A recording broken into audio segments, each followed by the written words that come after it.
All right. Finally. Here's the problem there.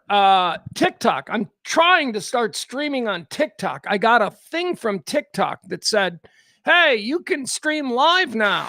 So I'm like, okay, cool.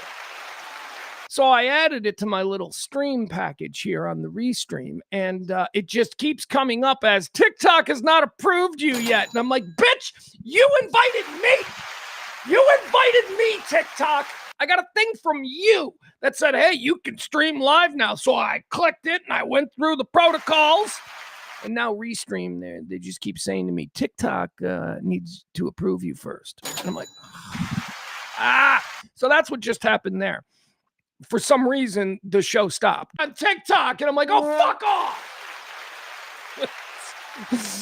That's how my Friday starts. Welcome, everybody. It is a Friday show here on The Rant. I am Pugs Moran, coming to you live as I do each and every day from the Kelly Moore Memorial Studios on the beautiful south side of Chicago, exclusively streaming hot on the Radio Misfits podcast network, Radio Misfits, radiomisfits.com. Check them out.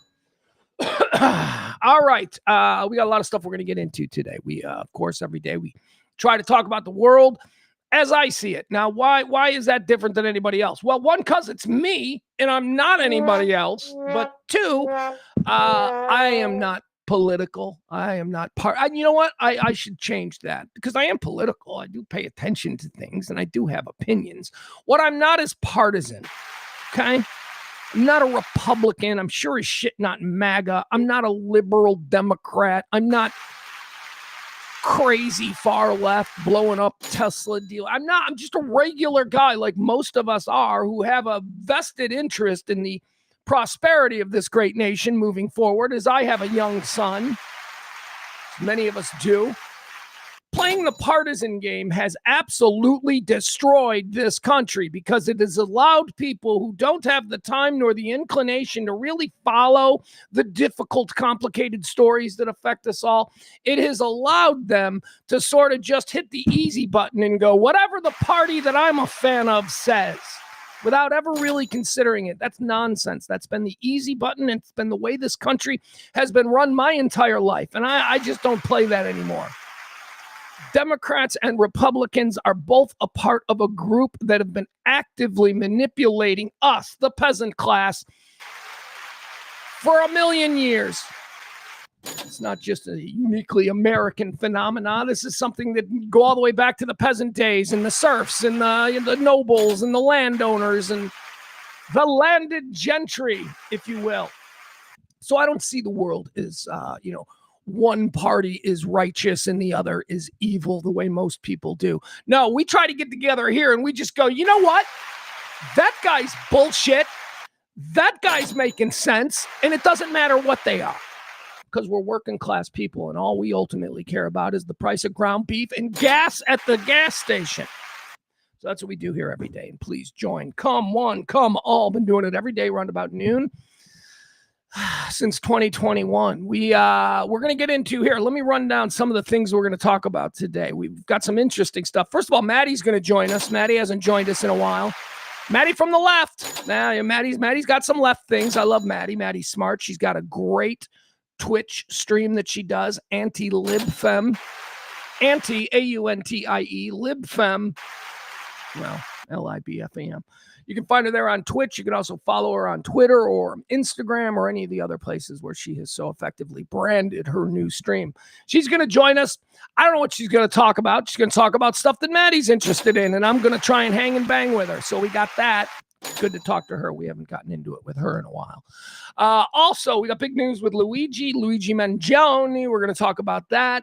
I'm going to finally give for you today because the last couple of days I've been putting together a list. My son and I watched a lot of movies. He introduced me to a lot of movies this summer.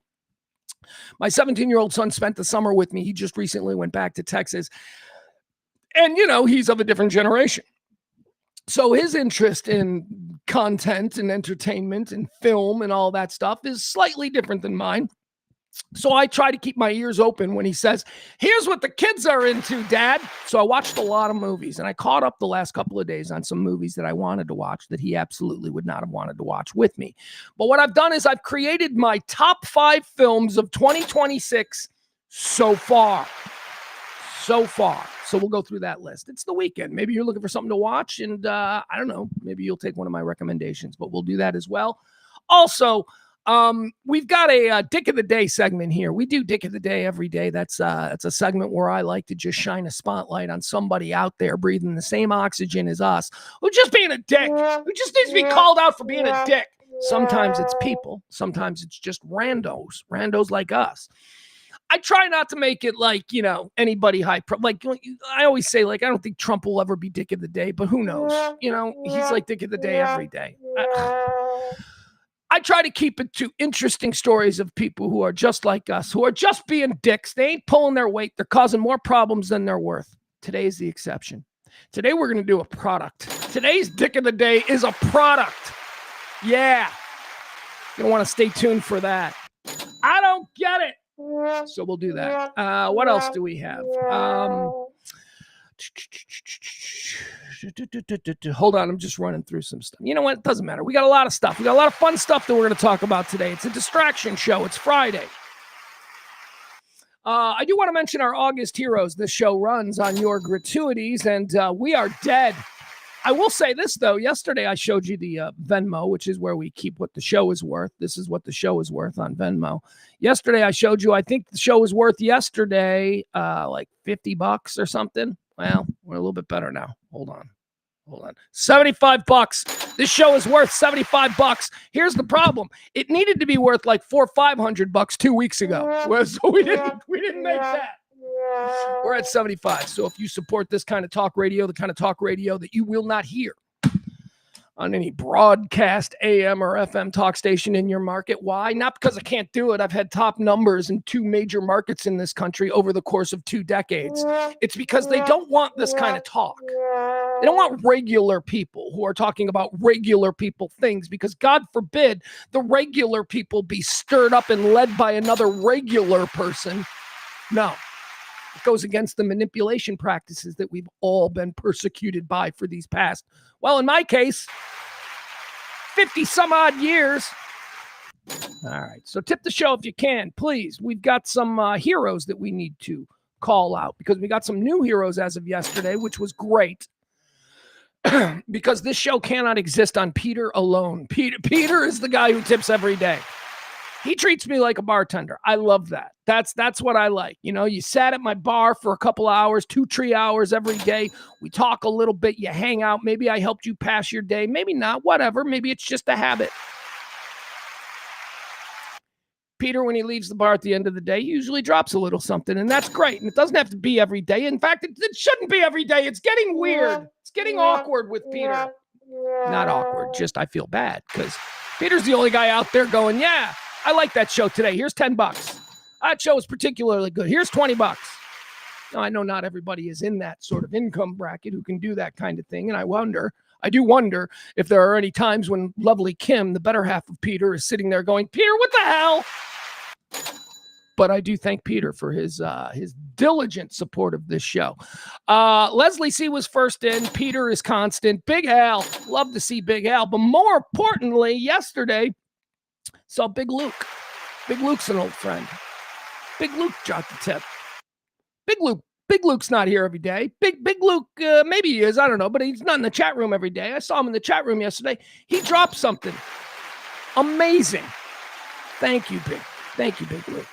Mikey D also dropped a little something yesterday. Mikey D, another one of these super consistent guys. And of course, the final tip that we received, we got one just a couple of minutes ago from Jen H. Another one, just Madam Consistent.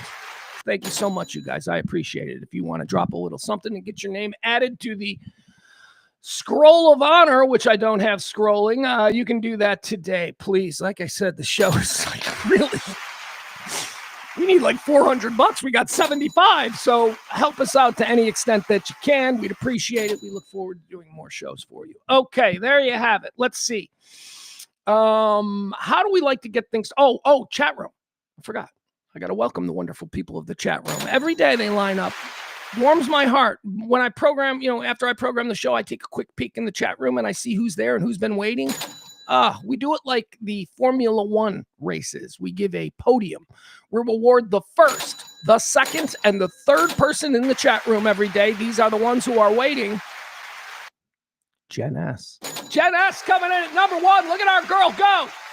Jen S is number 1. Taronda back on the podium. It's been a couple of weeks. Taronda is back on the podium.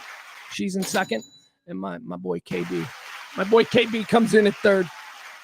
Look at that. So your podium for today, this Friday, is Jen S, Taronda, and Kevin. Look at that. All right. Thank you, guys. Appreciate you. Who else is in the chat room that we need to say hi to? There's our guy Peter and Big Al. They're hanging out. I hate that I have difficulty with this. We got Jen. We got Toronto. Looking at all these people. It's all the same people in the chat room every day. Ghost Pepper, Texas. All right, there we go. He says amigo. Is this Big Al? But no, Al's already in there. Al always says amigo. I'm not sure who the mystery Ghost Pepper, Texas is, but welcome. Good to see you, friend. He says, try and Twitch all by my lonesome. Get in there. Get in there. Yeah, nobody on. I'm too soft for Rumble and I'm too hard for Twitch. What does that mean? What? That's what she said. All right. Thank you. Thank you, Ghost Pepper. Ape is here. There she is, Auntie April. Let's say hi to her. We always love to say hi to Auntie April. Hi. Of course, Adam is here. There's Big Luke. There he is. Oh, did I lose Big Luke? Adam says, I'm here. Everyone calm down. We weren't worried. We knew you'd be here. Adam, you have fallen into the category of being taken for granted. And although that may not feel good in the moment, know that it means you're so consistent and so dependable that we don't have to worry about you. That's where you are. There's Maddie. Maddie, I got a problem. I don't know how to spell your name. I've only known you as Maddie. Is it Maddie with D's or Maddie with T's? Is it Maddie with a Y or Maddie with an I-E? Is it M-A-D-D-I-E or M-A-T-T-Y? I have no idea. I should know this, but I don't. So there's Maddie. She'll join us later today. Come on, Chicken Coopers. Who else we got in here that we need to say hello to?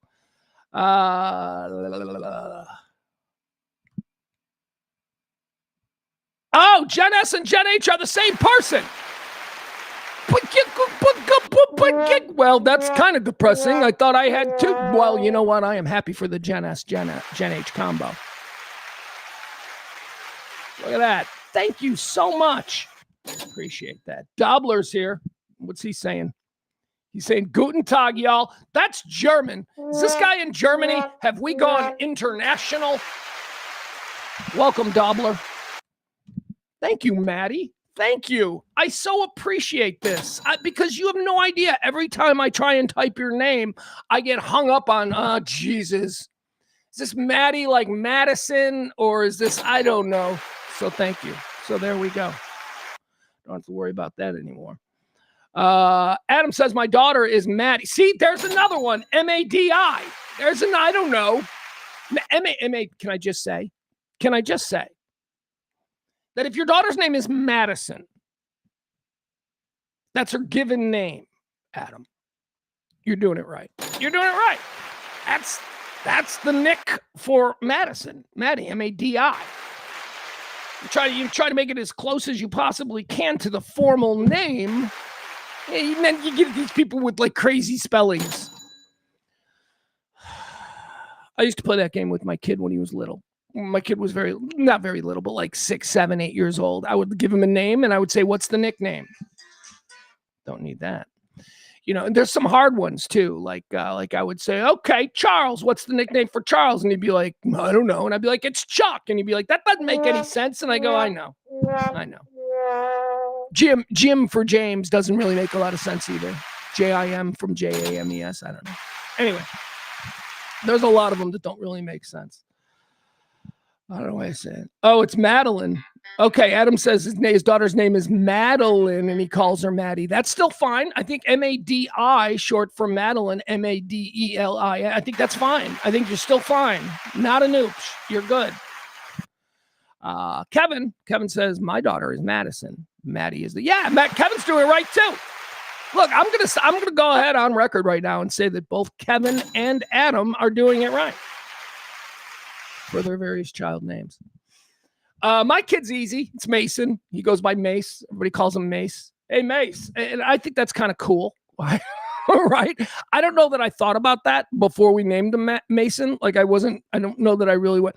But now that we call him Mace, it's very cool. It's like Mace Windu. It's like a Jedi name.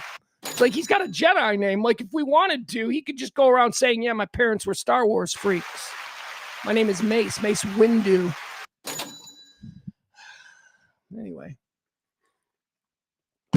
Guys, it's really hot. What is the temperature in this neck of the woods right now? I am really hot. All right, I got 81 degrees right now. Guys, I got to turn the air on just a little bit if you don't mind, okay? Give me a quick break here. I'm going to take a quick break. I'm going to step away for a minute. I'm just going to walk in the other room, put the air on because I haven't had the air on for a couple of days, and it's now suddenly very humid. Very, very humid here in the studio, sweating like a pig. So if you give me a break, I'll tell you what, we'll come right back. Seriously, it's just going to be like 30 seconds. I'll leave this up. There you go. And be right back. Give me a second.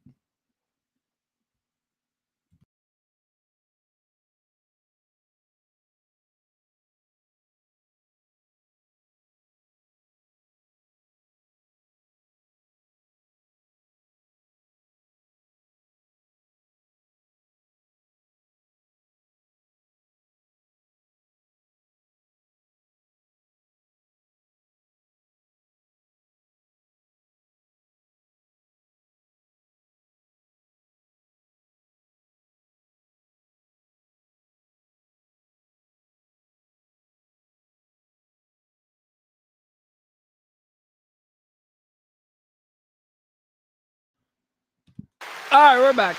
There you go. Sorry, man, getting all worked up and sweating over nothing.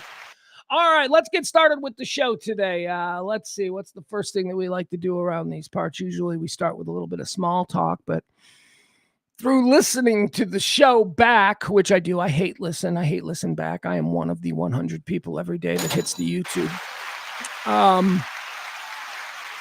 Usually start with small talk, but it goes nowhere, especially when I'm forcing it. So now what we're going to do is, hold on.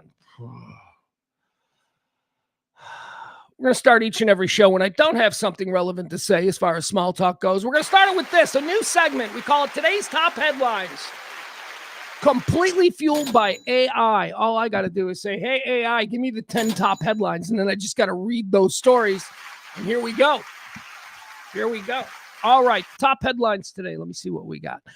Some of these, by the way, we will be talking about later on in the show. Some of them actually coming up just next. Like this one, the big news story today, Luigi Mangione takes a plea. No, not a plea deal. Didn't take a plea deal. It's a weird situation. He had Luigi, of course, he murdered Brian Thompson, United Healthcare CEO. When? 2 years ago? How long ago was it? Everything's such a blur, man. Every big distraction story that we all clutch our pearls over, they just happen so relentlessly now that I never know. I don't know. What has he been in jail? 2 years? Handsome ass Luigi Mangione. My God. Seriously, it's undeniable. He's a hot guy, and I'm a straight dude. And I can look at him and go, yeah, I don't want to compete with him for the same chick. There's no way. There's no way the chick would choose me over Luigi Mangione. Anyway, he originally pled guilty, and he's kind of reversed that because they've got a plan here. We'll talk more about it, but this morning in New York City, accused killer Luigi Mangione appeared in a New York federal court where he pled guilty to federal stalking charges. This plea could significantly impact his upcoming state trial for the December 2024 assassination of Brian Thompson, a United Healthcare CEO. Okay. So we're going to get into more of that, but that's the big story because there are some interesting little, chess pieces being moved around here insofar as what kind of punishment Luigi Mangioni's going to get. They're doing some legal maneuverings, and the first part started today, and I'll explain it all to you. Let's see here. The Trump administration, they're pushing to overturn a lower court's judgment concerning the ballroom, $400 million ballroom. The Trump administration has petitioned the U.S. Supreme Court to lift a lower court's halt on a controversial $400 million ballroom project, requesting permission to resume building while the legal appeal plays out. No. No. What? Well, you're pretty confident in how you're going to get this whole thing to fall in your favor, right? What do you mean you're going to get? No. You were doing this thing, and then a court said you can't do this thing. And so, yes, you have the legal right to take it through, matriculate through the justice system. And I guess there's, a play at the Supreme Court here for you. But while we're waiting to get you in front of the Supreme Court, shovels do not go in the dirt. What? The whole point of the lower court. What? We're just going to completely disregard the lower court. Okay, so that's the second big story. HHS, that's Health and Human Services. They direct fraud probe into minor gender care. There's more of these culture war bullshits being perpetrated there by Bobby Kennedy. Boy, this guy, oh my God, has anybody ever done worse for the Kennedy name than Robert Kennedy Jr.? And then I go, well, yeah, the Skankles, they're a pretty freaky bunch, but they don't actually carry the Kennedy name. They're Kennedy Skankles. So RFK Jr.'s just an absolute train wreck of a human being, and somehow we put him in a position of authority governing our health in this country. But whatever. Moving on. That'll be over soon. We got some severe weather. Another big story today. Severe weather and tropical storm threats. Over 2 feet of rain are projected as newly developing tropical storms, potentially named Layla. If it turns into a hurricane, or maybe if it's just, are they going to name it Layla? Does it got to be a hurricane? Layla. Hurricane Layla. Not a hurricane yet, but it threatens to strengthen off the coast. Also, by the way, it needs to be mentioned here, right? Our neighbor right next door, man, Indiana, those crazy storms that we had earlier this week. And by the way, more are coming here in the Chicago area. This weekend, it's going to do nothing but thunderstorm all weekend long. Indiana, Eastern Indiana, they got some troubles. They are flooding. Keep a good thought for the fine folks of Eastern Indiana who have serious flood issues right now. What river? Like, they even got a river over? Is it the Ohio River? I don't know. It's not a story I'm interested in enough, but I do want to say I have thoughts for anybody going through anything difficult. Severe weather and tropical storm threats. Let's see here. Flock safety surveillance apology. This is a story that I've been working on like I'm 60 Minutes producer. It is a story that I've been sort of like trying to familiarize myself with over the last couple of weeks, because a conversation that I had with my son, my 17-year-old son, who is way more tuned in to all of these things that are happening that we're not really paying attention to. Do you have room on your plate with all of the AI centers and, ballrooms and reflecting pools?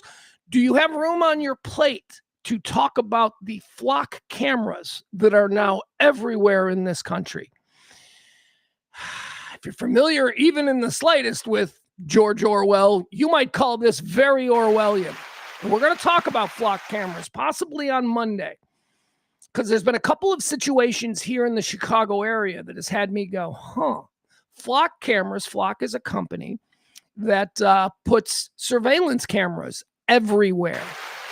And of course, the reason we justify this is because we do everything based on fear. If you can scare people and then tell them, but we've got a solution, they're willing to accept anything. And that's kind of where we are with flock cameras and how they're being used.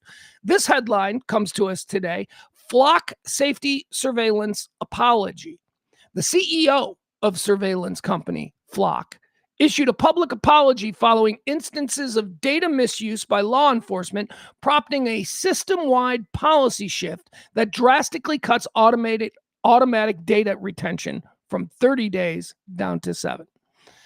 All right, so the problem that we're having with flock cameras is that police departments seem to be using them in ways that are not true to the spirit of the technology, if you will. I'll give you one example. One suburban police officer here in the Chicago area used a flock camera to stalk his girlfriend. Yeah.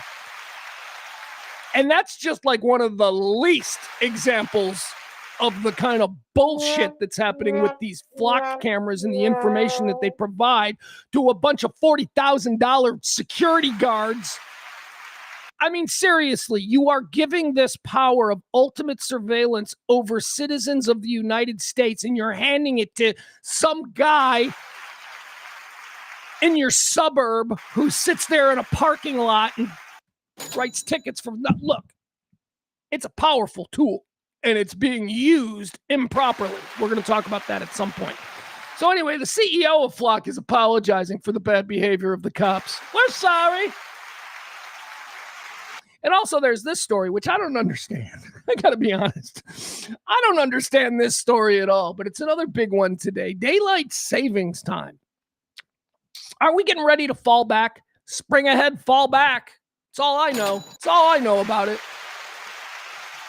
That's how I've lived my life here in the Midwest. Doesn't everybody do it? Doesn't everybody not do it? I don't know how daylight savings time works. I just know that the way it's been done, not a problem. I don't have a problem with it. You know why? Because I'm not a farmer. I'm not a farmer. I don't care. Whatever.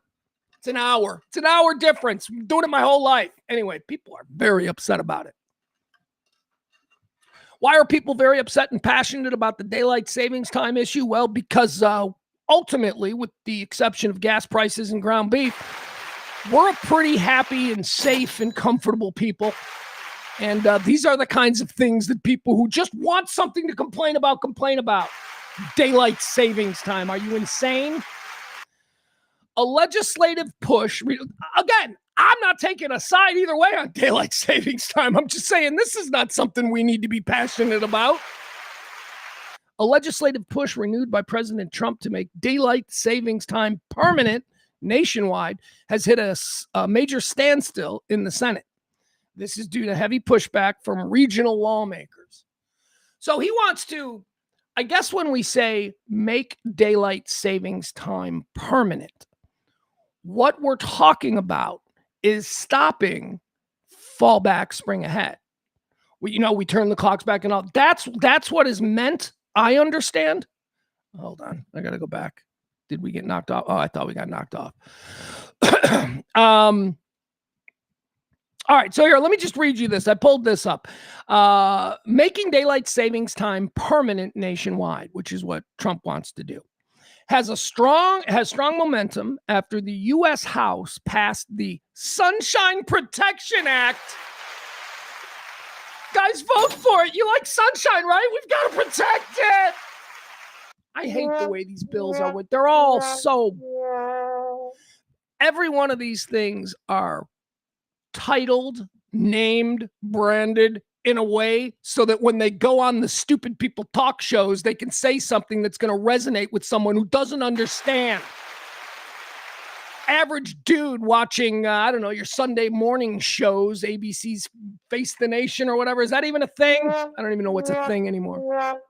You're watching these shows and you see some fancy guy in a suit, and he says, it's the Protect Defend Sunshine Act. You're initially going to go, well, I like sunshine and I think we should protect it.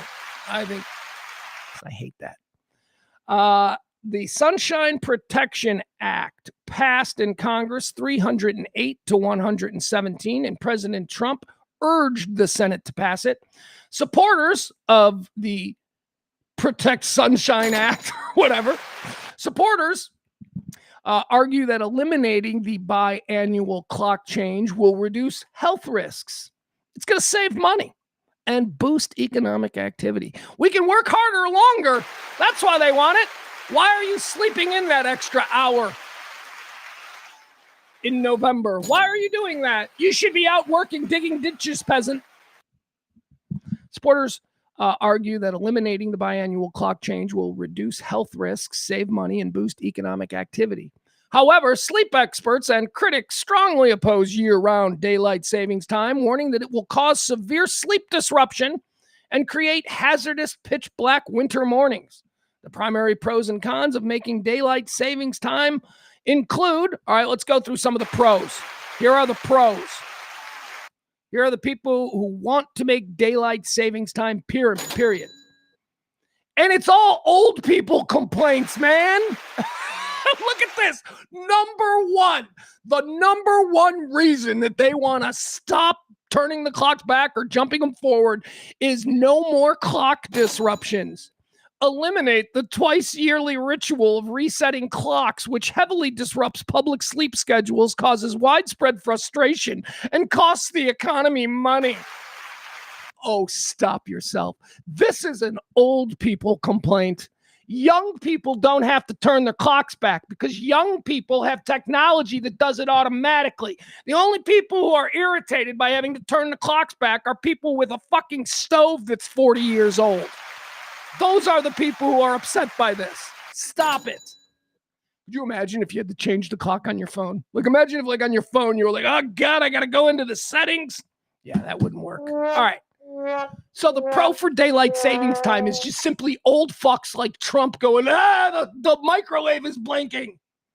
Stop it.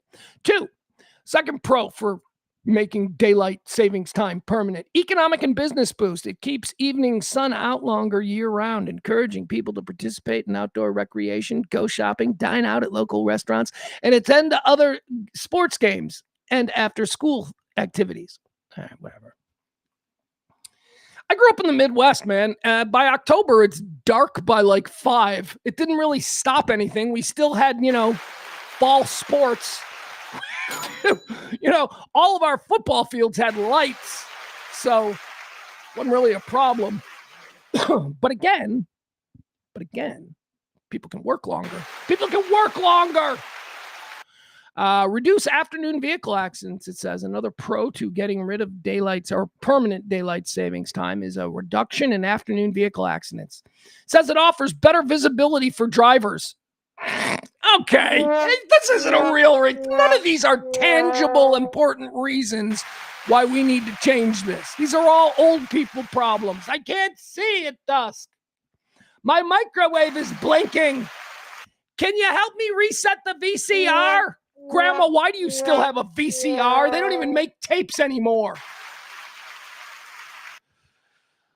Slight decrease in crime rates. Criminology data suggests that shifting light to the later afternoon hours reduces the window for evening robberies and crimes. Oh, does it now? Where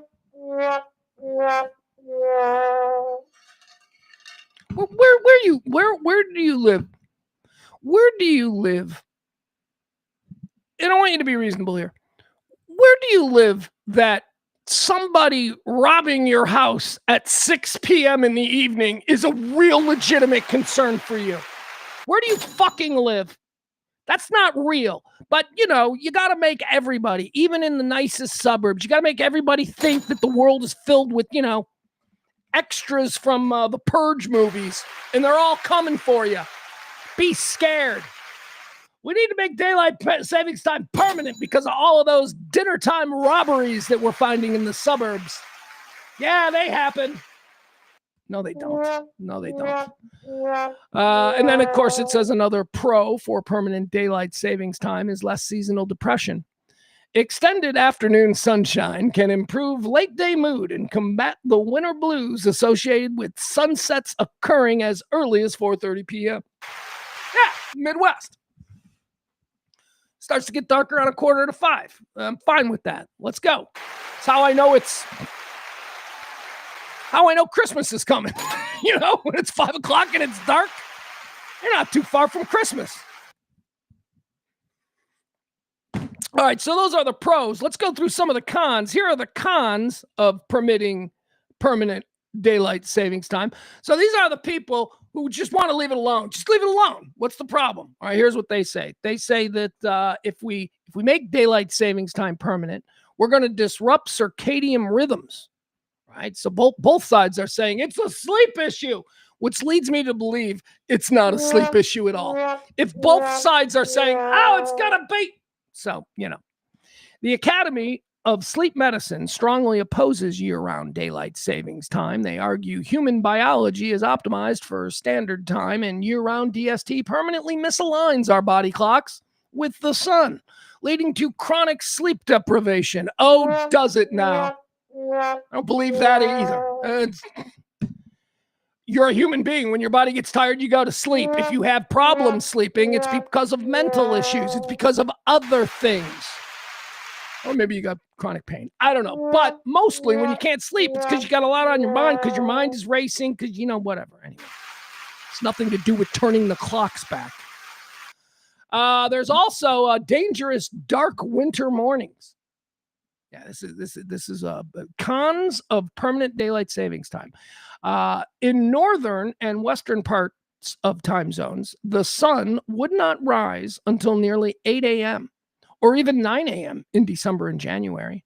This forces children to walk to school or wait for buses in pitch black darkness, drastically increasing pedestrian safety. Why do we care about this now?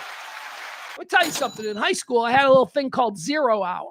0 hour was an hour before first period. 0 hour was something where, you can get a little extra credit for something. And I had 0 hour. Now, I was trying to make up for classes that I screwed, but still, 0 hour. I took 0 hour, and that meant I had to take the 0 hour bus.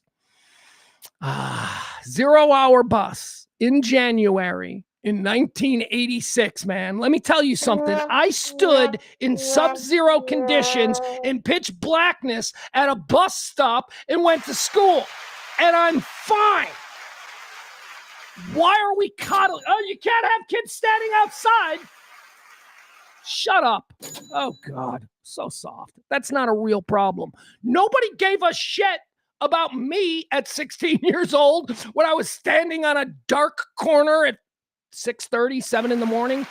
Sun hasn't come out yet. It's freezing, by the way. Let's add that on top of it. Oh, what's this morning's wind chill? 30 below? Okay, I'll go stand out there for 10 minutes waiting for the bus. Nobody gave a shit about me. Says it's also negatives for farmers. So daylight savings time was essentially, I believe, at least what I've been led to believe, was created for farmers so that they could farm. I don't know how that all works, but that's the argument. So getting rid of daylight savings time, they say, is going to be a negative for farmers and workers. Agriculture workers and outdoor farmers, laborers, would lose early morning light in the winter, forcing them to start work in the dark and disrupting long-standing economic routines. Oh, we can't have that. But then mostly the people who are opposed to making daylight savings time permanent. So the people who want to keep us turning our clocks back and springing them forward, their main point of contention is we already did this. We did this. It was a failure. And do you people not remember in the 1970s? The U.S. tried year-round daylight savings time in 1974. Public support was initially high, as some people are now, but plummeted immediately during the winter because parents hated sending their children to school in the dark. Congress repealed the law after just a few months. All right, so we already did it. We already did it. Daylight savings time. All right. Let's see here. Nobody cares about daylight savings time but me, apparently. All right, I'm the only one. Mikey D says, he's like, I like it darker around Christmas. So do I. I like early morning darks. How about Ghost? Ghost says, darker earlier just adds to my seasonal depression. Not kidding.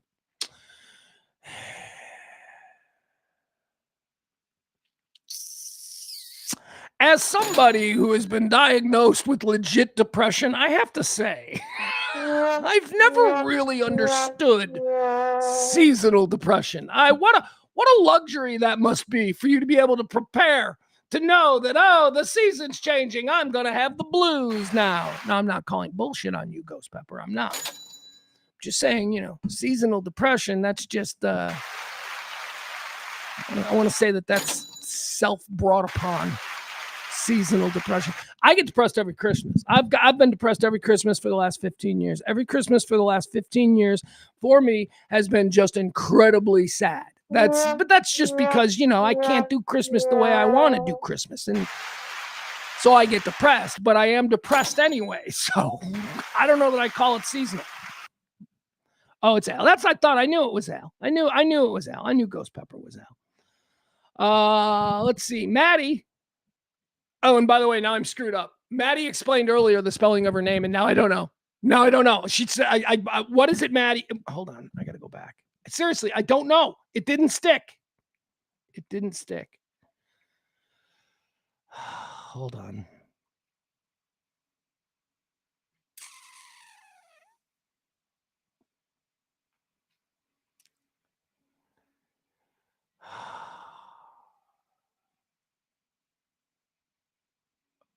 This is weird. I can't find it. Okay. All right. Well, this sucks. All right. Mattie. That's it. I'll never remember that now. Now I'm fucked. Now I fucked my mind. Because after Maddie, who I don't know how to spell her name, I don't know if it's Maddy or Mattie. After Maddie said it was Mattie, I then went into talking about spelling of Madison and Madeline and all. And now I'm screwed up. I'll never remember it. Anyway, Maddie says, I don't prefer dark earlier either, Al, but I do agree that kids standing in the dark to go to school earlier in the morning isn't ideal.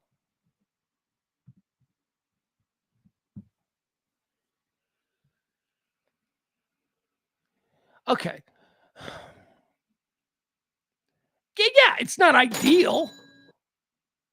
But so few things in life are ideal. I mean, I don't know that this is an issue. All right, anyway, we'll move on. We'll move on to something else because, God forbid, we spend any more time talking about daylight savings time. I wanted to get into that because I've been hearing about that argument now for about, I don't know, a year or so. It's one of Trump's things. And I've been like, what? Do I even have an opinion on this? I don't even know. I do have an opinion on this, though. Luigi Mangione. That's right. Luigi Mangione, everybody's sexy hot murderer. He's back in the news because he was in court today. He pled guilty. Now, this was expected. We were going to talk about this story yesterday, but I decided to push it because I knew that he would be in court today. And we would have, instead of speculation, we would have actual news to report. So, all right, let's see here. Luigi, let's get into this story. Says here, Luigi Mangione pleaded guilty in a Manhattan federal courtroom this Friday morning to 2 counts of federal stalking charges.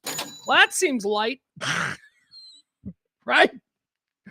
I mean, we know what happened. I suppose there was some stalking that occurred before the other thing.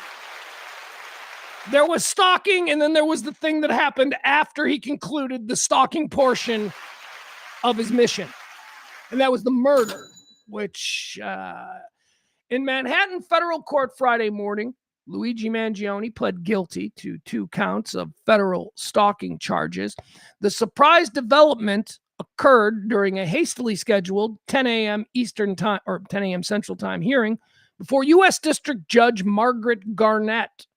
Mangione reversed his previous not guilty plea for his role in the December 2024 fatal shooting of United Healthcare CEO Brian Thompson. Okay, so what you need to know about Luigi is that he's facing 2 different trials. He is facing the federal trial. The federal government is putting him on trial because, I don't know, did he cross state lines after he did it? Did he, whatever. The feds got their hooks in this. So the feds are charging him. But then also the state of New York is charging him. And the state of New York has very strict double jeopardy laws. Double jeopardy laws, of course, are laws that say that you can't be tried for the same crime twice. New York State has incredibly some of the strictest in the nation double jeopardy laws. So this is a play by Luigi's attorneys to try and get the New York State case dropped by pleading to federal charges. If he pled guilty to the federal charges, then double jeopardy would possibly come into play if New York tried to try him on these same charges. So that's what's happening. Key aspects of this courtroom appearance. Mangione entered an open plea, meaning there is no plea bargain or agreement for leniency with federal prosecutors. He is facing a maximum sentence of life in prison. Brian Thompson's widow and other family members appeared in court today, along with United Healthcare executives. They watched from the front row of the Lower Manhattan courtroom. His federal guilty plea throws his separate state murder trial into immediate uncertainty. This is what I was talking about. His state-level trial is currently scheduled to begin in just a few weeks. We were going to cover that. I was going to be a big ongoing thing. I was going to do a special nightly Mangione. So yeah, his trial, his New York State trial, was supposed to begin on next week. He instead, this is federal. So this is a different trial. This is federal. So before the state trial begins, where he's going to be charged with murder and all that, he's already taking a plea with the feds, again, in hopes that the state will then drop their charges. This federal, and also, by the way, this is just another Washington, D.C. Trump administration versus the state of New York, because the feds, in accepting this plea deal, they know full well that this could completely screw over the state of New York's case, but they don't care because New York's got a black lady attorney general. That's why they don't care. I don't know. I don't pay close attention. I just watch, but that's what I think. I think it's because they got a black lady attorney general. They may not even have a black lady attorney. Now I got to know who the attorney general of New York is. They used to hate the old black lady. I don't know who it is now. Who's the attorney general of the state of New York who is bringing charges at the state level against Luigi Mangione? Thank you, AI, and I hope you're having a wonderful day. See, again, I got to be nice to AI because in 20 years when they're changing our diapers, they're going to remember this shit. They don't forget. They're not people. The state-level criminal charges against Luigi Mangione in New York are actually being brought by Manhattan District Attorney Alvin Bragg. Oh, is he a black guy? Hold on. I got to see what Alvin Bragg looks like. Because, black guys with power. Alvin Bragg. What's he look like? Is he a black dude? All right. Yeah, wouldn't you know it? He sure is. He sure is a black dude. All right. That's why MAG is going against him, because you can't have a black attorney general in New York bringing charges. All right, I'm being a little silly, but they don't like black people, man. I'm sorry. Why can't we just say this about MAGA? They don't like anybody that's not white and straight. That's it. That's all they like. So, look, I've been here since 2016. I've been watching this whole thing play out. I can see patterns. Anyway, it's a whole dick measuring thing with New York, because Trump's got the personal thing with New York where it's, he's not allowed to run a charity because New York Attorney General's office went ape shit on the Trump family. Because they're crooked. All right, Alvin Bragg. I don't need the Alvin Bragg stuff. Let's get back to the story of what actually happened. It says here, this federal guilty plea throws his separate state of New York murder trial into immediate uncertainty. His state-level trial is currently scheduled to begin on September the 8th. That's next month. Mangione's defense team is expected to immediately file motions to dismiss the New York State murder charges based on double jeopardy. New York has stringent double jeopardy statutes that protect individuals from being prosecuted twice by different jurisdictions. However, the Manhattan District Attorney's Office, that's Alvin Bragg, the black guy. Pogs, why you got to say it? Because it means something. Because in 2026 with the Trump administration, it means something. Yeah. The Manhattan District Attorney's Office has stated it is fully prepared to fight a dismissal, arguing that the federal stalking charges and the state murder charges address completely different harms. All right, we'll see. We'll see. Anyway, now the feds in the state of New York, now Trump and the state of New York are going to fight over how we prosecute Luigi Mangione, who is guilty, who needs to go to jail for the rest of his life because he can't do the thing that he did, even though the motivation is something that a lot of us can go, I'm surprised this didn't happen sooner. I'm surprised somebody didn't whack one of these monsters sooner. Am I calling Brian Thompson a monster? No, not specifically. Am I calling people who run healthcare companies monsters? I most certainly am. My father was murdered on the street. My father was murdered, killed in the street like a dog. So don't think that I don't have any kind of compassion for, what's happened to the family of Brian Thompson.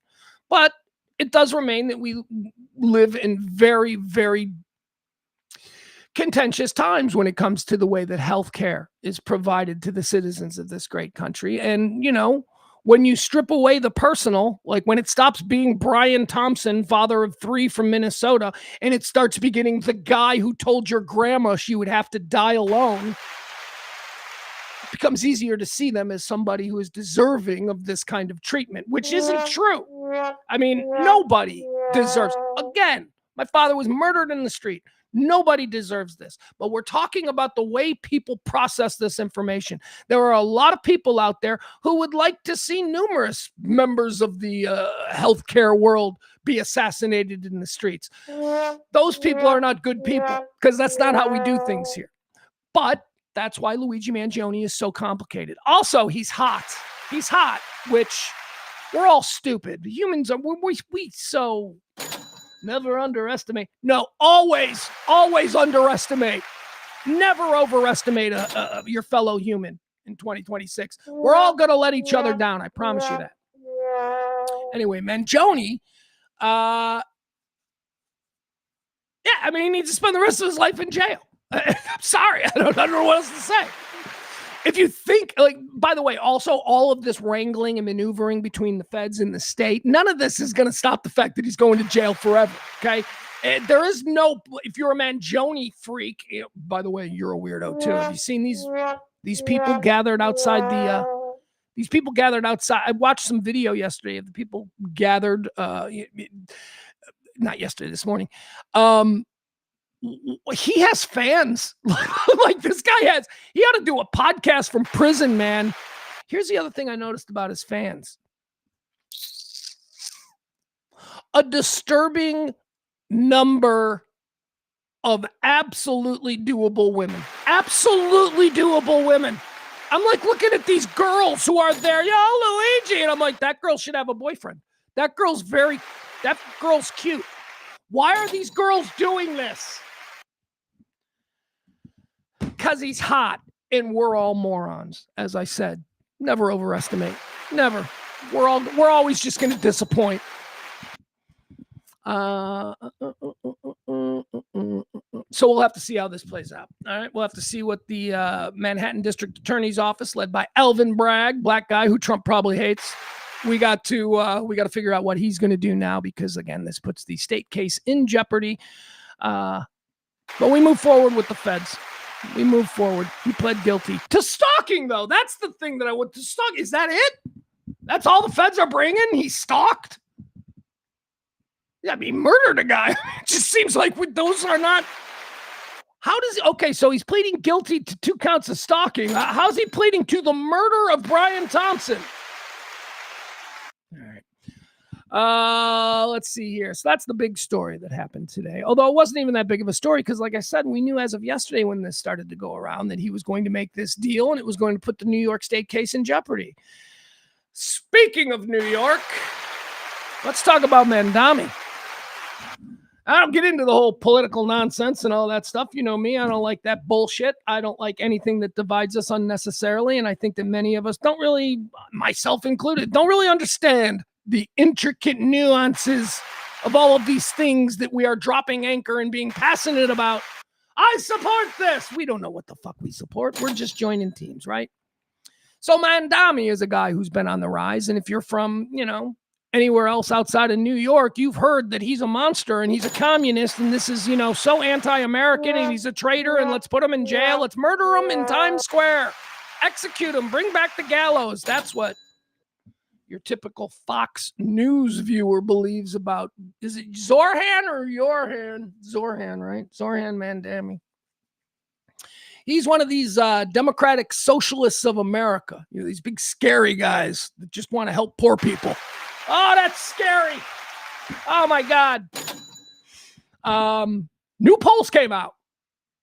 He's crazy popular in New York City. Sorry, folks. I know you thought that he was going to turn the city into a dumpster fire, but apparently he's wildly popular after only 7-8 months in office.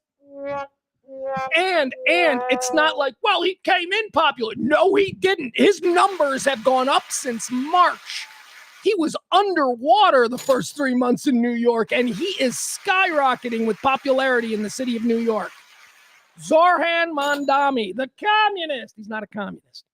He's a democratic socialist. And we're gonna hear in the 3 videos. We're gonna do it in our we do 1, 2 tree videos every day where I show 3 viral videos. We're gonna listen to a conversation between, of all people, Joe Rogan and Shane Gillis talking about how people don't know what communism is.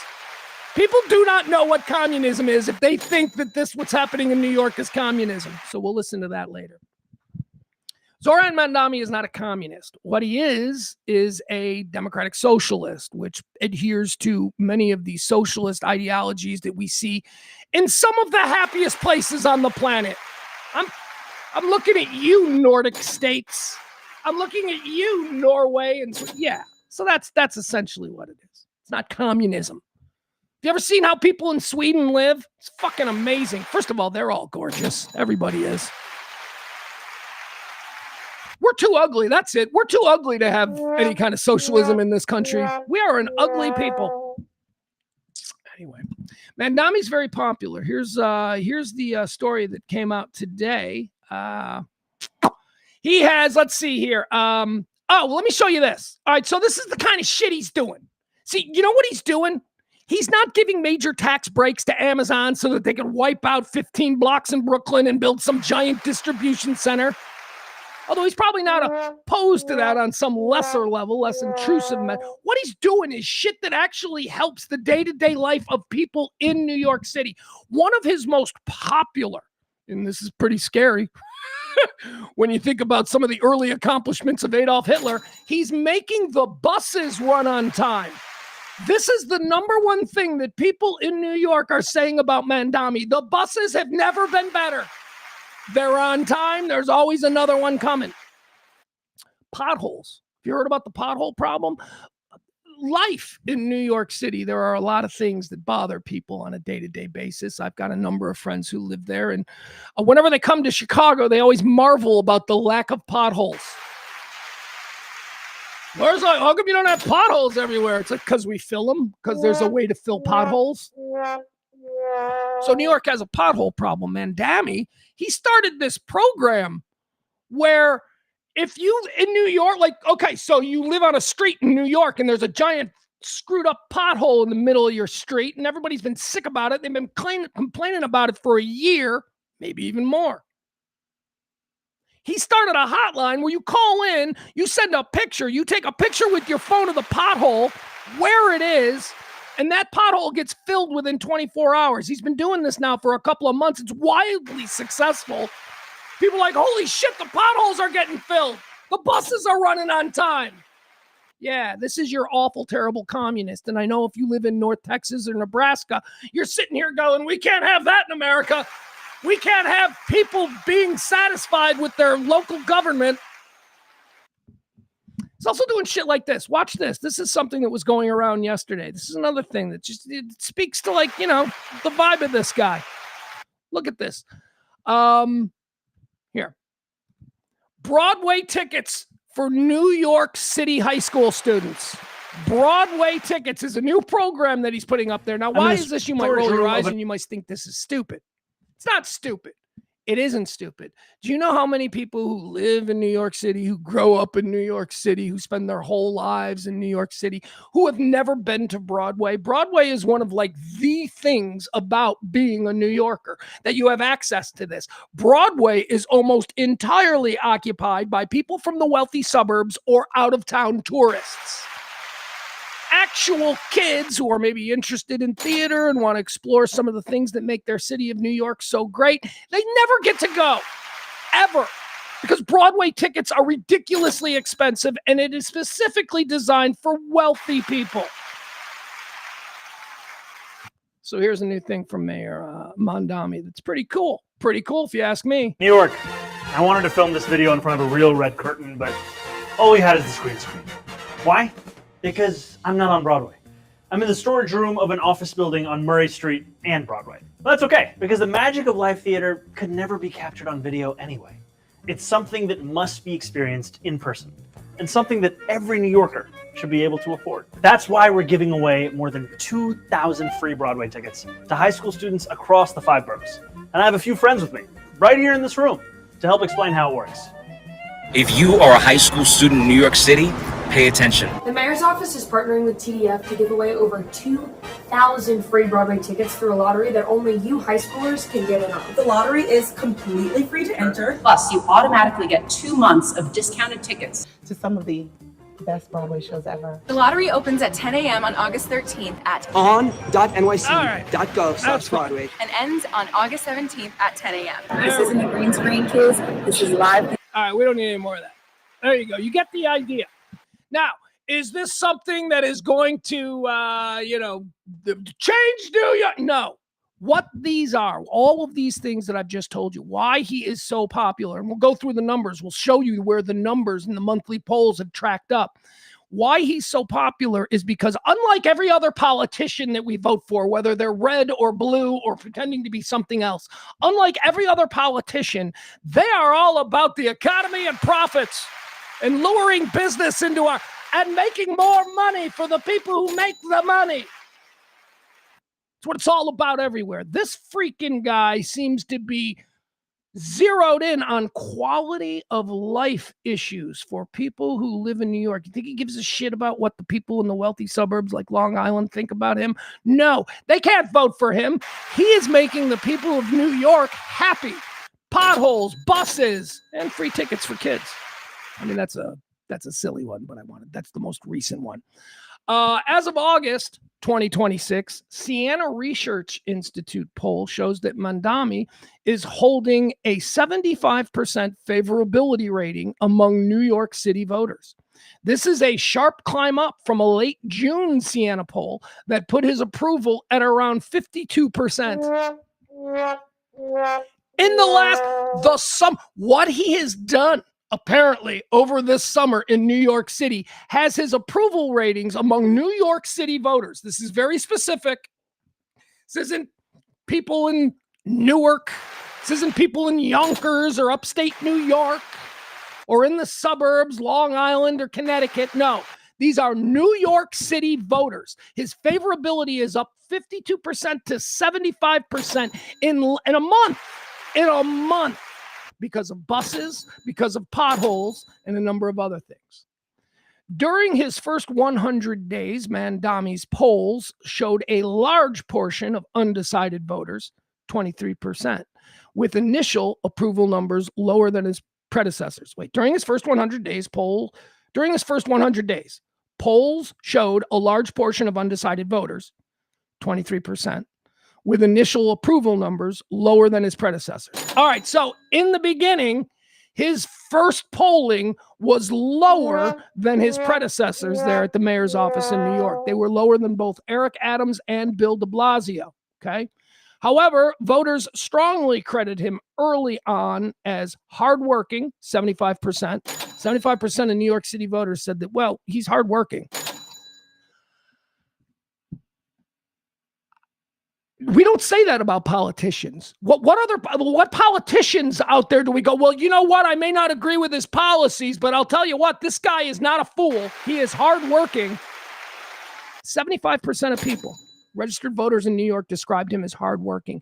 71% of people in New York City describe him as a good leader and hardworking. All right, so some of the things that people like here, got this listed. This comes from the New York Times. Mandami's base and supporters point to tangible populist and progressive achievements during his first few months in office. He secured $1.2 billion for universal child care. Well, you shouldn't have kids if you can't afford them. Shut up. Again, if you're the kind of person who says in 2026, don't have kids if you can't afford them, you're not anyone we're ever going to take seriously, okay? Because you're saying that does not fix a problem that is very real, okay? So just you say, well, they shouldn't have kids, but they do. But they do have kids, genius. $1.2 billion for universal child care, he directed the filing of 100 filling. He directed the filling of 100,000 potholes and launching the emergency snow shoveler program. That's another thing that he created. So there's like a whole bunch of people now designated by the city that when it snows, you get out there and you shovel your neighbor's yard, or you help the neighborhood. These kinds of collective ideas. Oh, it's so foreign. I'm not going to shovel that old lady. She's a bitch. It's kind of the antithesis of this. His little snow shoveler program. We'll see how that works. He secured $34 million in restitution from bad landlords to improve over 6,000 apartments. So he went after the shit landlords, the Trumps and the Kushners of New York. He went after these people. Let's see here. His work with buses, blah, blah, blah, implementing a transit-forward agenda to speed up city buses to a timely rate that has never been seen. Okay, so apparently the buses are running more on time than they ever have because communism.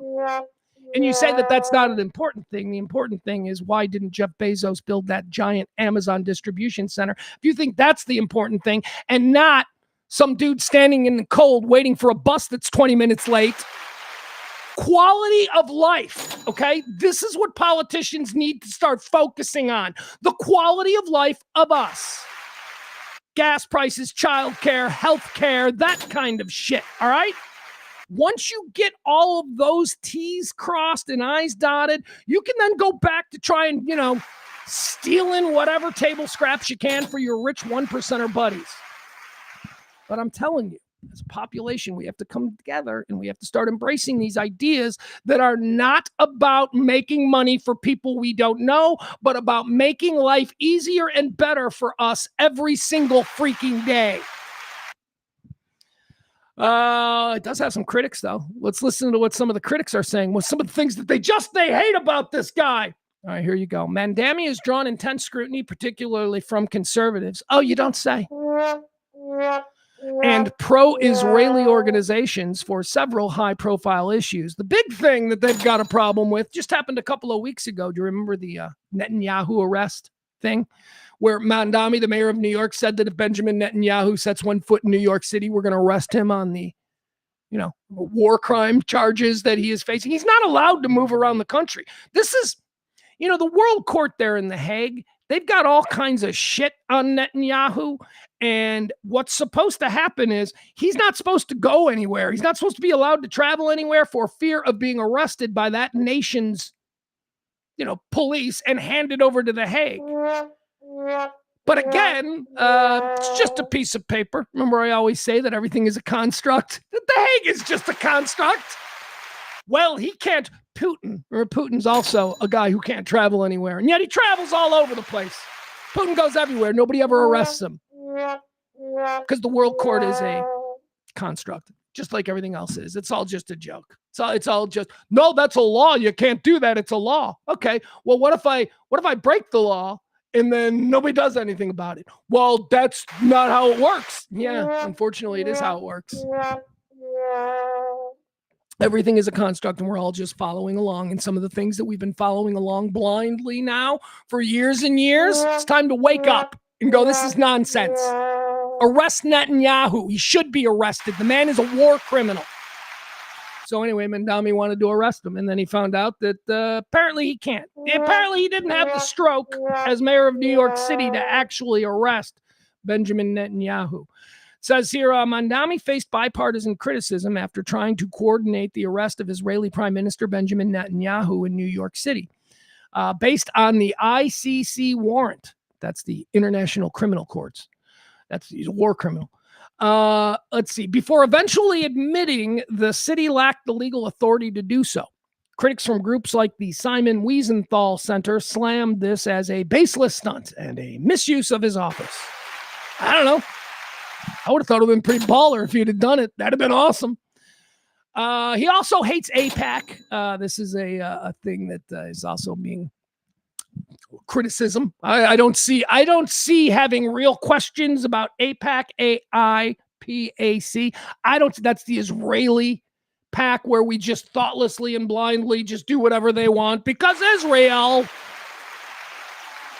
Again, this isn't about Jews. You make a distinction between our Jewish friends, our brothers and sisters who we love dearly as family. They are all American. And the Israeli government, which is a completely different thing. So just having a problem with the way the Israeli government is behaving is not some sort of example of anti-Semitism. It's not. Prominent Jewish elected officials have accused Mandami of promoting anti-Semitism after he publicly referred to the pro-Israel lobbying group AIPAC as monsters. Yeah, you know who else refers to AIPAC as monsters? My 17-year-old son. My 17-year-old son, one of his best friends, one of the closest people in his life is a Jewish person. My 17-year-old son hates AIPAC, hates Netanyahu, hates Israel. He doesn't have years of bullshit. He doesn't see it as American Jews and the Israeli military being the same fucking thing because he's not polluted, right? But this is what these groups are trying to make us think. They're trying to make us think, AIPAC in particular, that any criticism over the current military strategy of the Netanyahu government is akin to Nazism. And that's bullshit.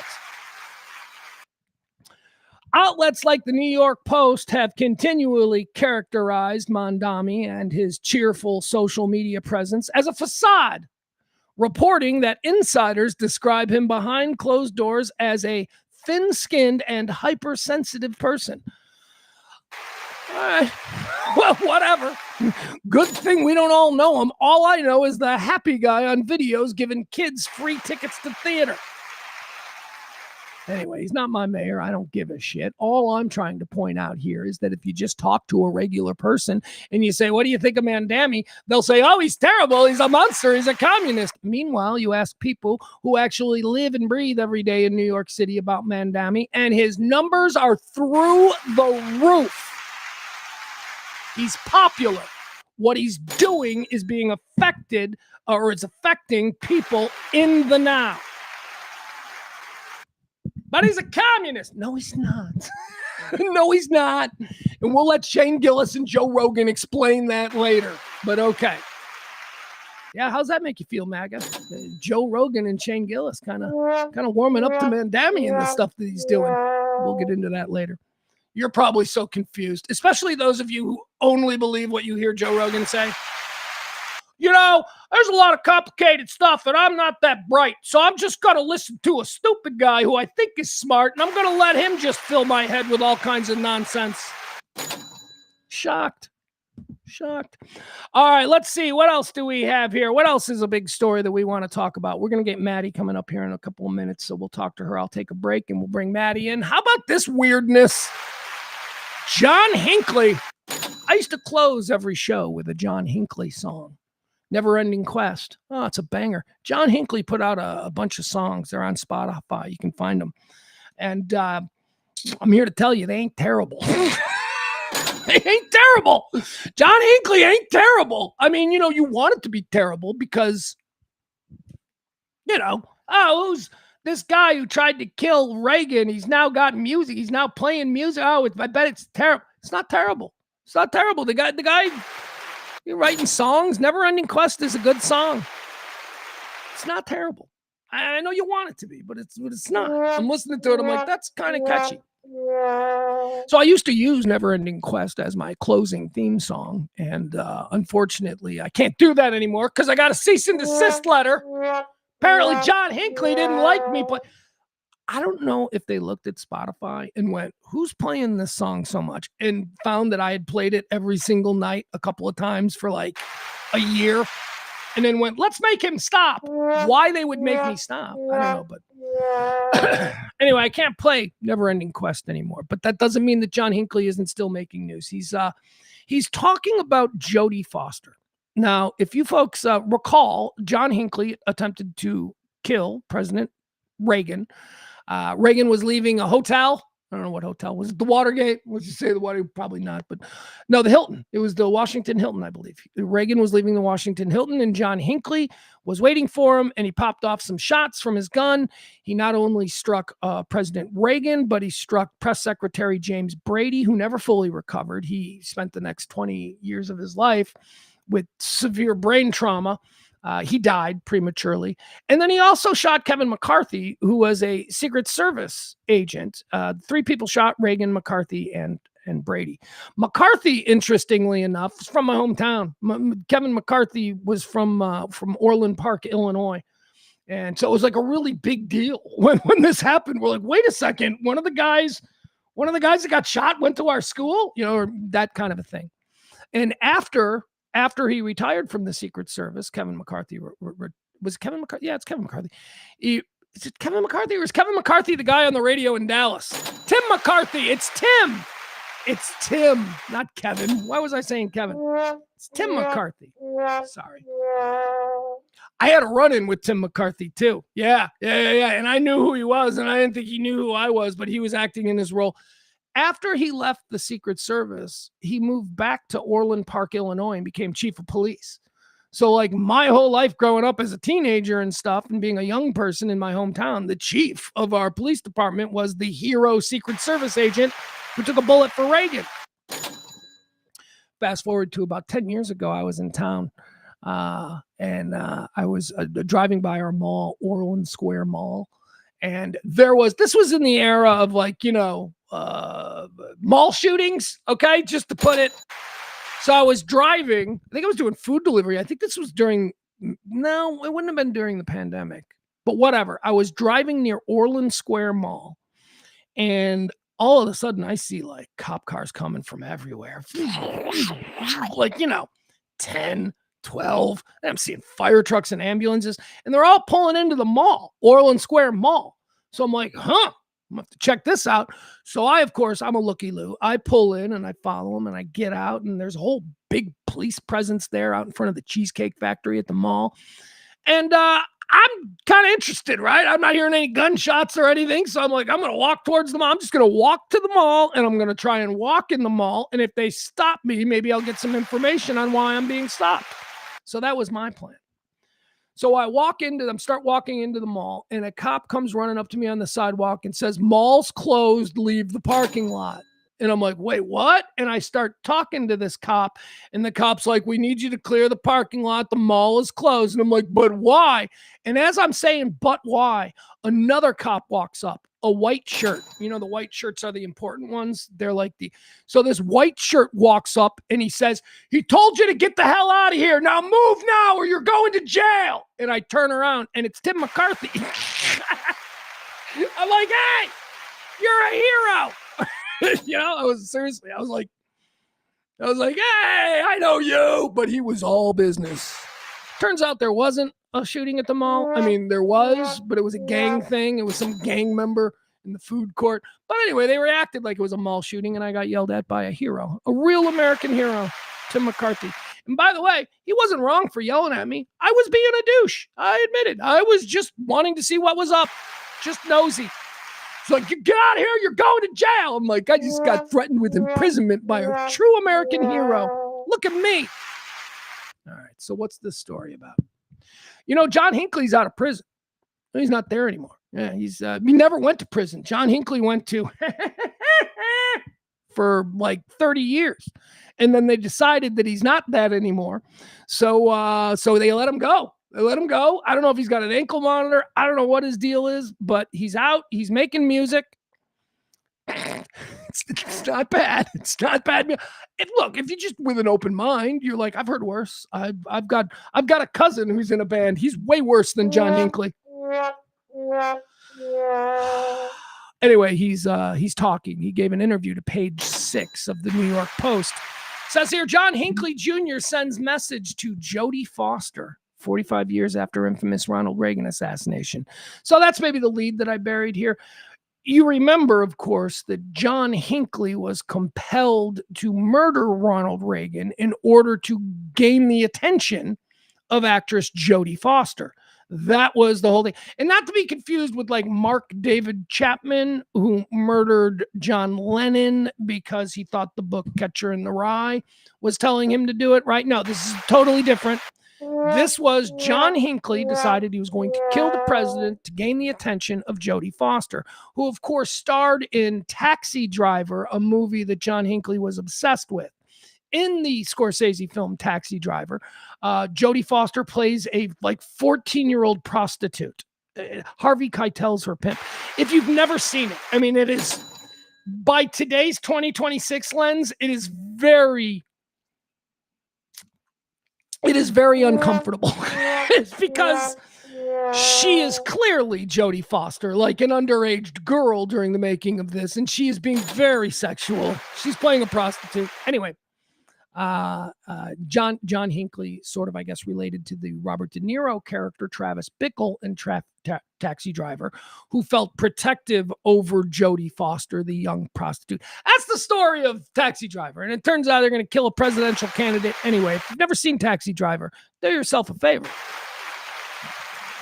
You looking at me? I mean, Taxi Driver is one of those movies where, you've got all of these pop culture slogans and lines from the movie that I think people use all the time and have no idea where it's from. So that was the premise of Taxi Driver, a movie that John Hinckley loved. And he also kind of fell for Jodie Foster there, again, feeling that he is sort of the real life version of Travis Bickle, who felt compelled to protect the 14-year-old Jodie Foster prostitute. So he tried to kill President Reagan. Jodie Foster, by the way, it should be noted that this completely screwed up Jodie Foster's life. When this happened back in 1983, 82, something like that, when this happened, Jodie Foster was truly, something, a rising star, a rising young actress. She's always been incredibly private, much of this having to do with her sexual orientation, but she has never been the red carpet queen. She's just a baller actress and a really talented director who's always kind of kept quiet. When the Hinckley thing came up, it was devastating to her lifestyle. In fact, she's still very uneasy about being in public, being in crowds. She felt that she was now a target for a lot of years. John Hinckley Jr. sent well wishes to Jodie Foster 45 years after shooting President Ronald Reagan to impress her.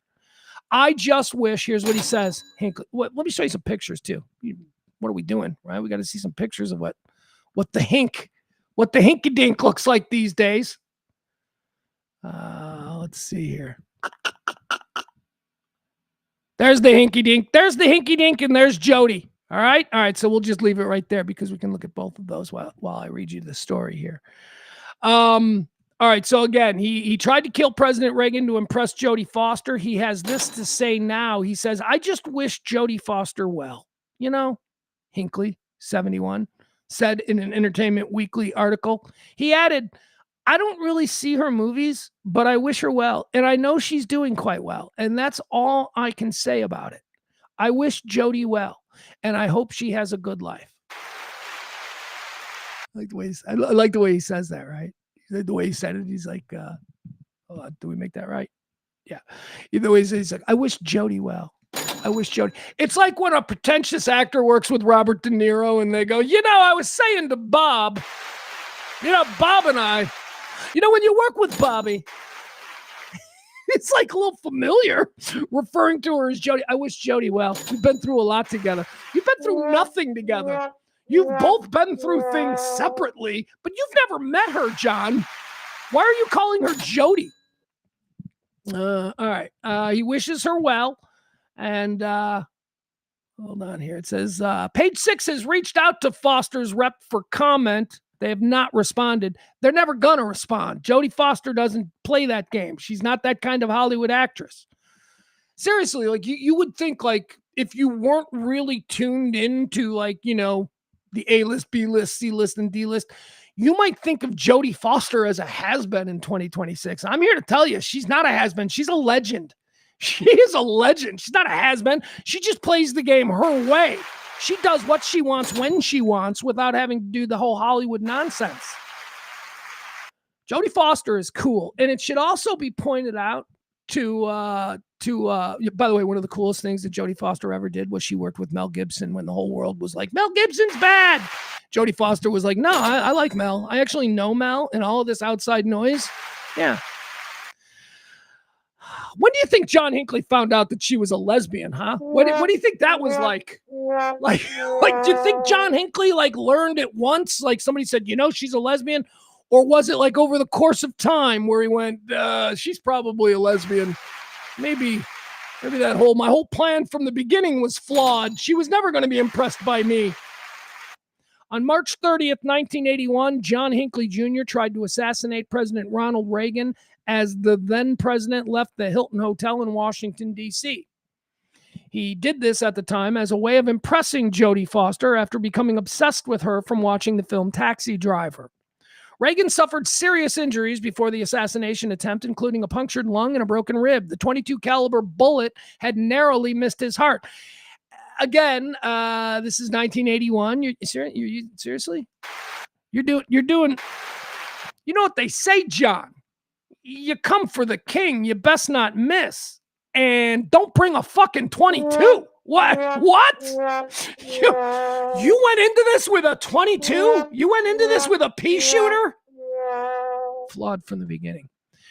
The attack injured 3 others, including former White House Press Secretary James Brady, who became permanently paralyzed. He later died in 2014.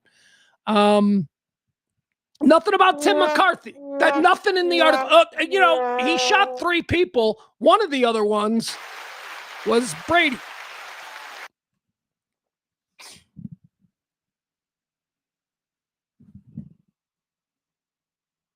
I'm just realizing something. Everybody shot by John Hinckley in the Reagan assassination was somebody from Illinois.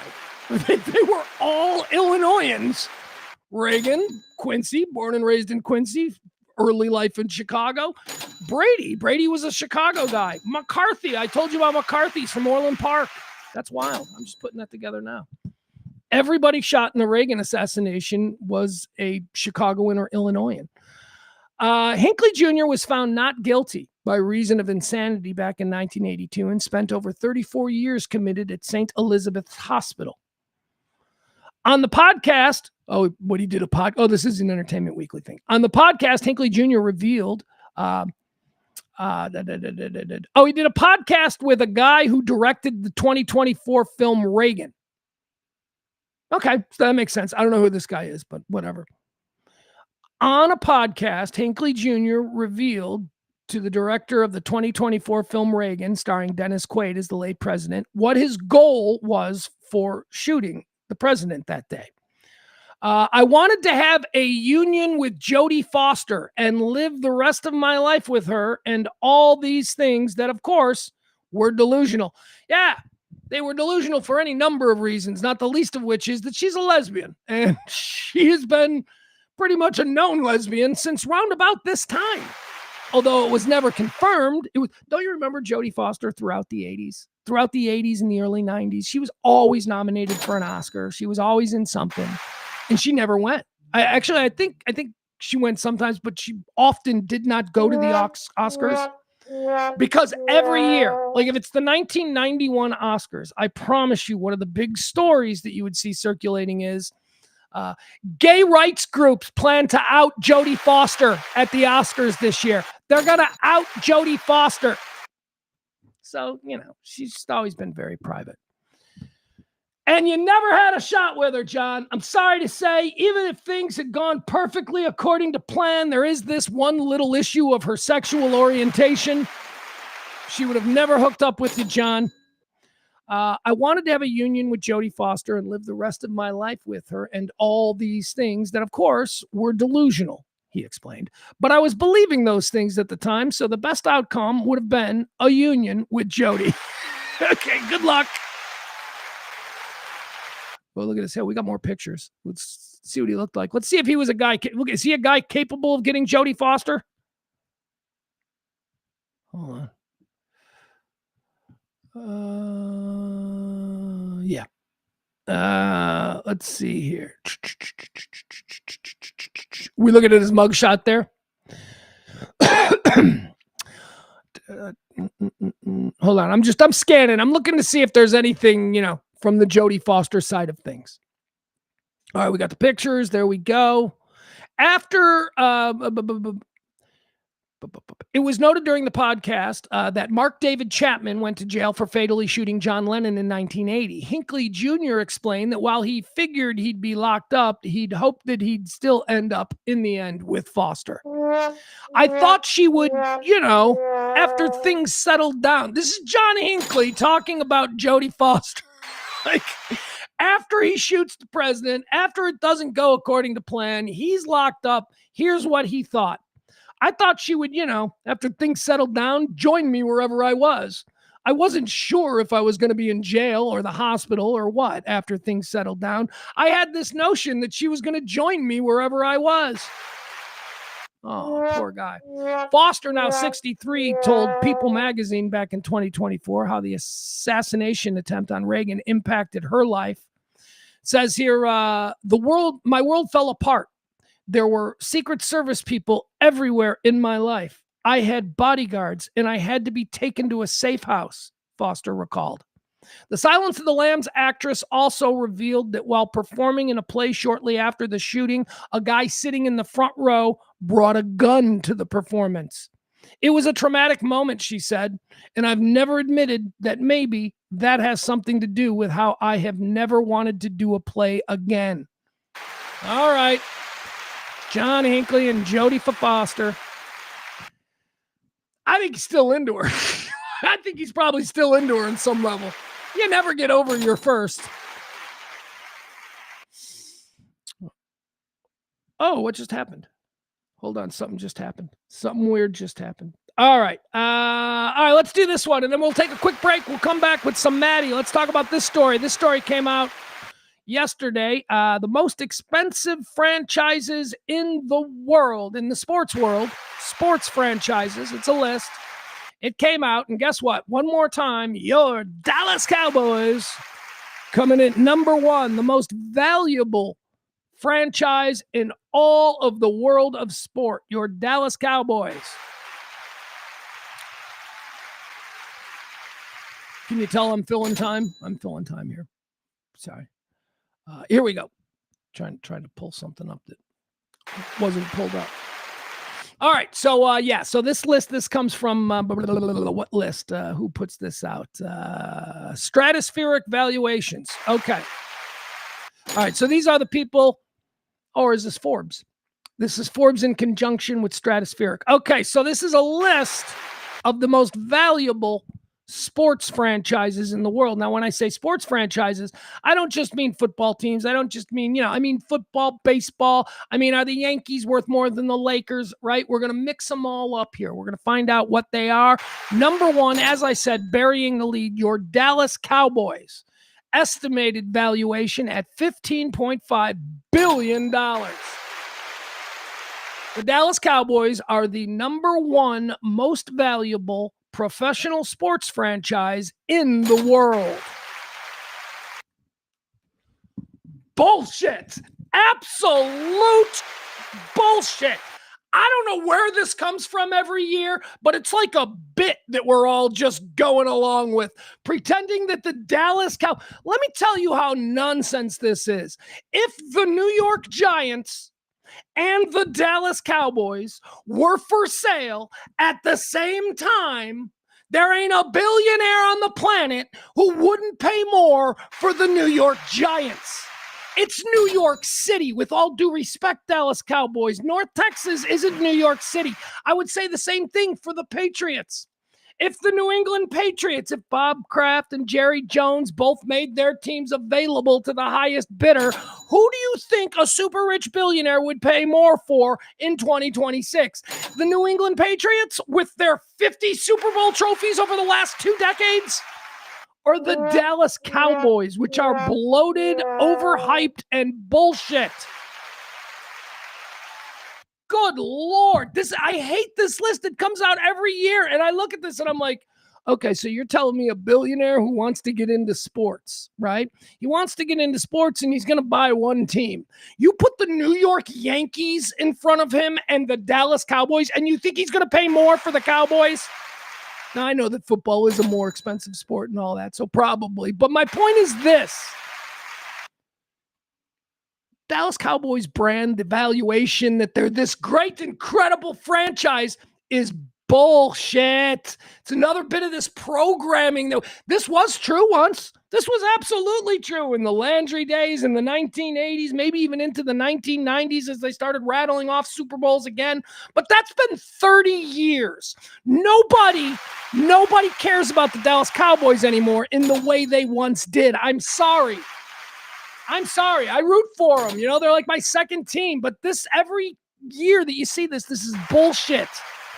Again, I would just flat out say San Francisco 49ers, New York Giants, Patriots, and the Dallas Cowboys, they all go up for sale. I'm telling you, I think the New York Giants will get the most money. It's New York City. I think the New England Patriots come in second.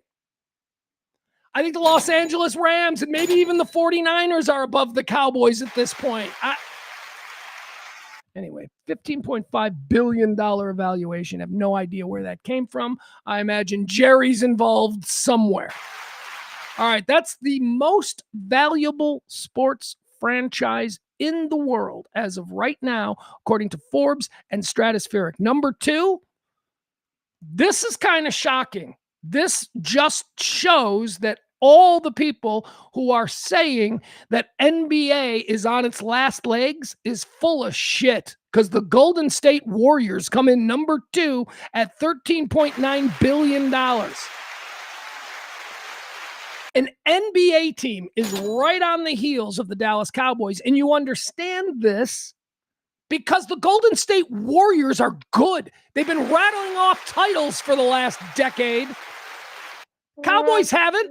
Cowboys suck. Be honest. The Cowboys are a disappointing team.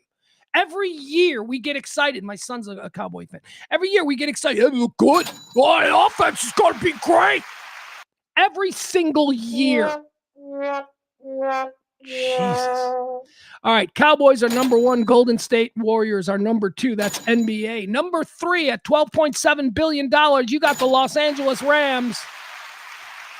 Followed right behind them by the Los Angeles Lakers. Los Angeles Rams come in at number 3, most valuable franchise in all of sports at $12.7 billion. They are followed by Los Angeles Lakers at $12.5 billion. All right. Number 5, here we go. The New York Football Giants. They're the number 1 most valuable NFL team in the league because they're in New York City. Well, what about the Jets? No. It's not the same thing for the Jets. You know, it's like the Cubs and the White Sox in this town. The Cubs are one of the most valuable franchises in all of Major League Baseball, and they share the city with the White Sox, who are not. A lot of these cities that have 2 teams, they have one team who is like the dominant team and the other team that just some people from the neighborhood root for. That's who the Jets and the Mets are. That's who the White Sox are. The New York Giants come in at number 5, $12 billion evaluation. They're followed by the Yankees at $11.99 billion evaluation, followed by the Knicks at $11.91 billion evaluation, followed by the New England Patriots at $10.4 billion. All right, now at number 9, we get our first non-American sport, Man United. That's right, EPL soccer or football. Man United is worth about $10.4 billion. And rounding out the top 10, the second team from New York, the New York Jets.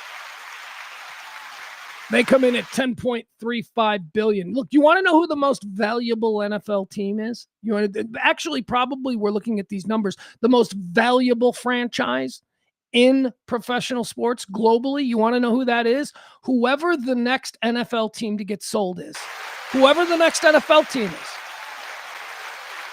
You think that if the New York Giants, who are valued here at $12 billion, you think New York Giants went on sale today that they wouldn't go for more than 15.5, which is what the Cowboys are valued at?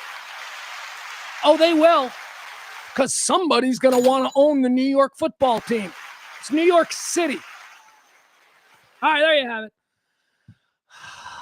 Hey, where are my Bears? Where are my Bears at? Let me see what happened with my Bears. Let me see where we come in. Do we even come in? Yeah, there we are. Number 13. All right, Chicago Bears. Between the 49ers and the Raiders. Raiders. Nope. Want to cancel that. All right. Sorry. we just lose the stream here for a second? I don't know what's going on.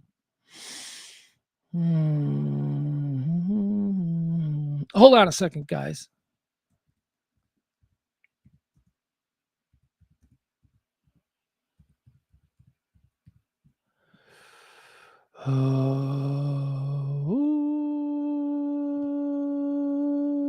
Hold on, guys. I'm sorry. I just had a little. I made a little issue. I made a mistake. I made a mistake, and we're gonna move on from it. Okay. All right, that's going to do. Most expensive franchises in sports. Here's what's going to happen now. I'm going to go get myself a fresh cup of coffee. I'm going to go to the bathroom. We're going to take a quick little break here on the other side of this. We're going to have Maddie. Maddie's going to tell us about all kinds of things. Maybe she'll trigger me. Maybe we'll fight. I think we're fighting about something. I think we're fighting about something from yesterday. Said I was wrong about something, which is funny because she's the one that's wrong. That's how arguments go. We'll get into that. I don't know what it is. Anyway, she's going to have a whole bunch of fun stuff. We'll get into that on the other side. We'll do Maddie. I'm going to give you my 5 movies, the 5 best movies that I have seen of 2026. You're heading into the weekend. Around these parts, it's going to be rainy and thunderstormy all weekend. So maybe we watch some movies. But you people, most of the people I'm talking to aren't here. They're in North Texas. So I don't know what it's going to be. It's probably going to be too hot. It's probably going to be in the 90s. So you guys are going to want to come and watch a movie. So I'm going to give you, and some honorable mentions, but I'm going to give you what I think so far, the 5 best films of 2026. We've also got a Dick of the Day that I am just going to go off on. I'm going off on our Dick of the Day today, plus all the other things that we do every single day here. All right, quick break. When we come back, we'll have Maddie on the other side and then all the other fun stuff. Be right back. Yeah? Yeah. All right, very good. Back in a minute.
All right. Here we go. Back.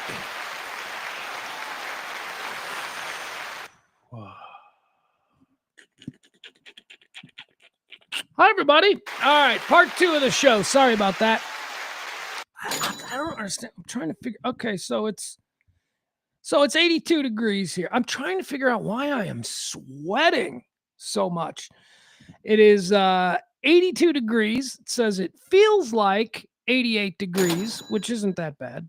You guys there in Texas right now, Dallas is at 98.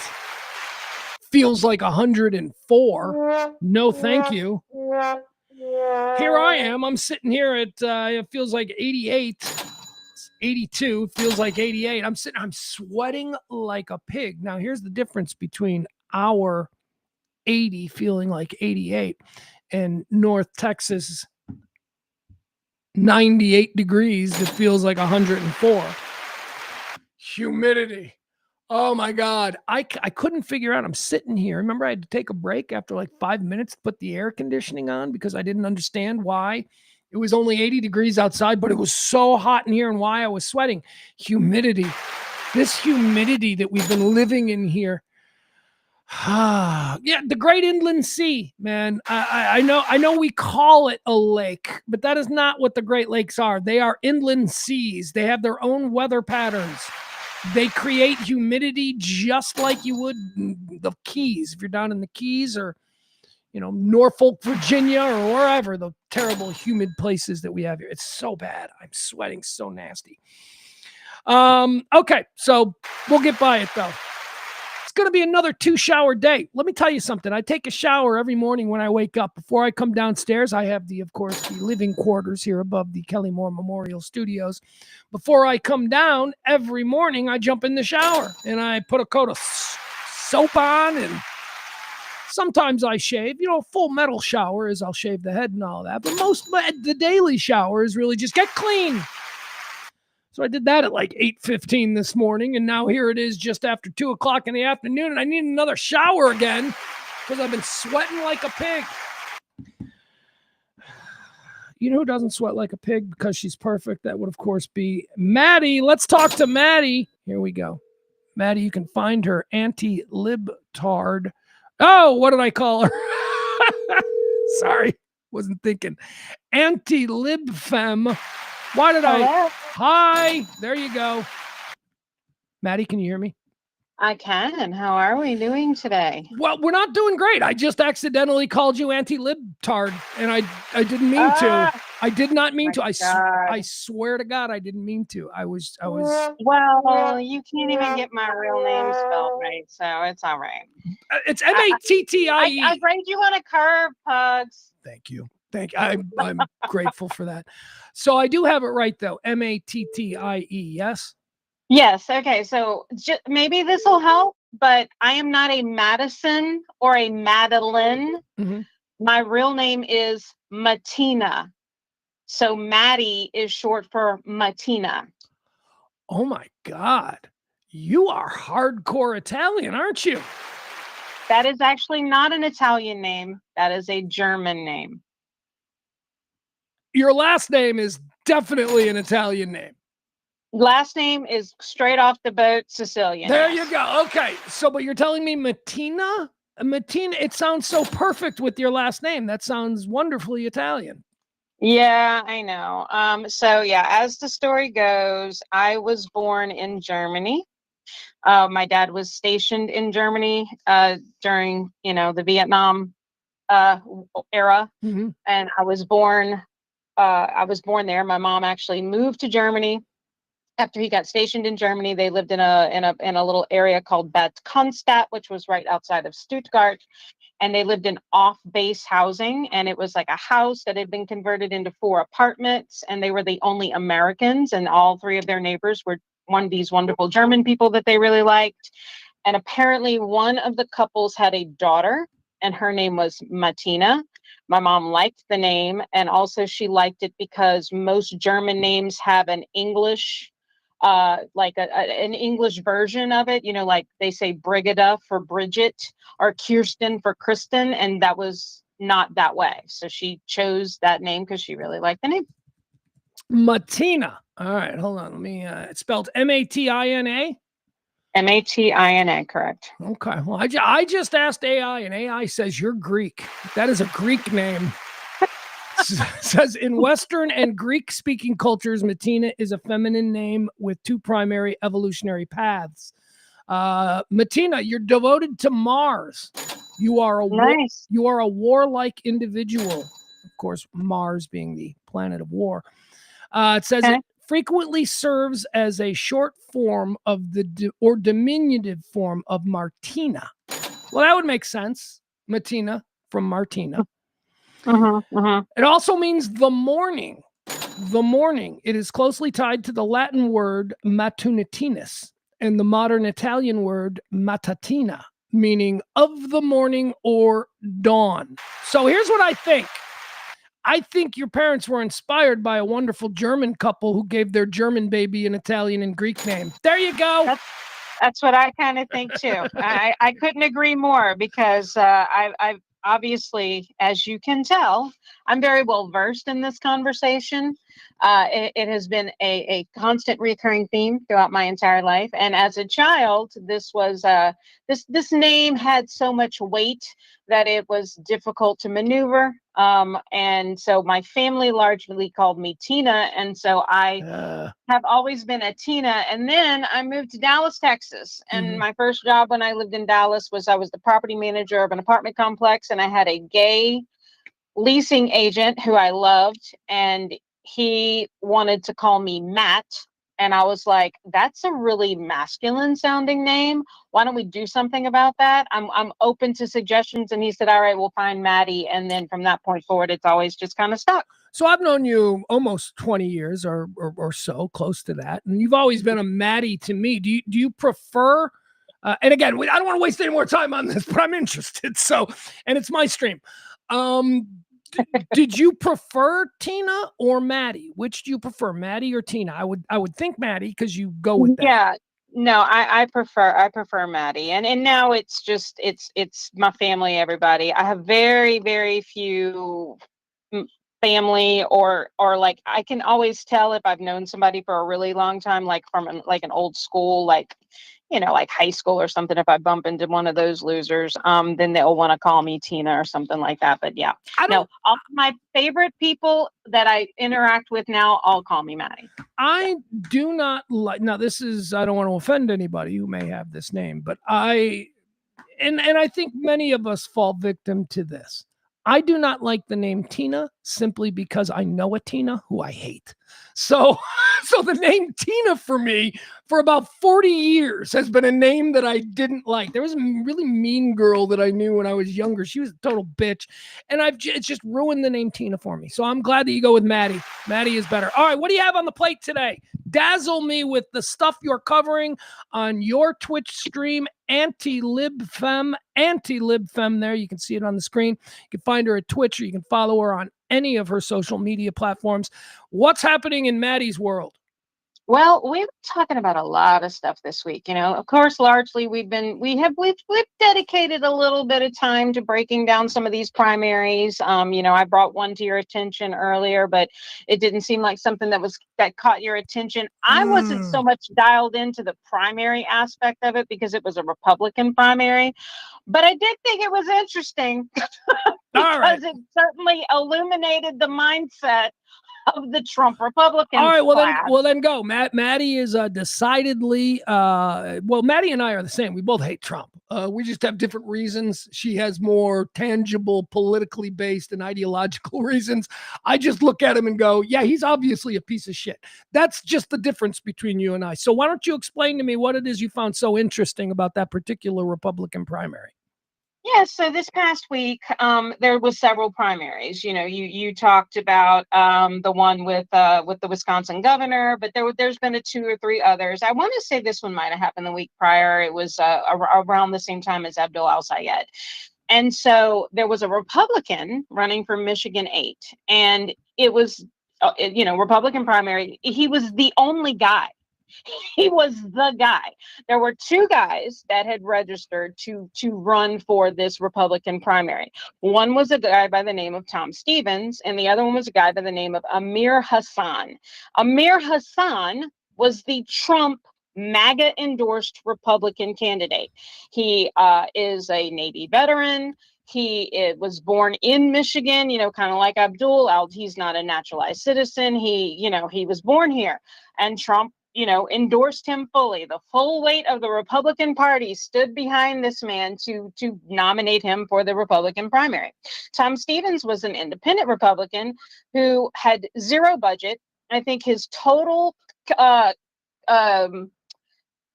money that he raised during his campaign was $2,000, and I think he probably donated that to himself just to get some to do some social media or something like that. And largely, as the primary drove forward, he had no following, no engagement, no motion. He dropped out of the race, fully dropped out, because he realized it was just a losing battle, only to be surprised after the day of the primary that he had won. and come to find out, it was because even though Amir Hassan was the MAGA endorsed Republican, that when the Republicans showed up to cast their vote, they looked at his name and saw Muslim, and they voted for the white sounding guy. That's funny. So now Tom Stevens has to now run a real race. Oh no. Against the Democrat in Michigan 8, who is a very well-funded DNC candidate. He had no intentions of ever showing up to debate this guy or do the first fucking thing. So that's going to be an interesting one. I don't know. I'm a little curious. Turning attention to the other statewide race there that's got national sort of views or implications. El Sayed versus Mike Rogers is the Republican. He's the Mike Rogers. I like Mike Rogers. I like Mike Rogers, the TV guy. Hey, I don't remember him as a congressman. I remember when he lost, and then suddenly he became a fairly reasonable and common sense based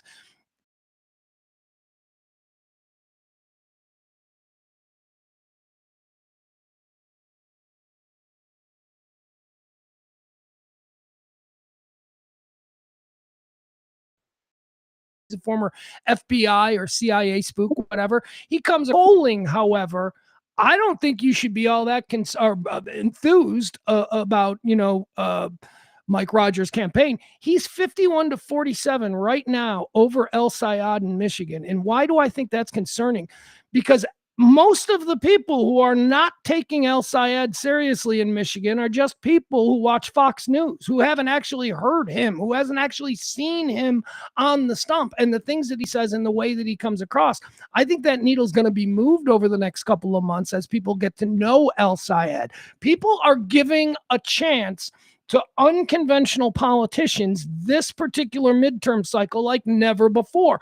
And I believe it's because things are so atrociously bad. We're all ears. So 51-47 currently, according to the most recent Fox News poll there, or not Fox News, Fox. Different. This is local Fox 4 in Michigan. To grade that on a little bit of a curve too, because literally right before that poll came out, as Al Sayed had just won his primary, they dumped a ton of negative ad spend out there to discredit Al Sayed, calling him a dog murderer because there was a fucking kill shelter in his district whenever he was the public health officer and all kind of shit.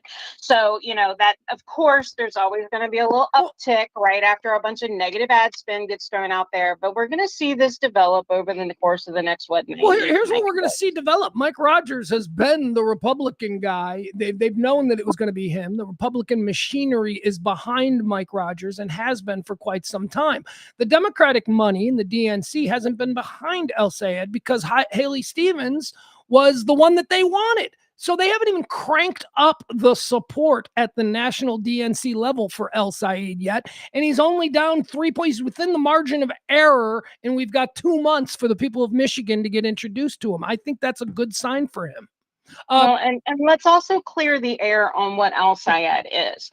Al Sayed is not a a Democratic socialist. He is not a DSA candidate, No. nor is he a socialist. No. Okay. So and the reason why he didn't get the DSA endorsement is because he is not a registered DSA or a socialist. Al Sayed is a Democrat. What he isn't is an establishment Democrat like Haley Stevens was. Right. Haley Stevens was an AIPAC fucking funded $70 million campaign ad spend from an Israel foreign lobbyist who did nothing more than try to get her elected because they planned to endorse Mike Rogers in the general. Wanted her to win so she could lose later. Al in the chat room says, did you guys hear that James Carville might leave the Democratic Party? Do you know the reason why? Do you know the reason why? I heard the news last week. Yeah, I'm with you. The Crypt Keeper needs to just go away. Why? He has no relevance whatsoever. Zero. He hasn't been relevant in any consultation aspect of any sort since fucking Bill Clinton.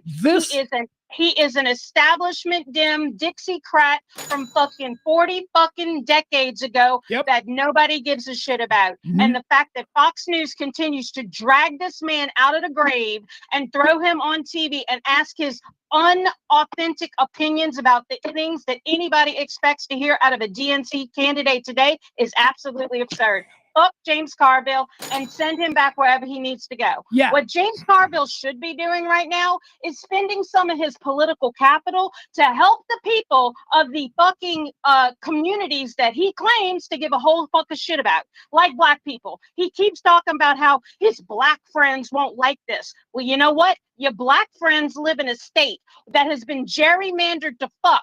Why don't you go spend some political capital and really get out there and help your black friends, James Carville? But no, you don't want to do that because if you can't stick your neck out too far for fear it's going to get chopped off. So fuck off. Nobody cares about James Carville. All right, I echo that. Nothing I can add to that. He is the quintessential Sorkin Democrat.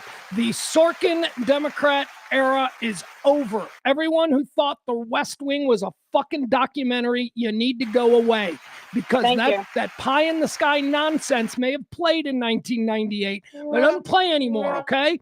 We've moved He's got his old man panties in a twist because Hassan Piker is out there stumping and doing groundwork with candidates who are all about supporting and benefiting the working class.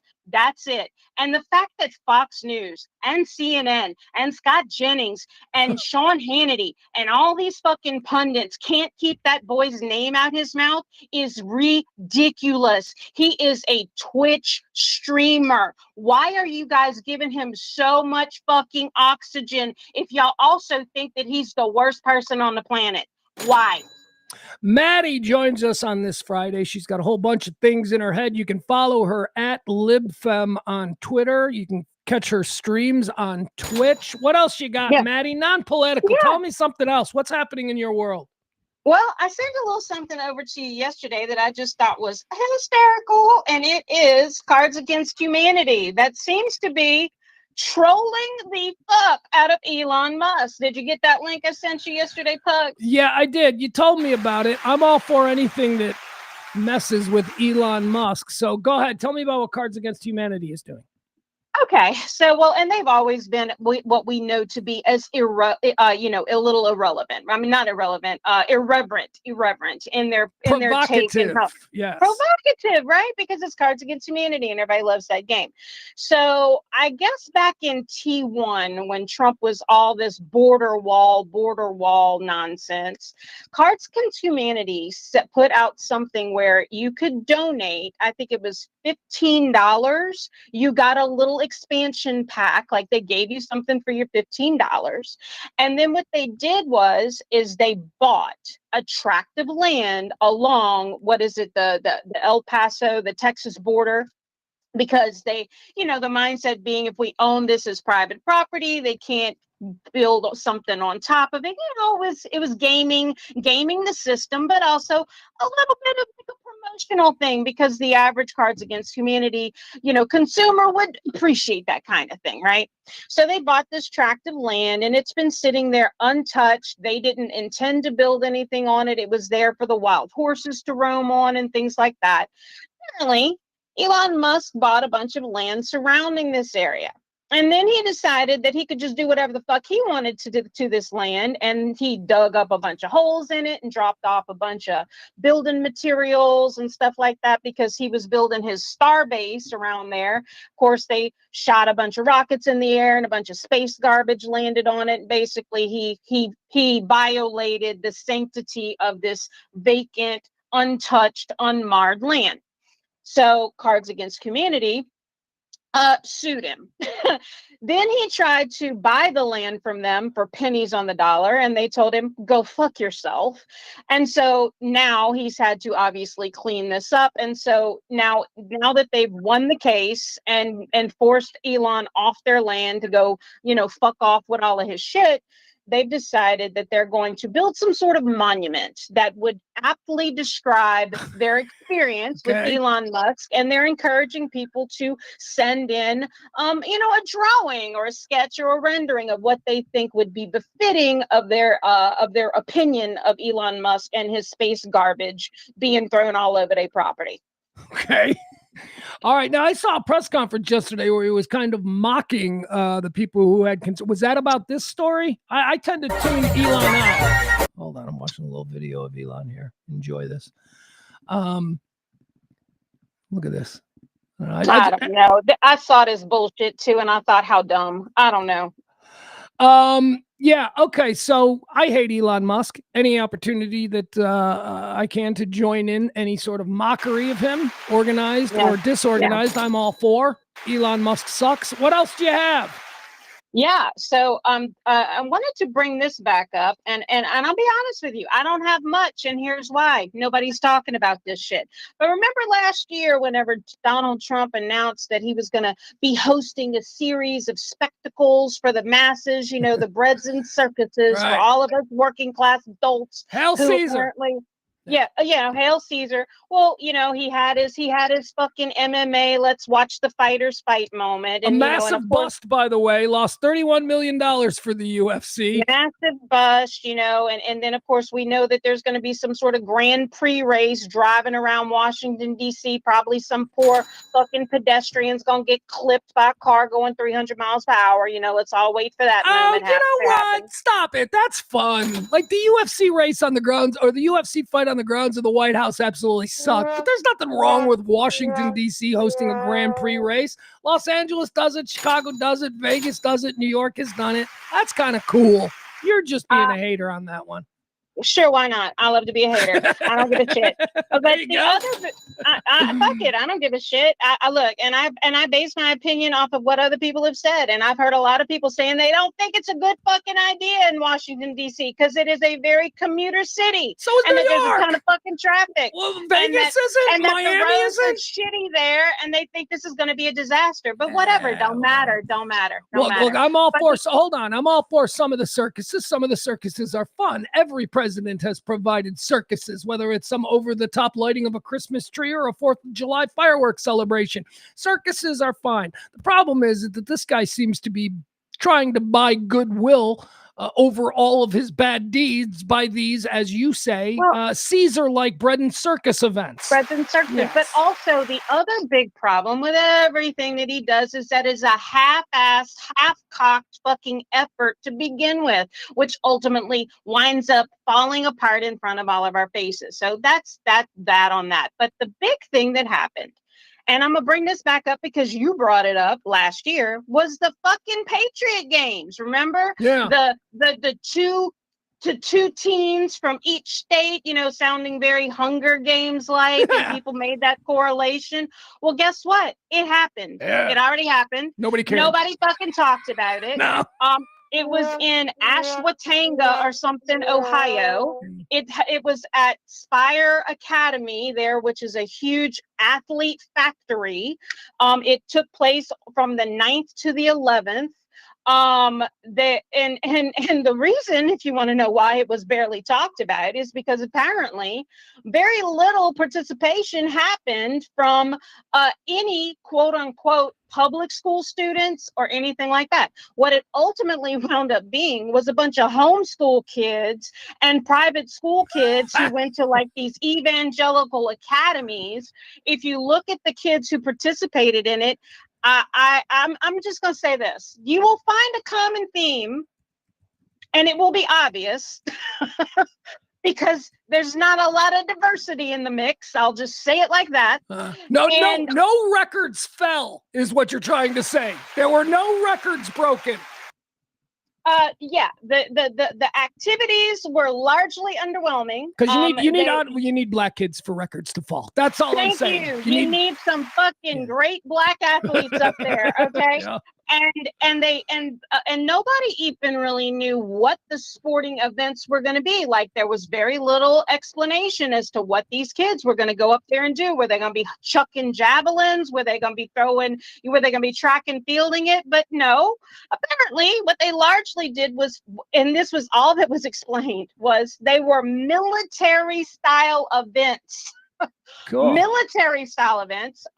So my man was like, okay, so what they gonna be doing? Crawling under barbed wire on their elbows? Like, what does that mean? Nobody knows. Hold on, I'm looking at some pictures. The very first picture I pulled up has a very large black girl featured prominently. They made sure to get her in frame. The one.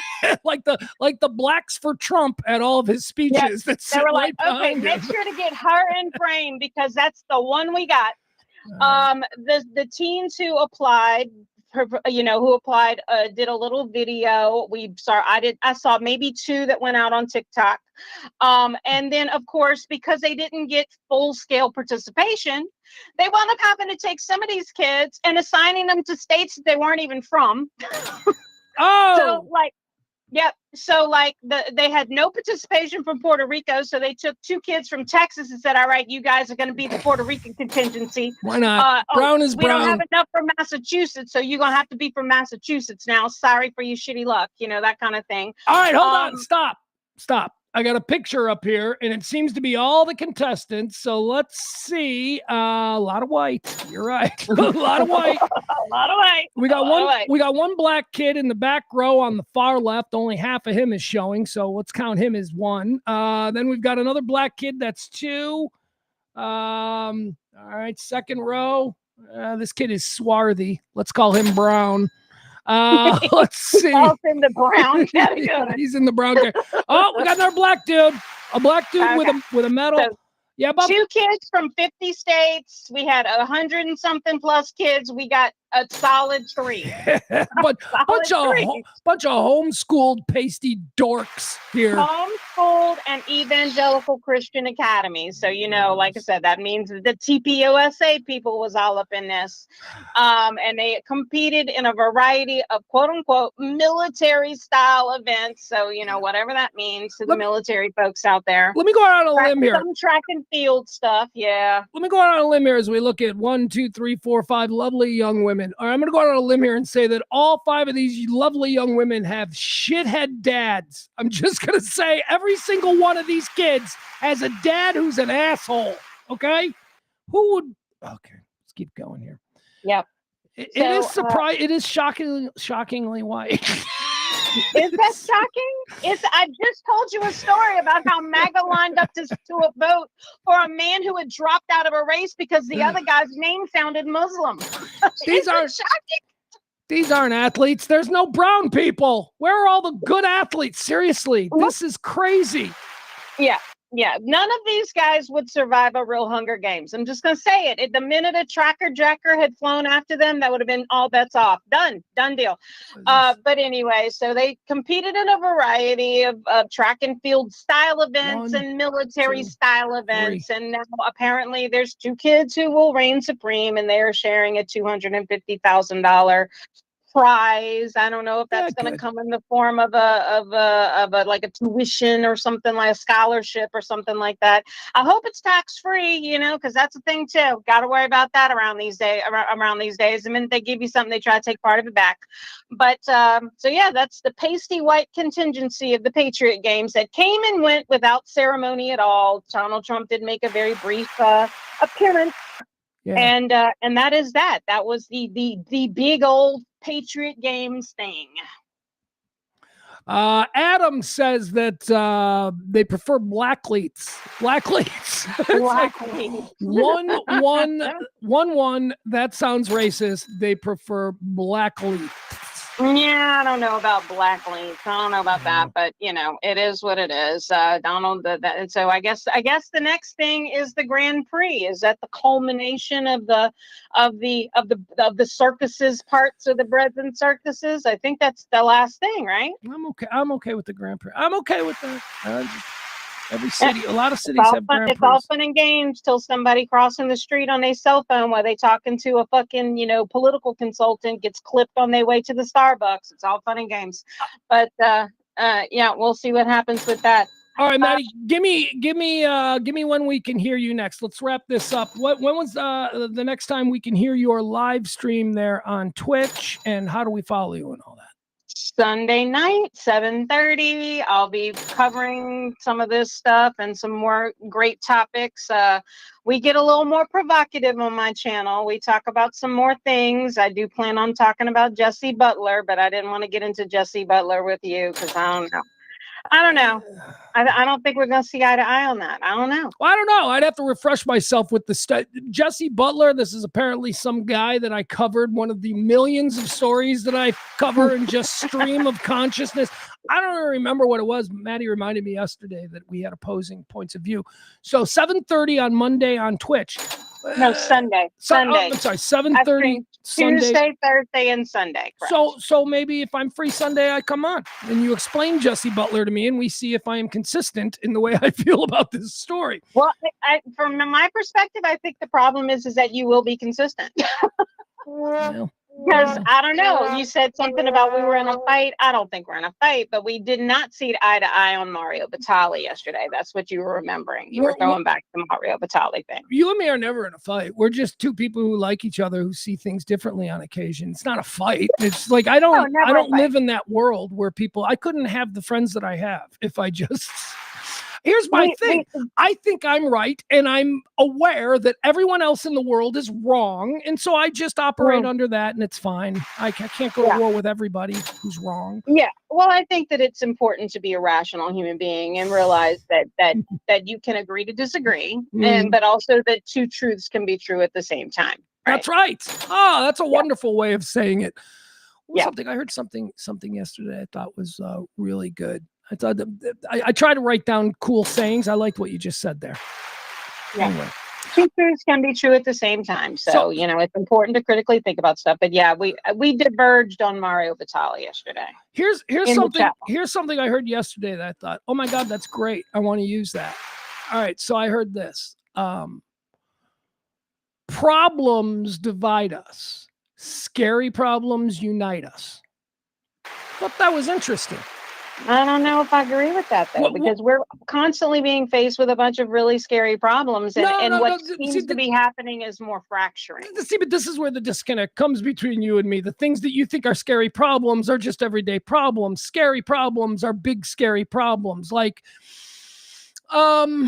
I think of like after 9/11. That's the context of what this was. I would agree. Yeah, 9/11 was a huge. That was a real problem. Moment. That was suddenly a very real problem that we were dealing with. Not the guy across the street votes differently than me. Those are not real problems. Those are the problems that divide us. So anyway, I thought that struck me. I thought that was interesting. And if we're going to go down that line of thinking, basically what's happening, not even basically, Donald Trump and you know, the Republican pundits are describing the quote unquote commie takeover our country as the next biggest thing that is equally as weighted as a 9/11 right now. I've been saying this for a long time now, since the beginning of this. we'll call it a cold civil war here in this country, because it is a cold civil war at this point. I've been saying that, the thing that's going to fix everything is when the aliens come, because that's going to be the problem, that all of us humans are going to stop hating the guy who voted for Kamala across the street, and we're going to go, hey, wait a second. We're all in this together. So that's the thing that's going to solve it. That's the thing that's going to fix humanity, when the aliens finally show up. But don't you realize that that's what they're already doing? Except in your worldview, you're talking about this from the aspect of an actual alien from another planet. Yes! So what they're actually Big doing difference. is they're taking the same mindset and they're painting Muslim as that problem, and that's what's happening. They're wanting us to unite against the brown people. Bigger problem: the guy who cut your lawn not being here legally, or a spaceship from another dimension suddenly hovering over Washington D.C. What's the bigger problem? That's my whole point. Yeah, Independence Day happening and playing out in real life. Right, exactly. But yeah. Hold on. My box is broken. All right. Yep. It's just gonna stick with the applause. All right, Maddie, we got to wrap this up. Why? Because I've got to reboot my system here. All right, we'll see you on Sunday night. Yeah. Okay. Sounds great. Thank you guys, and y'all have a great weekend. And I'll see you next week. And I love that I'm walking out to a round of applause. Well, we've got no choice here. All right. Thank you, Maddie. All right, bye. There she goes. We'll talk to her again next week. All right, guys. Hold on. You hear that? I got to do something.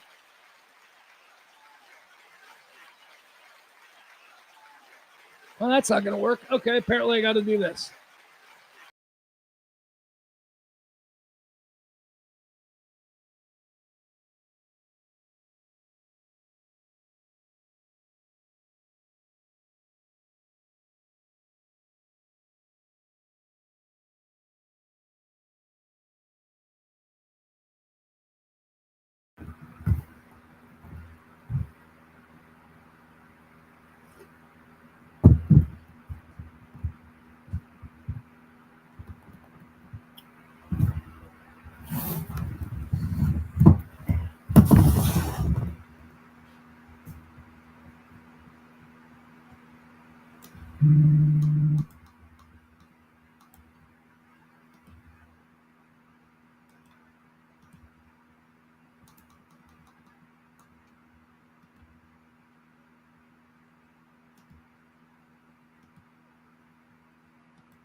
I don't know what to do here. It's not coming back. You're not hearing me through the board. You're hearing me through the computer, and I don't know what the fuck that happens. All right, come on, bitch. Here we go. Let's try this again.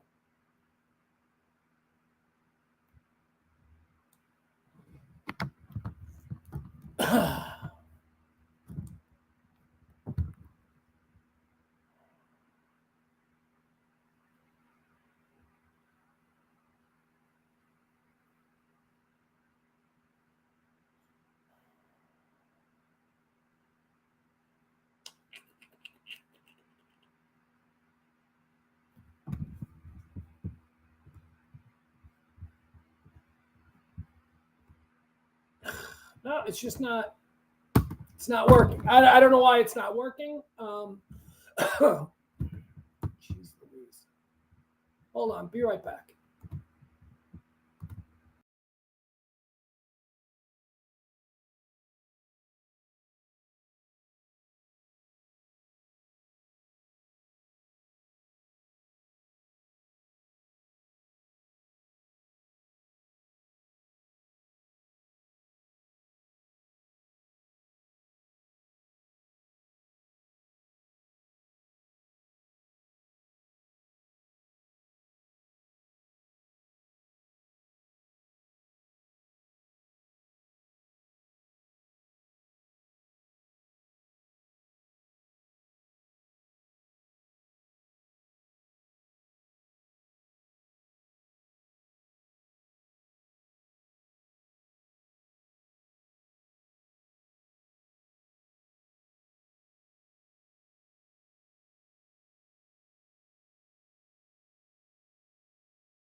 All right. Maybe that's better. I don't know. That works. All right. That works. All right. We're okay. We've lost everybody. That's okay. Sorry about that.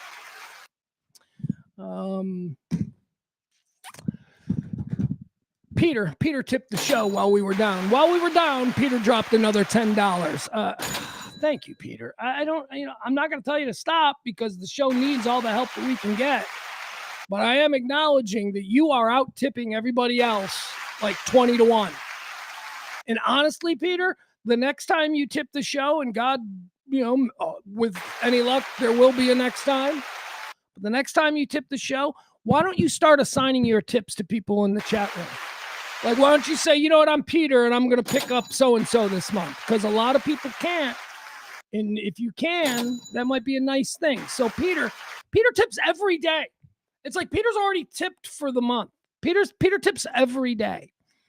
And just as I'm really frustrated and I'm pissed off and I'm trying to get this thing back up, a thing comes in, and of course, it's Peter.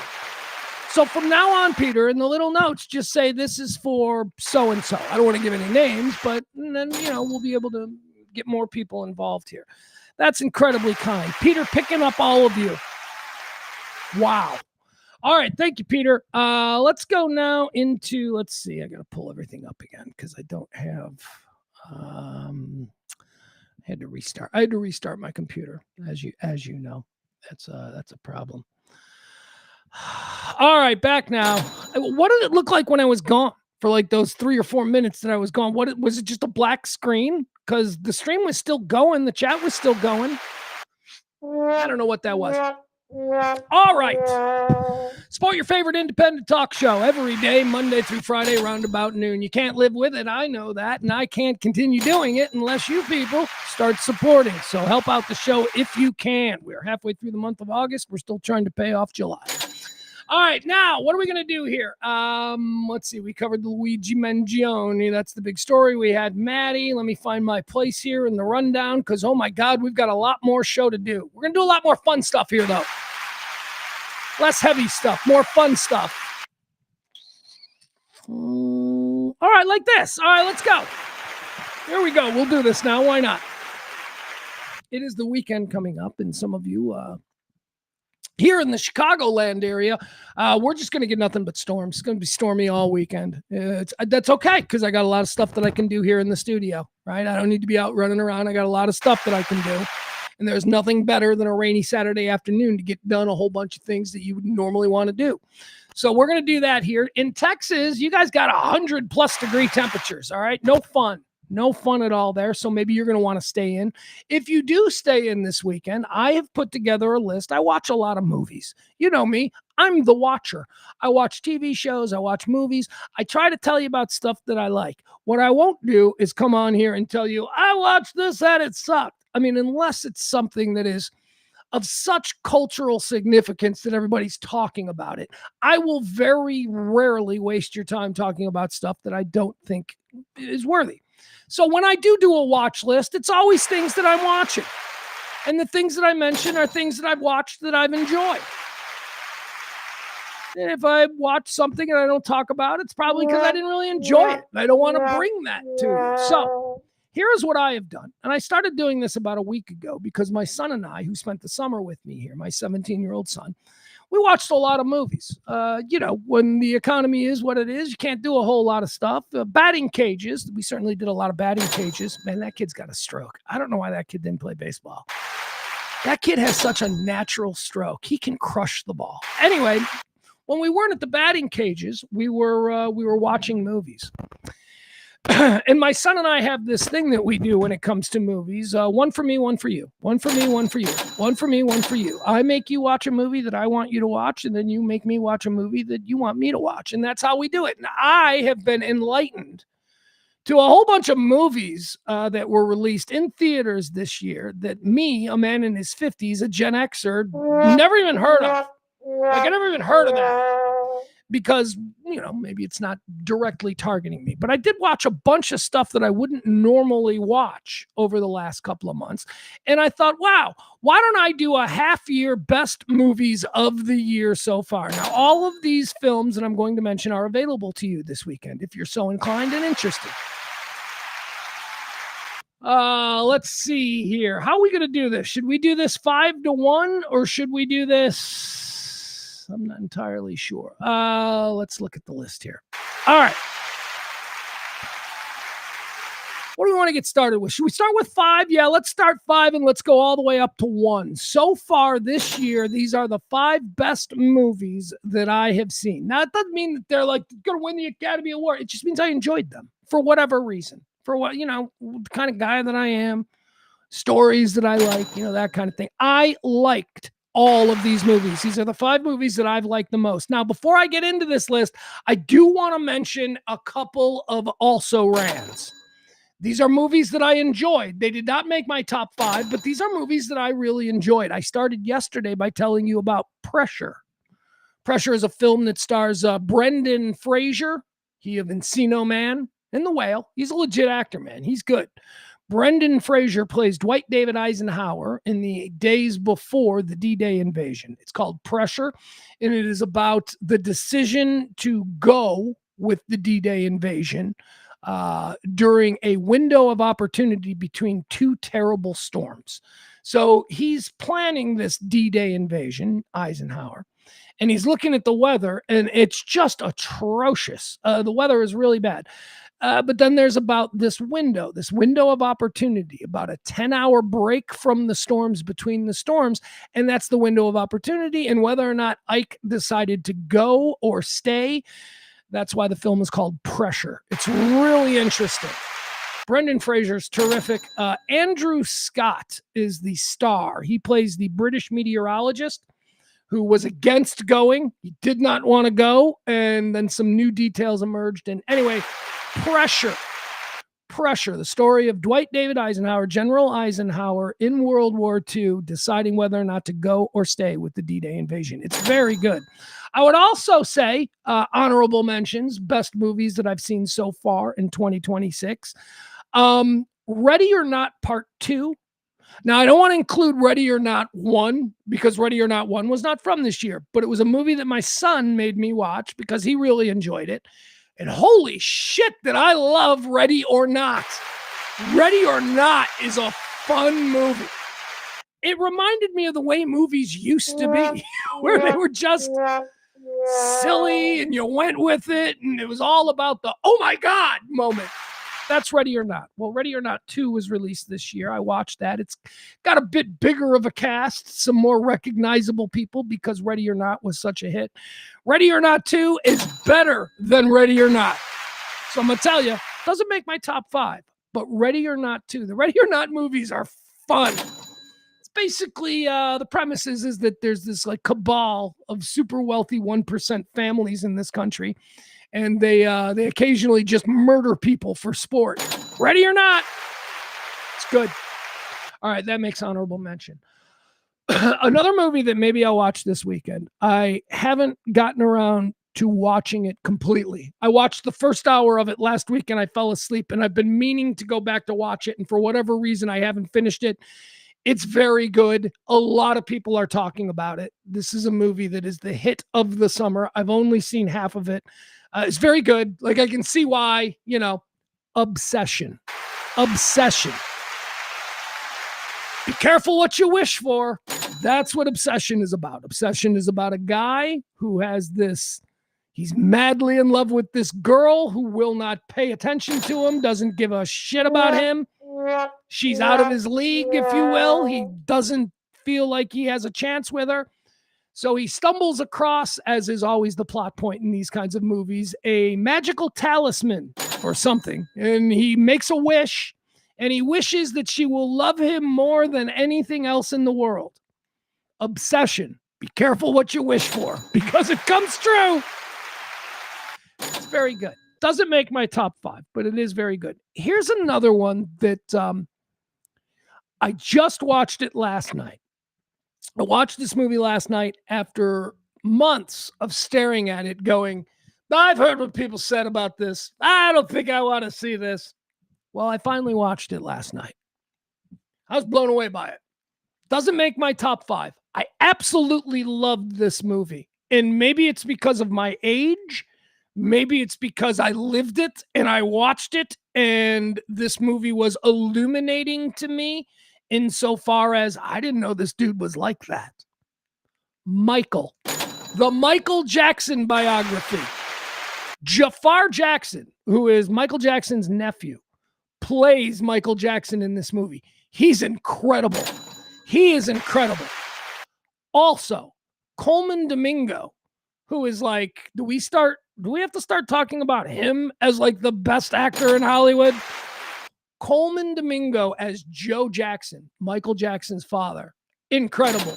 I will be shocked if Coleman Domingo isn't nominated for an Academy Award for his performance as Joe Jackson in the Michael Jackson biopic, Michael. Doesn't make my top 5. But man, and again, I wonder if I enjoyed it so much because I am intimately aware of everything Michael Jackson because of the time period of which I came of age. Michael Jackson, there was nobody bigger in the 1980s than Michael Jackson. I mean, I remember Michael Jackson, the cartoons, watching him as a kid with the Jackson 5. I remember in the 70s when they left Motown and changed their name from the Jackson 5 to the Jacksons. I remember when Michael went solo with Off the Wall. I remember sitting in a cafe with my grandmother in Ford City Mall in like 1980, and there was a TV on, and they were promoting the new Michael Jackson album, Off the Wall. I remember buying the Michael Jackson album, Off the Wall. I remember thinking Can't Stop Till You Get Enough was like the greatest song ever written. And then he exploded. Then the Thriller, then The Bad, then all that was Michael Jackson. And it was shrouded in mystery. Had no idea what kind of a dude Michael Jackson was. My perception of Michael Jackson is that he went around like a space alien being all weird all the time. My biggest takeaway from the movie Michael is that Michael Jackson was way more normal than I think that we ever thought. And that Michael Jackson was playing a bit. That whole thing about him being mysterious and Elephant Man bones and all the weird shit, that was all done performatively for the public cameras. When Michael Jackson was home, he was a shark in the business, in the boardroom. There's a scene where Michael Jackson decides that he's going to leave the management company run by his father, Joe Jackson. And he meets with some of the biggest attorneys, entertainment attorneys in Hollywood. And he sits there, and it's about how he came to be in business with John Branca. John Branca is one of the most powerful and influential entertainment attorneys in the history of the entertainment business. He was Michael Jackson's personal attorney for everything. And Miles Teller plays John Branca. Smaller role, but a very cool role. Michael's a shark. Michael knew exactly what he was doing with his career. He knew exactly where he wanted to go, and he knew the strategy to get it done. All of the, I just love everybody, and that was an act. That was an act. And that was the most mind-blowing thing about watching the biopic Michael. To see him depicted as just a normal dude who's like super famous. I really enjoyed the film. Michael, okay? Now, again, I enjoyed it because that depiction of Michael went against everything that I thought to have been etched in stone about him. I thought I knew that he was just this. He never spoke. He didn't do any drugs. He didn't drink. Michael Jackson drank a lot. Michael Jackson liked booze, okay? He would get his drink on. By the way, a drunk Michael Jackson, that must have been something, huh? Anyway, those are my honorable mentions, okay? Michael, which I really enjoyed. God, the music. The music in Michael. I mean, I know it's all Michael Jackson music, but I don't think that I've listened to Michael Jackson music in quite some time. I think that it's just one of those things that we take for granted. That, Michael Jackson music is like Christmas music. Like I don't hear a Michael Jackson song and react the way, I maybe hear a Boston song that I haven't heard in a while. Oh, this is a banger. And we take Michael Jackson music for granted because it's been everywhere for so long. It's like Christmas music. Last night I'm just watching the movie and it is wall-to-wall Michael Jackson music. And I'm like, this guy was legit. These are legit all-time bangers. By the way, here's the other thing that I found interesting about watching Michael. I had the closed captions on because I watch everything with closed captions because that's the only way to watch TV now. That's another thing that Gen Z taught me. Closed captions for everything, especially if you're watching a lot of British TV. Closed captioning really helps. I'm watching Michael last night with the closed captioning on, and for the first time ever, I read the lyrics to his songs. I'm going to say I don't think you know the lyrics to Billie Jean. I don't think you know the lyrics to Thriller. I don't think you know the lyrics to Beat It, okay? Because I didn't. Because my whole life, beat it, beat it, beat it, beat it, born and pick a did it, right? Nobody know what the fuck Michael Jackson was saying. He didn't sing in a way that articulated the lyrics. It's all just about groove and tone. He had that tone. He could have been singing gibberish. It didn't matter. Anyway, I got to read the lyrics to Beat It. And I was like, oh, I didn't know that's what this song was about. Beat It was about gang violence. It was about bringing the Crips and the Bloods together. I had no idea until I read the lyrics. Anyway, there you go. Michael, Pressure, which is the story of Dwight David Eisenhower, Ready or Not 2, and Obsession, which is the big hit of the year so far. Or at least sleeper summer hit, Obsession. All right, those are your honorable mentions. All right, let's get into my actual 5 movies that I've seen so far in 2026 that I think are worth your time, okay? Are you ready? Let's start out with, let's do this one. This will be the first one. Coming in at number 5, because is that right? Yeah, that's right. All right, here we go. Coming in at number 5 on my list of the 5 best movies of 2026 so far, Disclosure Day. Yeah, had to get Disclosure Day in here. Why? Couple of reasons. One, it's a movie about disclosure, which is, when do we let all the peasants know that there are aliens and that we've been dealing with them for years? That's disclosure. That's what this movie is about. Okay, so right from the start, it appeals to me as far as content and story. Secondly, I come from the 80s. I'm Gen X. You telling me Steven Spielberg's going to make a big spacey movie? I'm there, okay? Spielberg, Hollywood, this is my childhood. This is movie making. Number 5 on my list of the best films of 2026, Steven Spielberg's Disclosure. Disclosure. All right, here we go. Number 4 on our list. Let's see what we got here. This movie, it's number 4, but I feel like it should be a little bit higher because I just loved this film. I've seen it twice. It is the only movie on the list that I have watched twice. And again, maybe this has much to do with the fact that Sam Rockwell is my favorite current actor in all of Hollywood. Number 4 on the movies I've enjoyed most, aka the best movies of 2026 so far. Good luck, have fun, don't die. Sam Rockwell plays a time traveler who's caught in a time loop, whose job it is to time travel back to this Los Angeles diner, where there is a group of people in this diner, and within this group of people in this diner is the perfect group that can save humanity. There's like 4 people in this diner that if you can get these 4 people together, humanity will be saved. He comes from the future where humanity definitely needs saving. So Sam Rockwell keeps time looping back to this diner to try and do these missions with 4 more people before finally finding the 4 that can save humanity. That is the premise of Good Luck, Have Fun, Don't Die. And it is Sam Rockwell at Sam Rockwell's best. He is so good. My favorite Sam Rockwell movie. I shouldn't say at his best. My favorite Sam Rockwell movie, my favorite Sam Rockwell performance is Jojo Rabbit. Oh my God, I love that movie so much. Jojo Rabbit. All right, number 4. Number 5 was Disclosure Day, a big old classic Spielberg theatrical summer release. Number 4, Good Luck, Have Fun, Don't Die, which is, as I say, the only movie here in this list that I've seen more than once in 2026. Number 3, let's bring us to number 3, the third best film of 2026 so far, at least insofar as me and my tastes and what I enjoyed. Here's what I enjoyed most about this movie.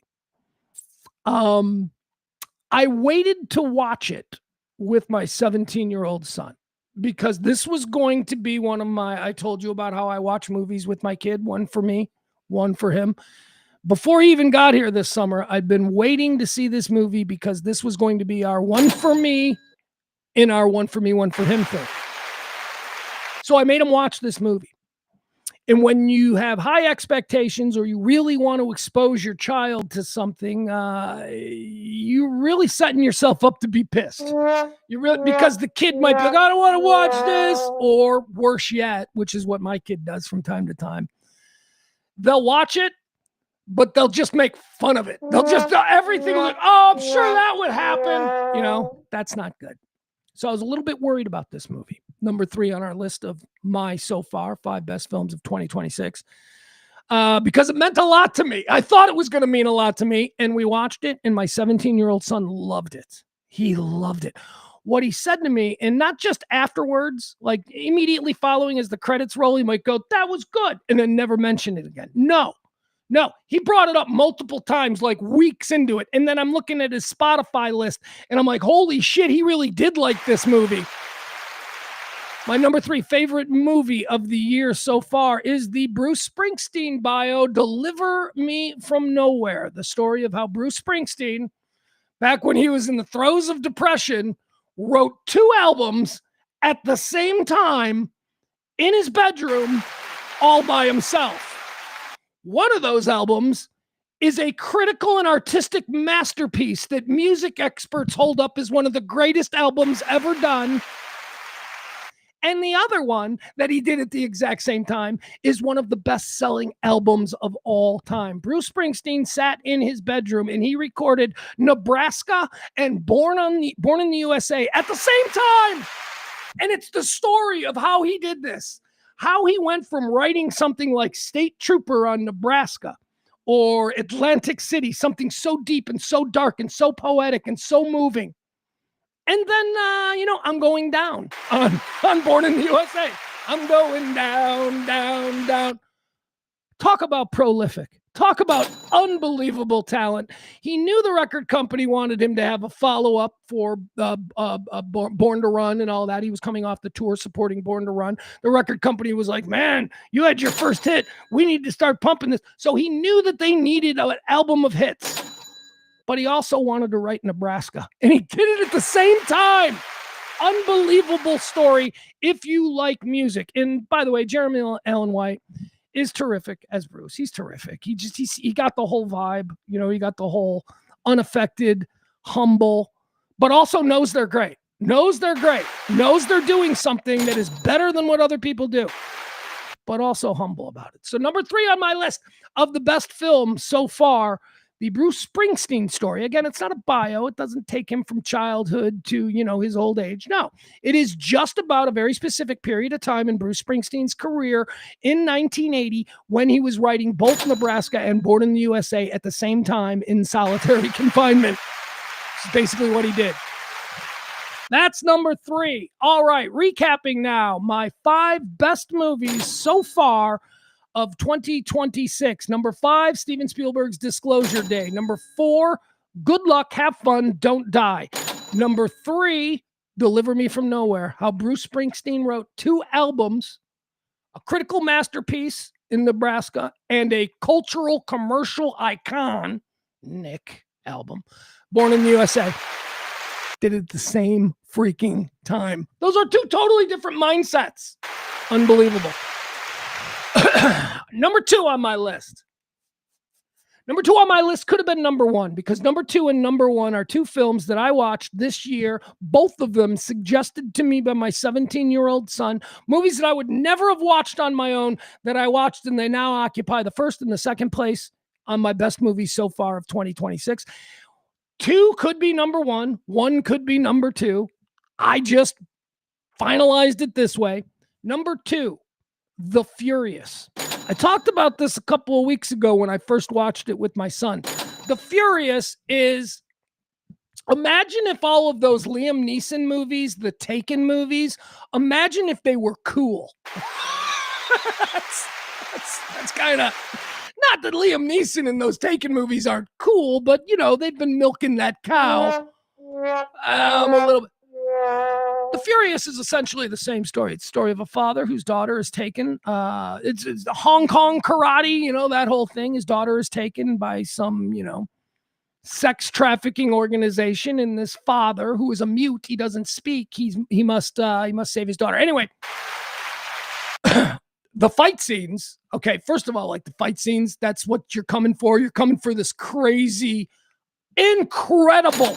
The fight scenes in the action in the Furious is incredible, but also the story's tremendous. Story's great. The dialogue's great. It's not just hi-ya. I mean, it is good. It is really good.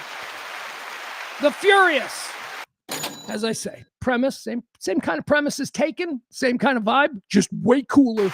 Way cooler. The Furious comes in at number 2 on my list of favorite movies so far in 2026. So this brings us to number 1. And as I say, number 1 could have been number 2. Number 2 could have been number 1. Number 3, I don't include in there because that's very personal. The reason that I love Deliver Me From Nowhere is very personal, and it has a lot to do with the fact that my son also really liked the movie, really found it super interesting. So I wouldn't include 3, but 2 and 1 you could sort of flip in any order that you want here, I suppose. But number one I do need to talk about, because there hasn't been a movie, and this is why I put it at number 1, because of all the movies that I've seen, this is the one that I went, I don't know what the hell I just watched. I don't know what that was, but man, can I buy a ticket for that ride again? I'll get on that ride again. This is a movie that I spent, hours on AI and reading all of these articles about what the hell is really happening in this. What does this mean? The best movie so far of 2026 that I've seen is Backrooms. Backrooms. Buckle up, man. I am telling you. Here's what I've heard people compare Backrooms to. And I get angry at this because there's no comparison at all. People compare Backrooms to Inception. I don't know if you've seen Christopher Nolan's Inception. Maybe you're like me. Maybe you only saw about 40 minutes of it and went, fucking Christopher Nolan sucks. He is so overrated. What the fuck? Inception's a terrible movie. It's a visually stunning film. It looks really cool. But as far as a movie goes, Inception sucks. Okay? It's dumb. There's holes in it. It doesn't make any sense. So I hate Inception. Backrooms is being compared to Inception, and it drives me nuts. Now, the thing that I do find most interesting about Backrooms is the person who created it, 20-year-old director Kane Parsons. Guys, he's a genius. It's undeniable. Every now and again, you get one of these 15-year-olds who shows up on the scene, and they're doing things at a level that is just unfathomable. That's who Kane Parsons is. Kane Parsons is 20 years old. He's the director of Backrooms. He's a kid, obviously, 20 years old. He started out as a YouTuber.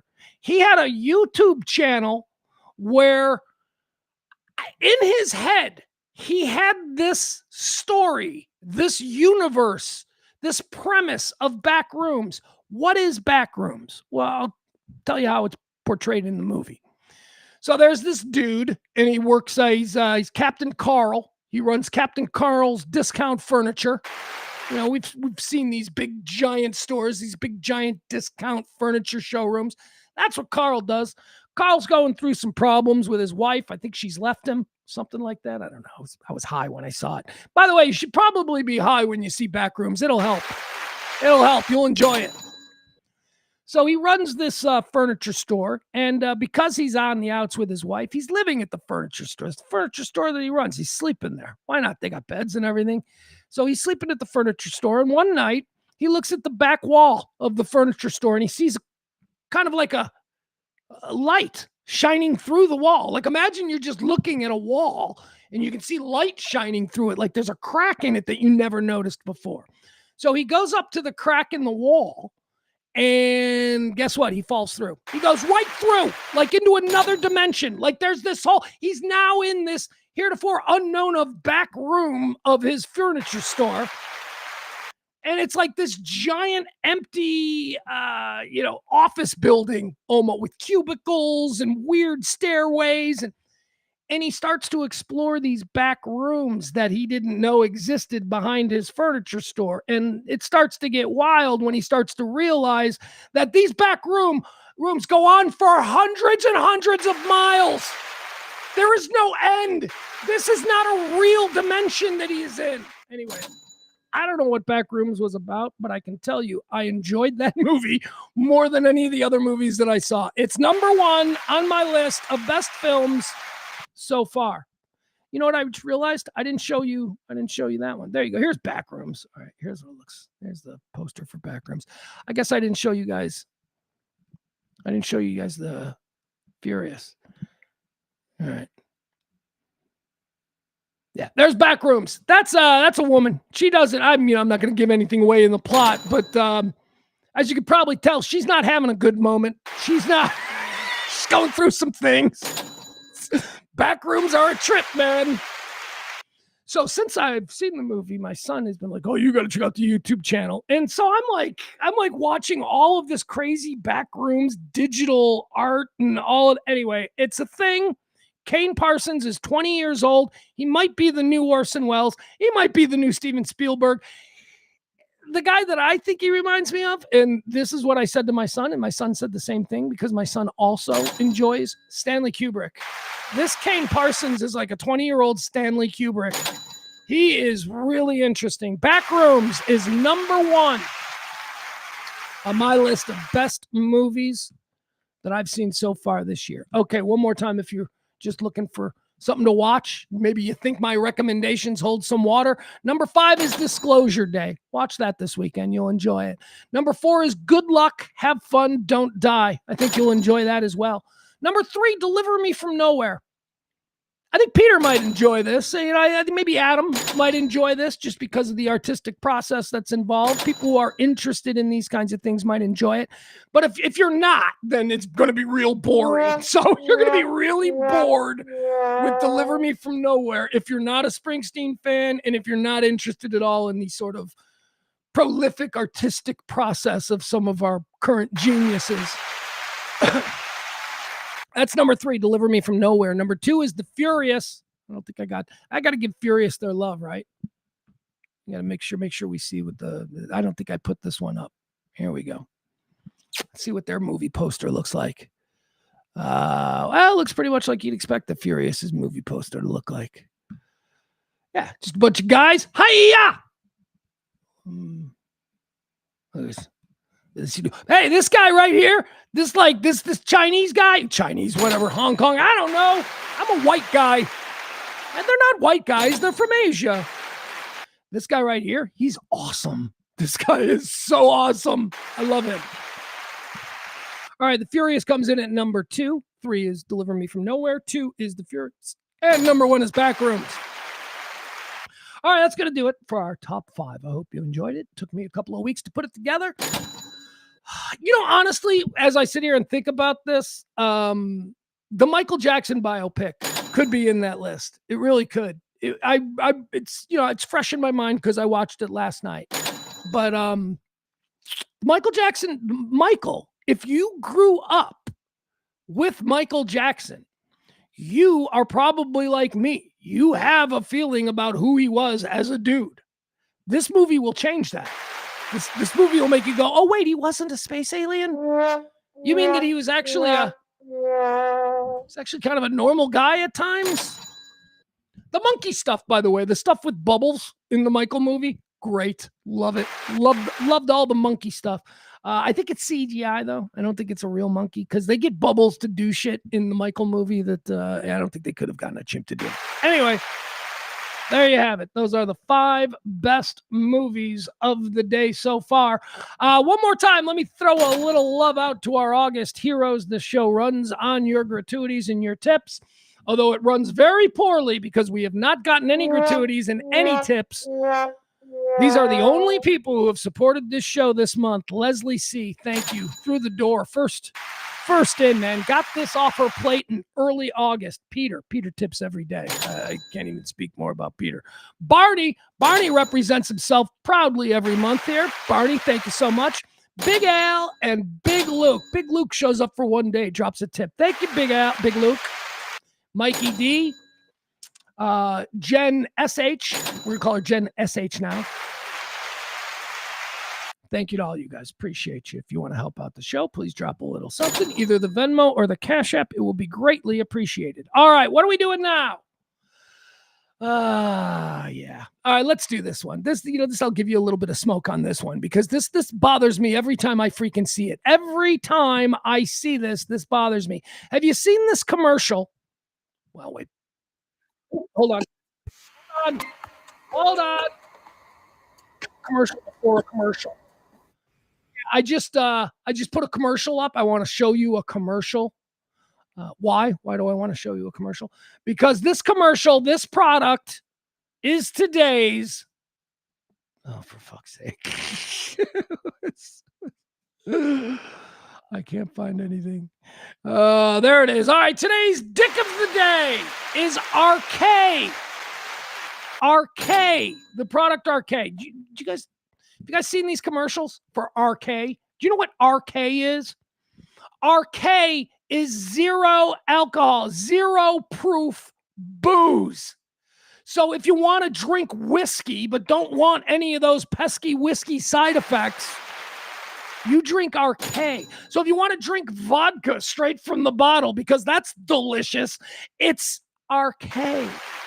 Now, where does this product come from and why am I so angry about it? Well, I'm angry about this product because people don't drink anymore. And maybe that is ultimately a good thing, but the new generations, they're not going to the bars. They're not drinking beer. They're not, we couldn't wait to drink. When I was 15 years old, I'm going to parties, getting shit-faced every Friday and Saturday night at 15. I got a 17-year-old kid who doesn't go to keggers. They don't exist. It's changed. So when these kids become 21, the first thing that they do is they don't go out to the college bar. No, they don't. Bars hold no interest for them. They don't have a taste for alcohol. They are awkward when they're around strangers because everything about their life has been virtual. They hang out with their friends. My son hangs out with his friends every single day. They're never in the same room. They're always, he's in his bedroom and his friends are in their bedrooms and they're all represented on screens. The bar business, the booze business, generationally speaking, it's meeting some hard times. Okay. So RK is a new product that's out there. That is just alcohol. It's terrible tasting hard alcohol. And more on that in a second. Not that, and by the way, I say terrible tasting hard alcohol. All alcohol is terrible tasting. People, you get this, right? Oh, this scotch. Oh, this is the best spoiled barley I've ever had. You do realize that alcohol, we're not supposed to like alcohol. The fact that it tastes so terrible is supposed to be the warning that this is toxic to our system. So fruit goes bad, it ferments, it turns into booze. Animals don't even eat this shit. But we human beings, we kind of like the after effects, the buzz. So we turned alcohol into a thing. But anybody who tells you that they like the taste of vodka, they like the taste of whiskey, they like the taste of rum or gin, they're lying to you. It doesn't taste good. That's why we have mixed drinks, okay? That's why the screwdriver is like the entry-level drink for everybody, because vodka tastes like ass and orange juice makes it taste less like ass, okay? We flavor our whiskeys and our boozes because it tastes terrible. So along comes RK. RK is trying to target the Gen Z poser who wants to pretend like they're all grows up, but they don't like the hangovers or they don't like what. Here's a commercial. And every time I see this commercial for RK, I get angry. I get angry at the state of the world. Watch this commercial. It is the height of absurdity for me. Here we go. RK. Well, here we go. All right. Last night, you drank vodka. You texted your ex. You danced on a bar. You should feel terrible, but you don't, because you didn't actually do any of those things. you were drinking RK, the world's first zero-proof spirit that tastes like the real thing. All the flavor, all the burn, none of the bad. That's not a good thing. Why are we preaching all the flavor? There's no fucking flavor to vodka. It tastes like shit. That's why you water it down with ice cubes or tonic or some kind of fruity thing. Their contention is false from the beginning. Their contention is, there's a whole bunch of people out there who are missing that lovely taste of whiskey. Nobody wants fucking whiskey that isn't gonna get you drunk, okay? We put up with the taste because we like the effects. This is crazy. This is the upside down. This is absurd. Last night, you drank vodka. You texted your ex. You danced on a bar. You should feel terrible, but you don't, because you didn't actually do any of those things. You were drinking RK. Yeah, you know you did. You also didn't have any fun, because when you're not drunk, you're not going to dance on a bar. When you're not drunk, you're not going to text your boyfriend or ex or whatever. I mean, whatever. Okay, that's not a good one. All right, let's eliminate that one. Maybe RK's onto something there. That's a good one. Getting drunk, losing your inhibitions, and having fun, those aren't bad things. You're going out to bars and you're doing shots of like non-alcoholic vodka. What is wrong with you?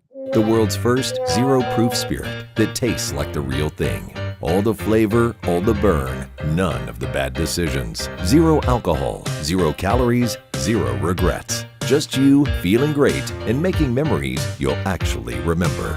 RK. Drink differently.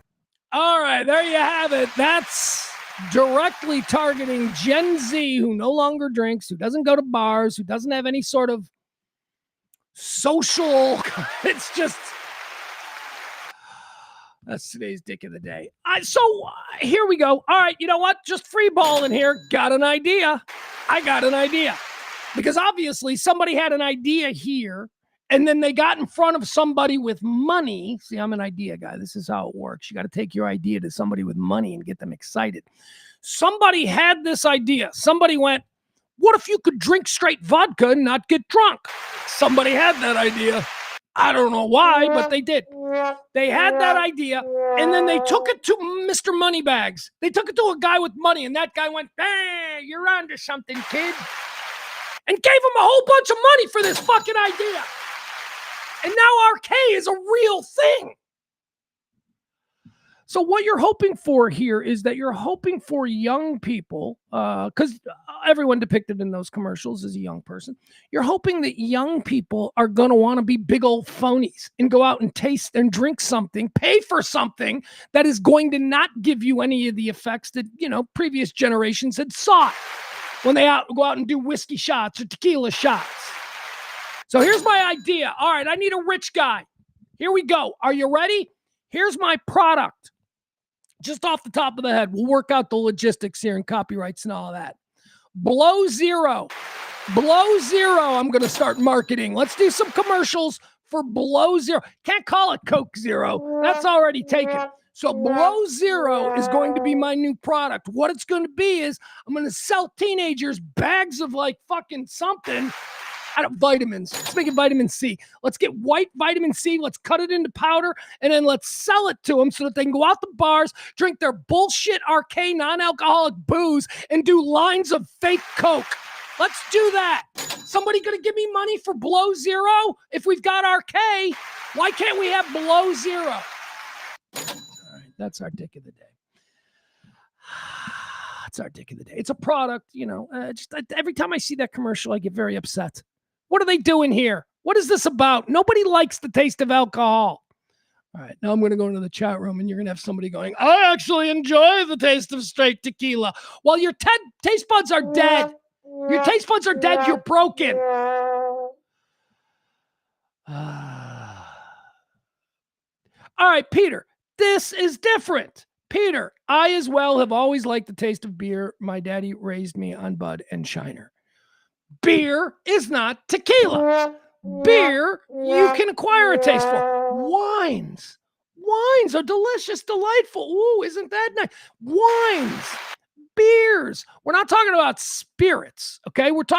Spirits are booze. Spirits is tequila. Spirits is whiskey, vodka, gin, rum.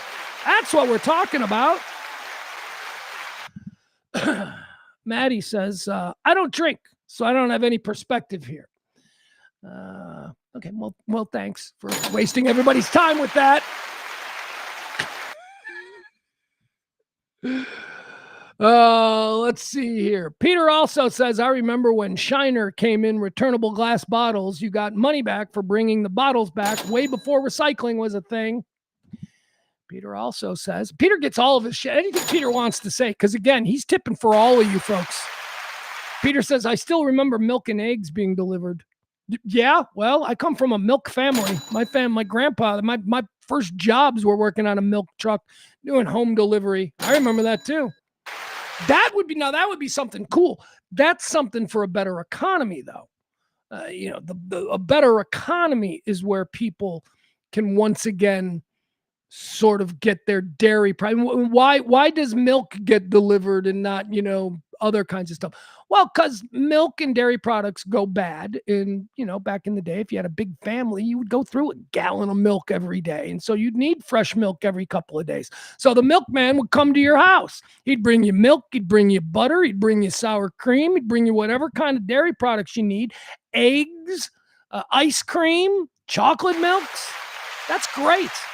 The neighborhood milkman, when we were a community, I used to go on my grandpa's routes. My grandpa had a lot of the South Side, but we would pull up in front of somebody's house at like 8:30 in the morning on a Wednesday and just walk right in. Now, again, this is like 1979. He didn't knock. He was the milkman. He walked right in the back door. I can remember a million times he would walk into people's kitchens. He would open their refrigerator. He would look and see what they got. And then just on his own accord, he would say, well, they need more of this and they need more of that. And then you'd hear someone from upstairs yell, Joe, is that you? Like, yeah, I see you're low on butter. 1979, 1980. That was the world we lived in. That was a nice world. That was a nice world. So yeah, I'd like to get back to that. Peter also agrees that tequila is awful. Tequila is awful. He's like, but you like the memories and the experiences and the fun that you have while drinking tequila.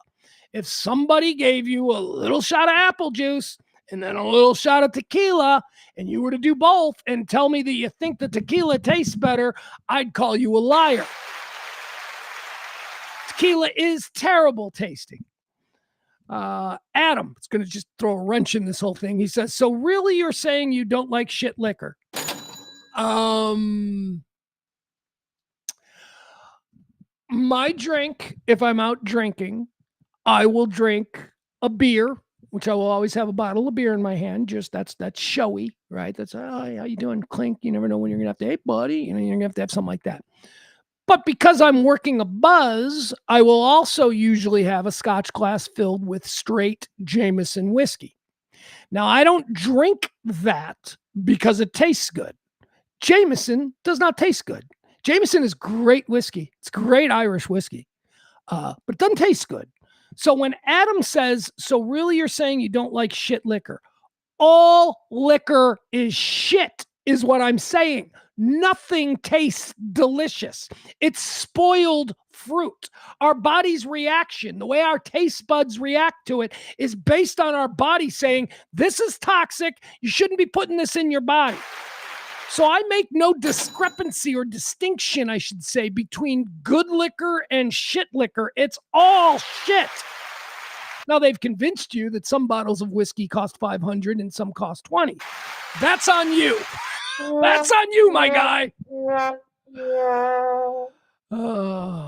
It was a nice world. You know why it was a nice world? Because we didn't know anything. We went about in total ignorance and oblivion. We didn't have, all of this. Oh, horrible things are happening. They're always happening. We had news that came on at 10 o'clock and 5 o'clock in the evening. That's it. We got a newspaper that we looked over. That was it. We were happily ignorant and not all ginned up by everything that we are today. Everybody's afraid of everything.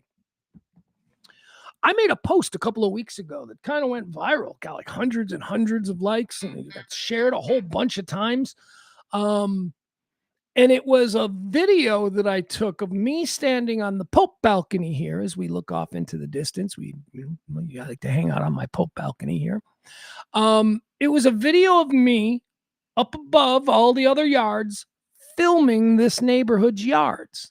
And I pointed out every yard in this neighborhood has a chain link fence. Every yard in this neighborhood, you can sit in your backyard, and if your neighbor comes out and goes to their garage, you're like, "Hi, Marge." There is zero privacy.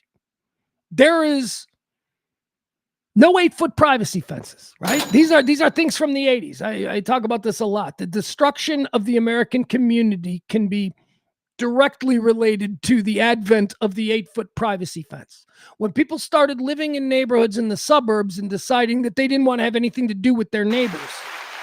So I took a video of all of these chain link fences off of my back porch. And I said, the death of the American neighborhood came when everybody decided they needed an 8-foot privacy fence. Now, is it, you're sitting out there and it's like, oh, geez, here comes Bob from next door. I'm going to have to say hi to Bob. Hi, Bob. How are you? Yeah, that's, not always optimal because sometimes you do want to just be alone. But in the greater good, the overall of it, that is way preferable to not knowing anything about your neighbors, which is where we are today. Frank knows it's all poison. That is exactly what fermented spoiled fruit is. It's all poison. Peter says, I'm a huge frozen margarita guy and a beer guy. Yeah, frozen margaritas are Slurpees. Right? You're not drinking straight tequila because straight tequila sucks. What you're drinking is tequila and a slushie from 7-Eleven. Kind of changes the whole thing. Anyway, there's RK. RK is our dick of the day product for a bunch of posers who want to pretend like they're drinking. All right, let's do 3 videos. This is 3 videos. Every day on this show, we like to stop down at the end and look at 3 viral videos that are going around. We call them 1, 2, 3 videos, and they're fun. All right, the first of our 3 videos, I love this. This was so well done. It's 3 minutes. We're going to watch a cartoon for 3 minutes.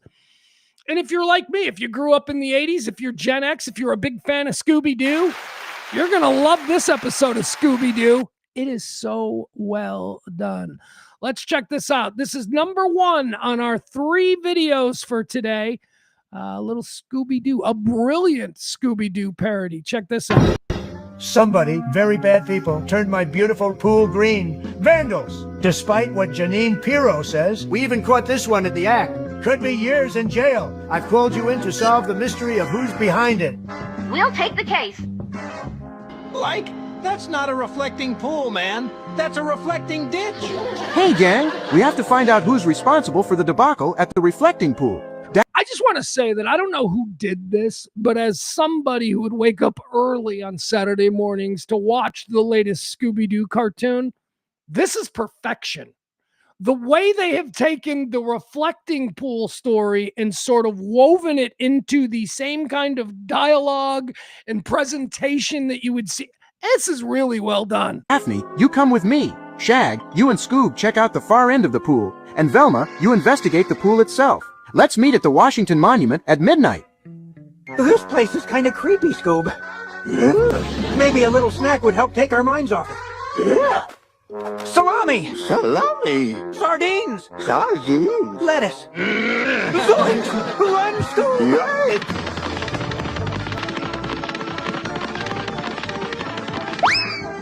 Oh, who goes there? Just awesome, like this spooky monster. Hey, where'd he go? Wait, aren't you done, Knots? You noticed that, huh? Yep, I've been recruited by ICE and President Trump to find illegals and to guard this pool from This is so layered. This is so nice. Because, of course, Trump would hire Barney Fife to enforce the reflection. It's just so subtly beautiful. But that's impossible! This is satire. Don't overthink it. Dark blue paint chips? And the liner split all the way out here in the middle of the pool where no one could reach? And what's this? A no-bid work order that reads, "Rush job for America's birthday, skip the primer." Signed by Donald J. Trump? Jinkies. I don't know Harlem Globetrotters. It sure doesn't look like vandals to me. Nope. Harlem Globetrotters. Just for no reason. They're on the case. I don't know Harlem Globetrotters. It sure doesn't look like vandals to me. Nope. It sure doesn't. That's right. Everyone round these parts knows about the legend of the Potomac Muckman. This reflecting pool was constructed on dredged-up marshland. The Muckman did everything he could to stop the pool from being built on his marsh. Ever since the algae arrived, he's been spotted haunting the pool. We've got to come up with a plan to capture the Muckman. He's the key to solving this mystery. Right, Fred? Let's go over the plan one more time. We set out these decoy unredacted Epstein files. Not even the Potomac Muckman can resist them. When he goes to leaf through the documents, I'll drop a net on him from above. Then we'll have the answers we need to solve the case. But Fred, I found some clues that... Later, Velma. Scooby, you and Shaggy take the files and create a path along the pool leading to the table. Okay. I thought all these documents had to be released a long time ago. Like, there he is, Scoob. Let's scram.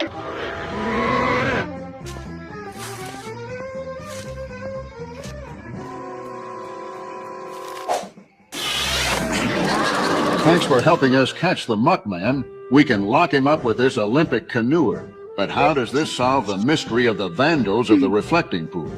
It's just like Old Man Carruthers told us. Disturb the swamp for your own vanity, and it rises green to reclaim what's yours. That's why the water's green and the paint is peeling.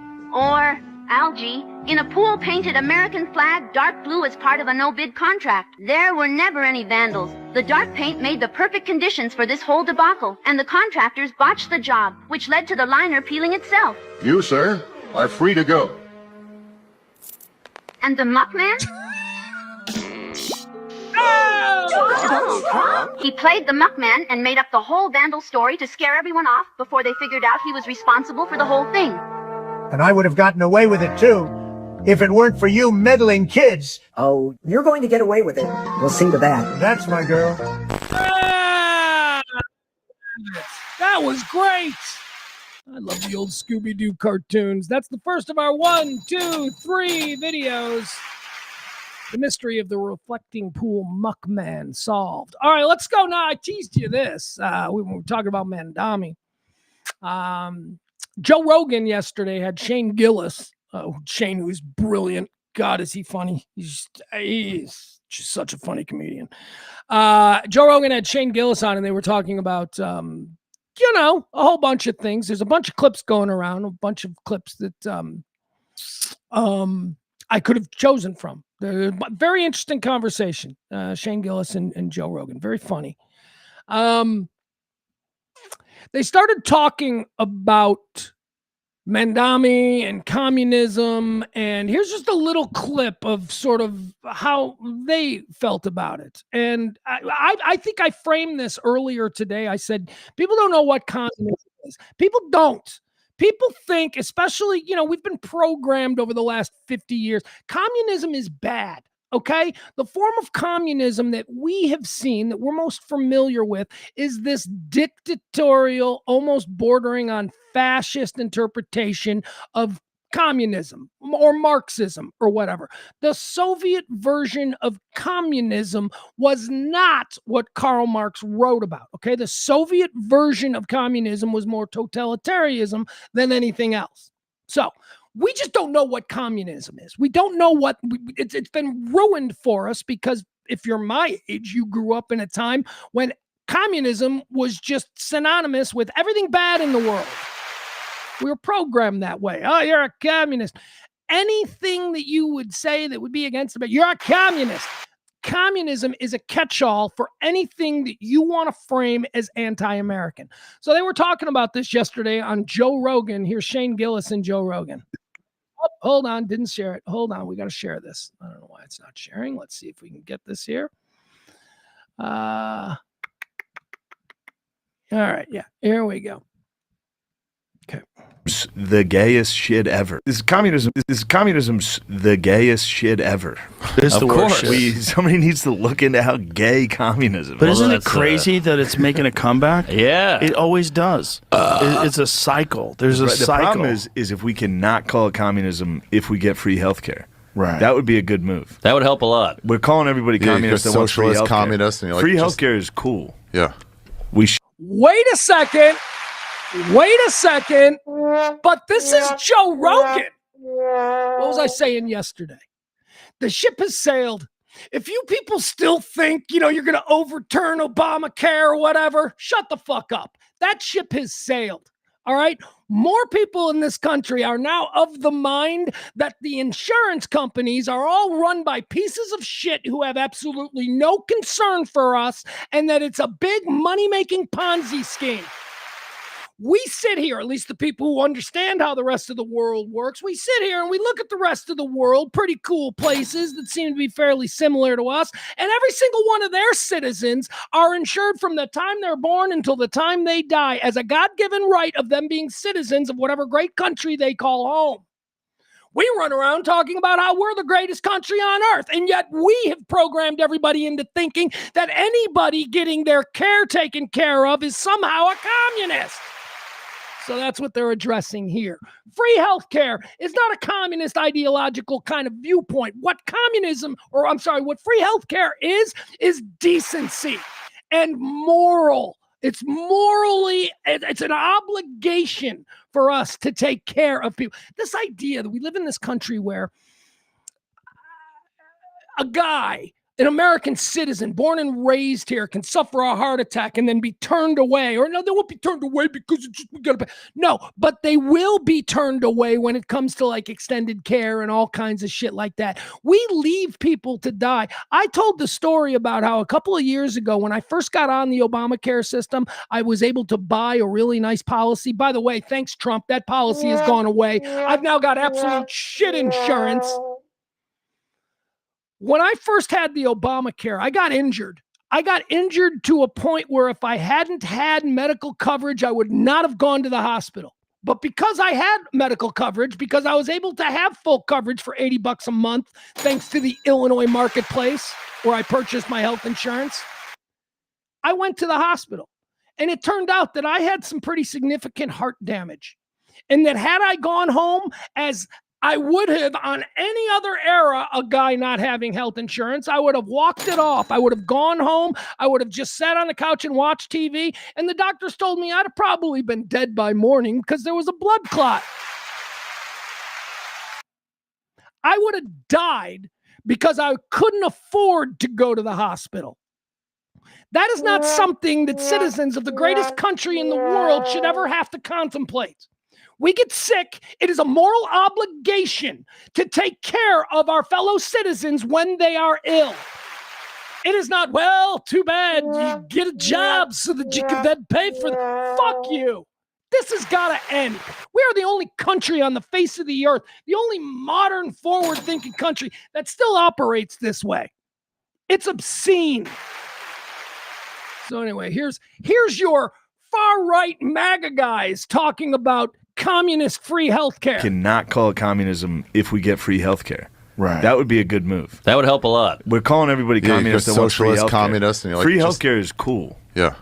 We should have that. It's normal. Yeah. That's not communism. We should have Communism Free healthcare is normal. But we have been programmed in this country because all we know is what we have in this country. We have been programmed to think that it's obscene and evil.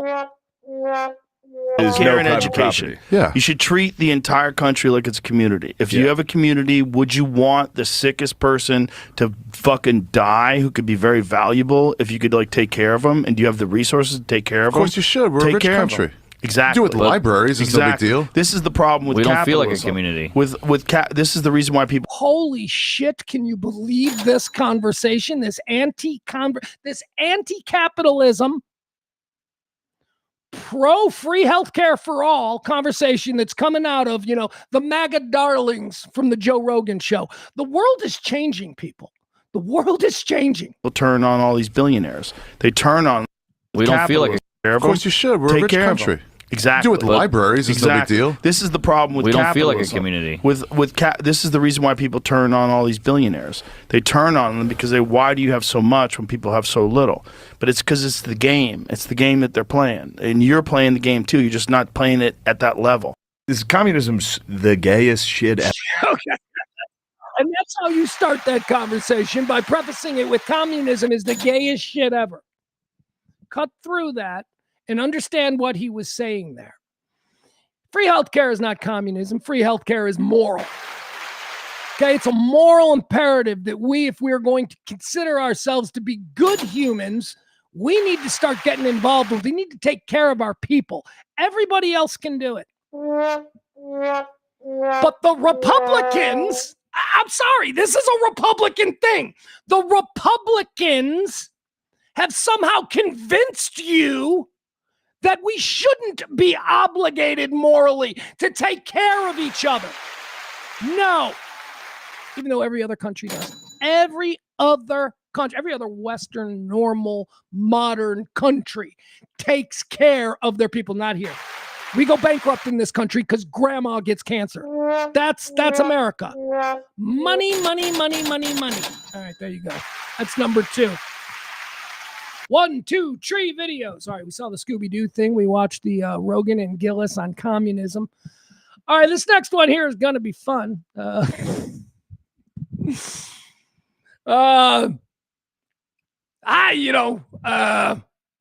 Sometimes you just got to go, am I missing something here? Here's the question. Could Corey Feldman be a genius? Could Corey Feldman be a genius? The last 10, 15 years, Corey Feldman's been out there doing music, right? And he plays concerts and he's terrible. It's really bad. And it's like, wah. So he's become a joke. And because Corey Feldman has become a joke, he keeps getting booked. He can put a tour together and play fairly significant theaters in towns from coast to coast because the booking agents recognize that a lot of people will show up just to goof on Corey Feldman. So he's actually now well, he's rebranded the musical act. The musical act is now called Feldman, which is brilliant. That is so perfect. Like instead of going to see Corey Feldman, now you're a fan of the band Feldman. I'm a fan of Feldman. It's got a new sound. It's got a new sound that he's doing. And I got to be honest with you. I watched this latest Corey Feldman chunk of music, and I came away with this thought. I don't know if this is terrible or brilliant. I don't know. I don't know if this is terrible or if this is really cutting edge and like next level and he's on to something. I have no idea. So let's check it out. Let's check a little bit of Feldman. This is Corey Feldman's band, Feldman. He's no longer just touring as the solo artist, Corey Feldman. No, he's a part of a band. They're kind of like I don't know. I don't know how to explain it. But anyway, like I said, Corey Feldman, this might be brilliant. This might be terrible. Either way, it's the latest from Feldman. By the way, this was on the Today Show.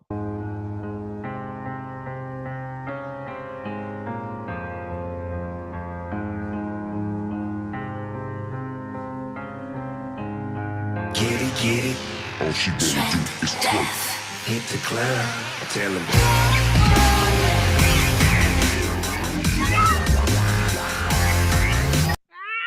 I have no idea what's going on here, but I'm all in. I'm like, what is this guy doing? That's all we get. We don't get the full song.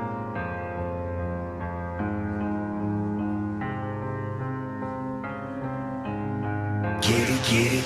All she better do is twerk. Hit the club. Tell him.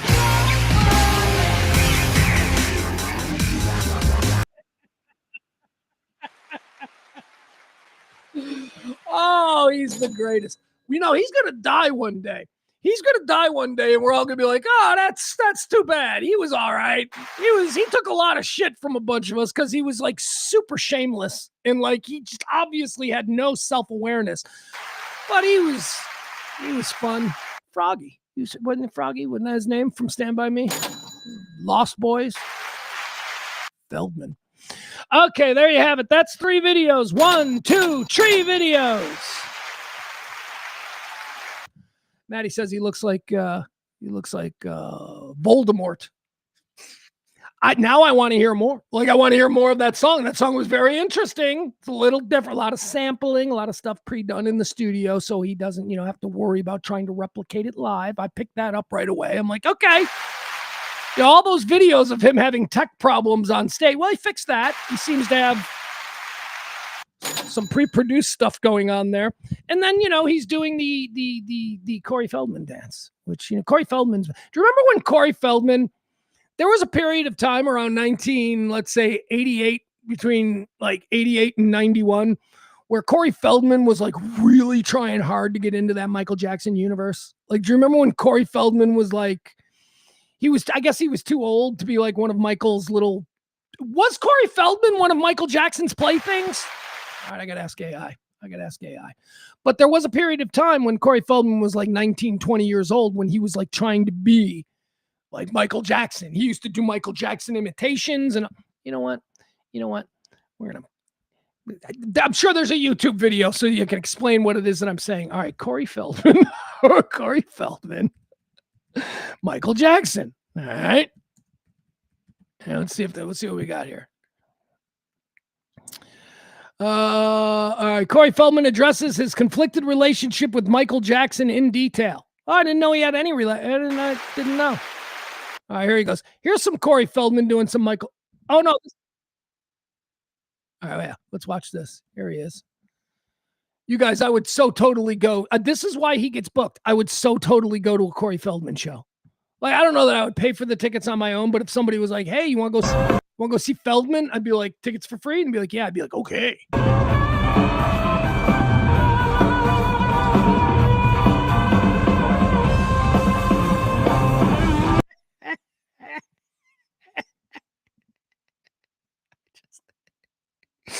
What is he doing? And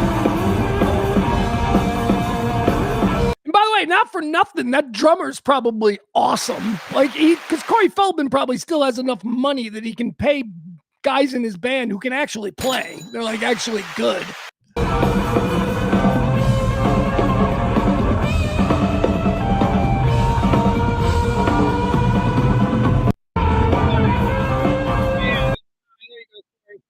Let me ask AI about his relationship with Michael Jackson. Hi, AI. Happy Friday. Hope you're getting ready for the weekend. Quick question for you.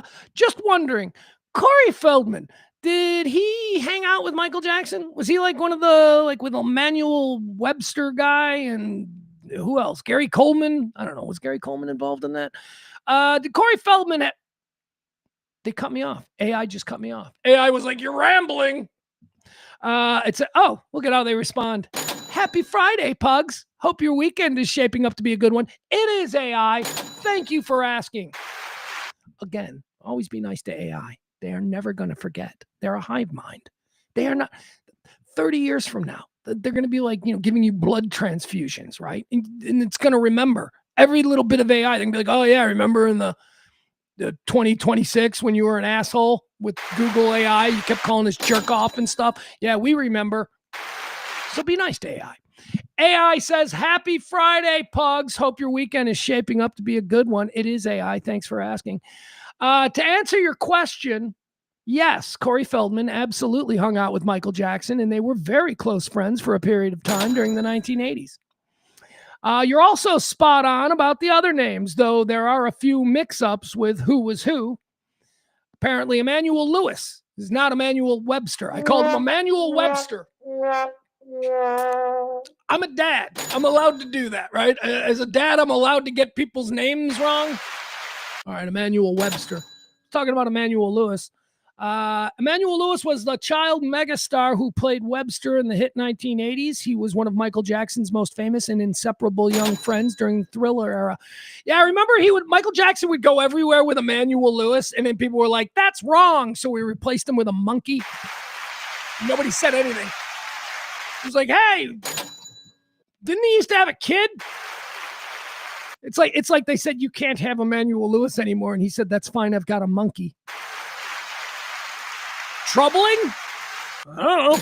Never really looked into it all that much, but it is weird. Gary Coleman. Was Gary Coleman involved with Michael Jackson? Gary Coleman, the star of Different Strokes, was also in that general Hollywood orbit, but his relationship with Michael Jackson is a bit different than with Emmanuel Lewis.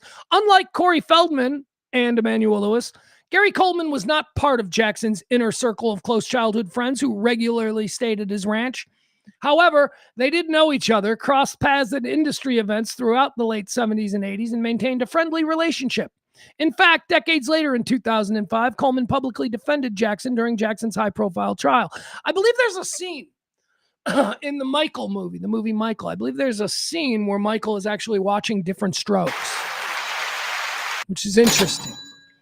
Who else was in that circle? So the big circle of like little Hollywood teenage or preteen stars that Michael hung around with.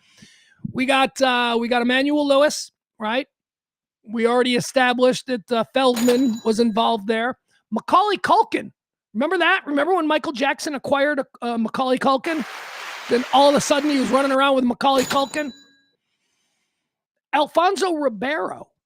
Carlton that's Alfonso Ribeiro. I remember Alfonso Ribeiro as a young man who did the Pepsi commercial as little Michael Jackson. Remember the little Michael Jackson? That was Alfonso Ribeiro. What do you think Michael saw him on set and was like, who's that? Who's that? I like him. All right, there you have it. I don't know why we're doing it. Because I saw the Michael movie last night and I'm thinking about Michael Jackson and stuff. Corey Feldman. He's an absolute American treasure. All right, let's do our final segment of today's show before we get out of here for the weekend. One more time, I would like to remind everybody that if you haven't tipped the show this month, now would be the time to do it. Because, oh my God, do we need help? Drop a little something. Support the show, either in the Venmo or the Cash App. There you go. All right, let's do our final segment of the day. We call it Can't Beat Fun at the Old Ballpark. Or, if you're so inclined and skilled, we call it CBFATOBP.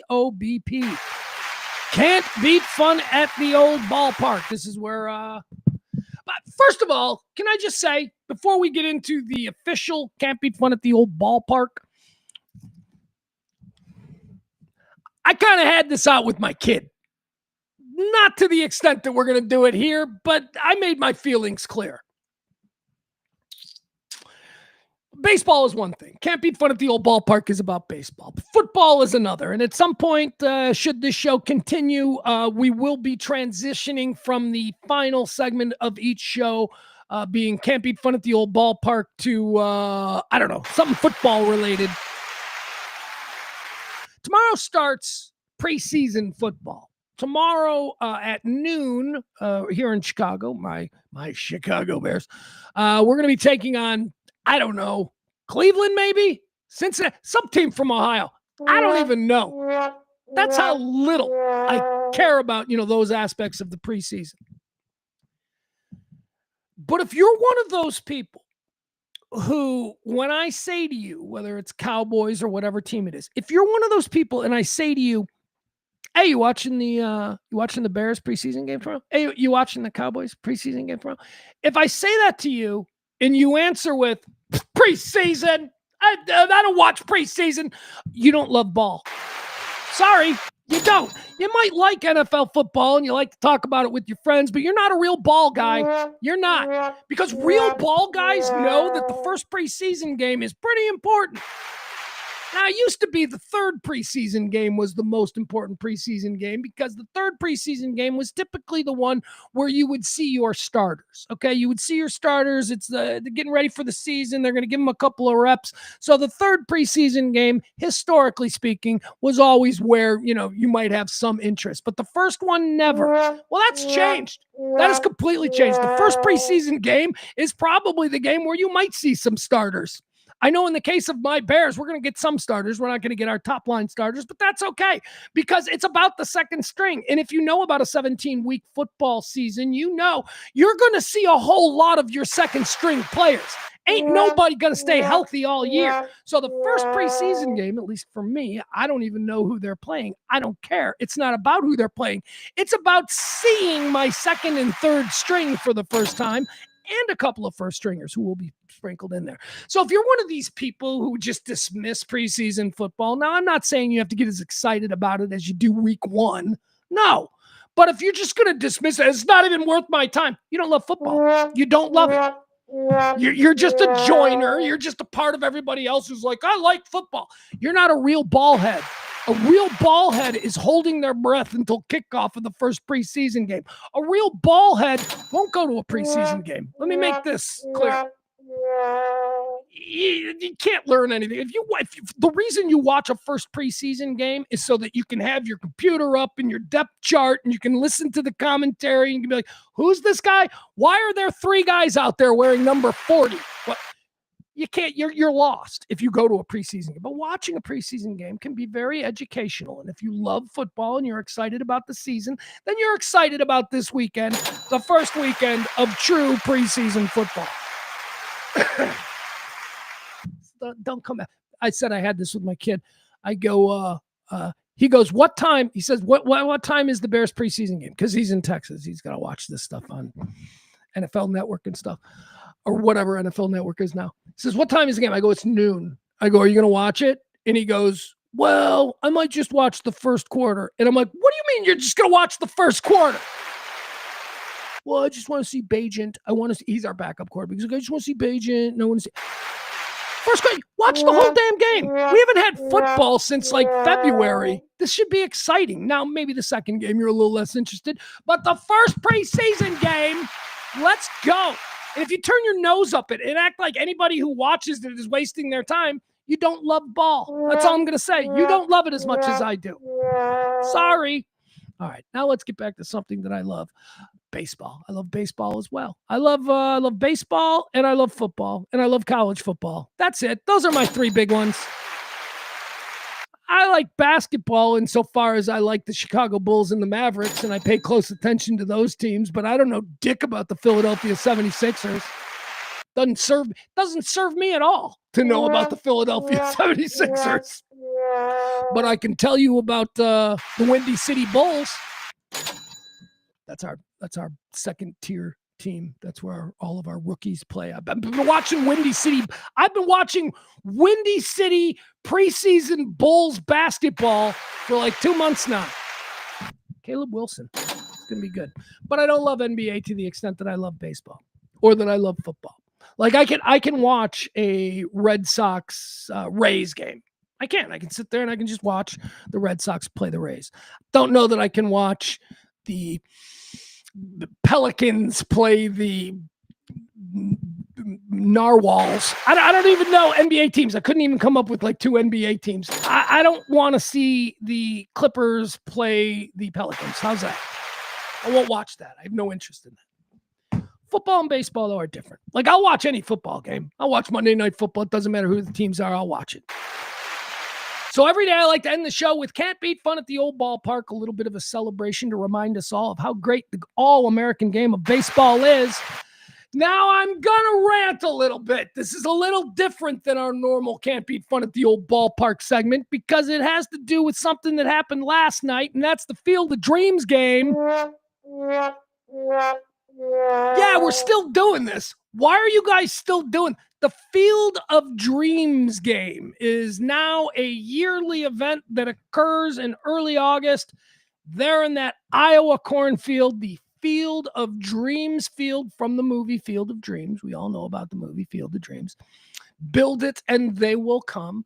Well, because crass consumerism is sort of the backbone of this great country, and you can't let an opportunity like this go by. The people there in Iowa, where the film was set and where the baseball stadium was built for the film Field of Dreams, they've turned it into a whole thing, and now it's a stadium and it's a baseball destination. And if you love baseball, you got to go to the Field of Dreams. I have not been there.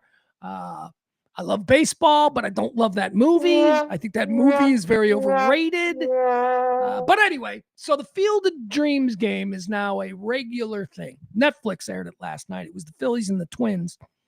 More on that in a minute. The first Field of Dreams game was about 5 years ago. And it was a matchup between the Chicago White Sox. The inaugural Field of Dreams game was between the Chicago White Sox and the New York Yankees. It was a great game. I mean, it was a fantastic game. If you remember, Tim Anderson walked it off in the bottom of the ninth inning with a solo home run. White Sox beat the Yankees. Amazing solo shot home run. Fireworks going off, place going nuts. It was incredible. The very first Field of Dream games was incredible. And it was a wild success. And it ended in dramatic fashion. It pitted the Chicago White Sox against the New York Yankees. It was a thing. And then they did it the next year. And when they announced it, I was, not just me, but a whole bunch of White Sox fans are like, why aren't we in the game again? We were in the inaugural game. We won the inaugural game. Why aren't we in this game? The Chicago White Sox should play in the Field of Dreams game every single year. They should be the consistent. The movie Field of Dreams deals with the White Sox. The whole field was built. Build it and they were come. The whole field was built so that the 1919 Chicago White Sox, the disgraced Black Sox, could have one more game. That's why it was built. The White Sox, my White Sox, should be the staple of that game every single year. And if you want to do it the correct way, it should always be the Chicago White Sox versus the Cincinnati Reds, because that movie dealt with the 1919 World Series where the Chicago White Sox supposedly threw it to the Reds. So if you want to really be on point, that's the point of the Field of Dreams game. Create this field, build it, and they will come, so that the White Sox players can come out of the field and play one more game and actually win. That's the whole point of it. But anyway, in the years since, they got everybody. They're rolling everybody in there. The Tampa Bay Rays. Oh, yeah, that has to do with Field of Dreams. Sure. Personally, I think it should always be just, here are the teams that I think should always be involved. These are the teams you can make a case for being involved. White Sox, obviously. The movie Field of Dreams is about the White Sox. Possibly the Red Sox, because in the movie Field of Dreams, they go to visit Fenway Park. And that's where James Earl Jones gets involved in the movie. So Red Sox is fine. You can make that case. St. Louis Cardinals, absolutely. Couple of reasons. One, they are a traditional old school baseball team. And that kind of feels in step with what Field of Dreams is about. St. Louis Cardinals. Also, it's about 90 minutes down the road. That's easy. You can draw St. Louis fans. You just come up from Missouri into Ohio. So you got the White Sox, you got the Red Sox, you got the Cincinnati Reds, who I say should be there, but only if they're playing the White Sox. And you got the St. Louis Cardinals because they're in the area.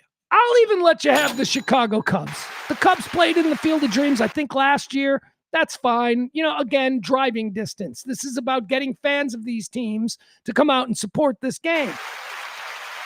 Because nobody's flying into Iowa for the Devil Rays versus the Pirates. Okay, they're just not. So you've got to rely on the region. And the region surrounding it has the St. Louis Cardinals, the Chicago White Sox, the Chicago Cubs, the Milwaukee Brewers, and a team featured last night, the Minnesota Twins. The San Francisco Giants should never play the Toronto Blue Jays in the Field of Dreams game. It should all at least be consistent with what the movie was about or what baseball and baseball tradition is. So anyway, last night they brought in the Twins, and that's fine because, again, Minnesota is just right up there. Just a little bit of a short drive. You can get to the Field of Dreams. So they had the Minnesota Twins and the Philadelphia Phillies for, I don't know why they had the Phillies, but whatever. You know, it would have been good. White Sox Twins. That would have been good because, you know, that's in division. Anyway, this was the Field of Dreams game last night. The Phillies won. So here is Kyle Schwarber, who I'm sorry. I'm a White Sox fan, and Kyle Schwarber is a beloved Chicago Cub. So this is maybe out of character for me. But I love Kyle Schwarber. I just love Kyle Schwarber. He is like he's the fat kid who can hit the ball, and nobody ever trusted him, and everybody thought that all he could do was be a one-trick pony and hit the ball. And now 15 years later, he's leading the league in home runs.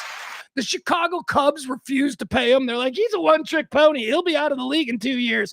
10 years later, he's on his way to the fucking Hall of Fame. I love Kyle Schwarber. Kyle Schwarber was named the Netflix Field of Dreams MVP. And interestingly enough, he's being interviewed here by a very slick and dapper Anthony Rizzo, another Cub great. These two guys were teammates together for the 2016 World Series. Anyway, let's watch this, because you can't beat fun at the old ballpark, even if it is a ham-fisted edition, shoehorned, let's make it make sense edition of the Field of Dreams. So here is a Netflix special hot dog, some Iowa's famous corn. Do you know what we call that? What do we call this? A corn dog. Come on. Come on. And your absolutely am I going to eat this with you? And your Netflix MVP of the game, Letterman Let's jacket. go. You feel what? I feel very honored. Just talking to Anthony. Can I also point something else out that's happened this year, this new phenomenon? Do you hear the song in the background, Country Roads by John Denver? That is all of a sudden a staple at Major League Baseball parks around the country this year. And I don't like it. I don't like it because what I do like is I like when individual stadiums, individual fan bases, I like it when they have their own song. I like it when it's just something that you can only hear. Sweet Caroline. Sweet Caroline is a song that is sung at Red Sox games. It's so cool because it is their thing. They do it there. If you were to go to the Kansas City Royal Stadium and they busted into Sweet Caroline, you'd probably be pissed off because you'd be like, this is not my White Sox. We have na, na, na, na, hey, hey, goodbye. Well, it's a song that we sing. We sing it here. Now, it's sort of been corrupted and other places do it as well for certain situations and sporting events. But that is something that you do on the south side of Chicago. You sing na, na, hey, hey, goodbye. Every stadium in baseball, except for, I haven't seen it at a White Sox game. Every stadium in baseball this year has adopted John Denver's Country Roads.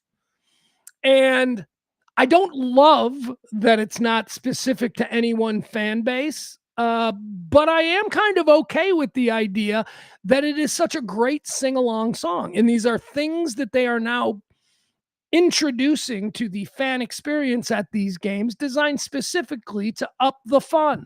Everybody knows the lyrics to Country Roads, even if you don't know it, right? You know it, and you start singing it, and you're in a crowd of people. So I think it's great, but I am intrigued as to how this has sort of happened this year, and it apparently started. Here's how we started singing Country Roads in 2026 in all of our stadiums. This started with a baseball team from Texas. I think it started with, I want to say it was like maybe Texas A&M or something. It was during the time of the College World Series. A bunch of members of this baseball team. And look, Adam, shut up. Adam's like, that's not exactly true. Like, whatever. I'm just telling you the rough, basic idea of what happened here. There was a baseball team. I think they were from Texas. They were at a St. Louis Cardinals game early in the season. The game was really boring, and all the baseball players started singing "Take Me Home, Country Road." Apparently, it's something that they do in their stadium or it's their thing. So they did it at the St. Louis game. Everybody joined in, and suddenly the entire stadium is singing it. And here we are now 6 months later, or whatever, maybe 4 months later, and every stadium in Major League Baseball now has a moment where they play Take Me Home, Country Roads. MVP of the game. And you can hear it. It's in the background here. They're playing it here at the Field of Dreams game. Letterman Let's jacket. go. You feel what? I feel very honored. Just talking to Anthony Rizzo as a member of the media make you feel old? It doesn't make me feel old. It's very weird to look at you and see you holding a microphone and not being in like the cage. That's a pretty nice Netflix jacket for Schwarbs. I got to say, I don't know that I'd wear it, but it's a pretty nice looking varsity jacket. Talking smack with him, but I mean, it's so great seeing him and seeing what he's doing. And cheers, kid. Let's Cheers. Go. Couple corn dogs here. Let's go. Anthony Rizzo, too. As a White Sox fan, I'm not supposed to like Anthony Rizzo, but I really like Anthony Rizzo. I think Anthony Rizzo is a star. I think that, years from now, you'll be saying to kids, did you know that he played too? Did you know he was a player? I think Rizzo's got a real future in broadcasting. Congratulations, Kyle. Oh, thank you, Iowa. Beautiful. I love you, Kyle. Oh, I love you, Kyle. There you go. Two old teammates, 2016 world champion Chicago Cubs. Kyle Schwarber got the MVP last night in the Field of Dreams game, and you're never going to convince me that that game should be played by anybody other than the White Sox, the Reds, the Cubs, the Twins, the Cardinals, the Red Sox, and the Yankees. That's it. Those are the only, maybe the Dodgers. I'd let the Dodgers come in because they're old-timey baseball. I just don't think it should be any team that was like, if you're a team that played against Babe Ruth, if your team existed and competed against Babe Ruth, then I think you can be allowed in the Field of Dreams game. But if your team was like invented in 1975, no, you don't get to play in this game. I'm sorry. All right, that's going to do it for today's show, and that's going to do it for Can't Beat Fun at the Old Ballpark. One more time, I want to thank our heroes, our August heroes. Will we be naming or adding any names to that over the weekend on Monday? I don't know. Please drop a little something. Help this kind of talk radio continue. Look at me. I've given you 4.5 hours today, free of charge, except for Peter. Peter paid something. Jen paid something today. Drop a little something. Help this kind of content continue to be created.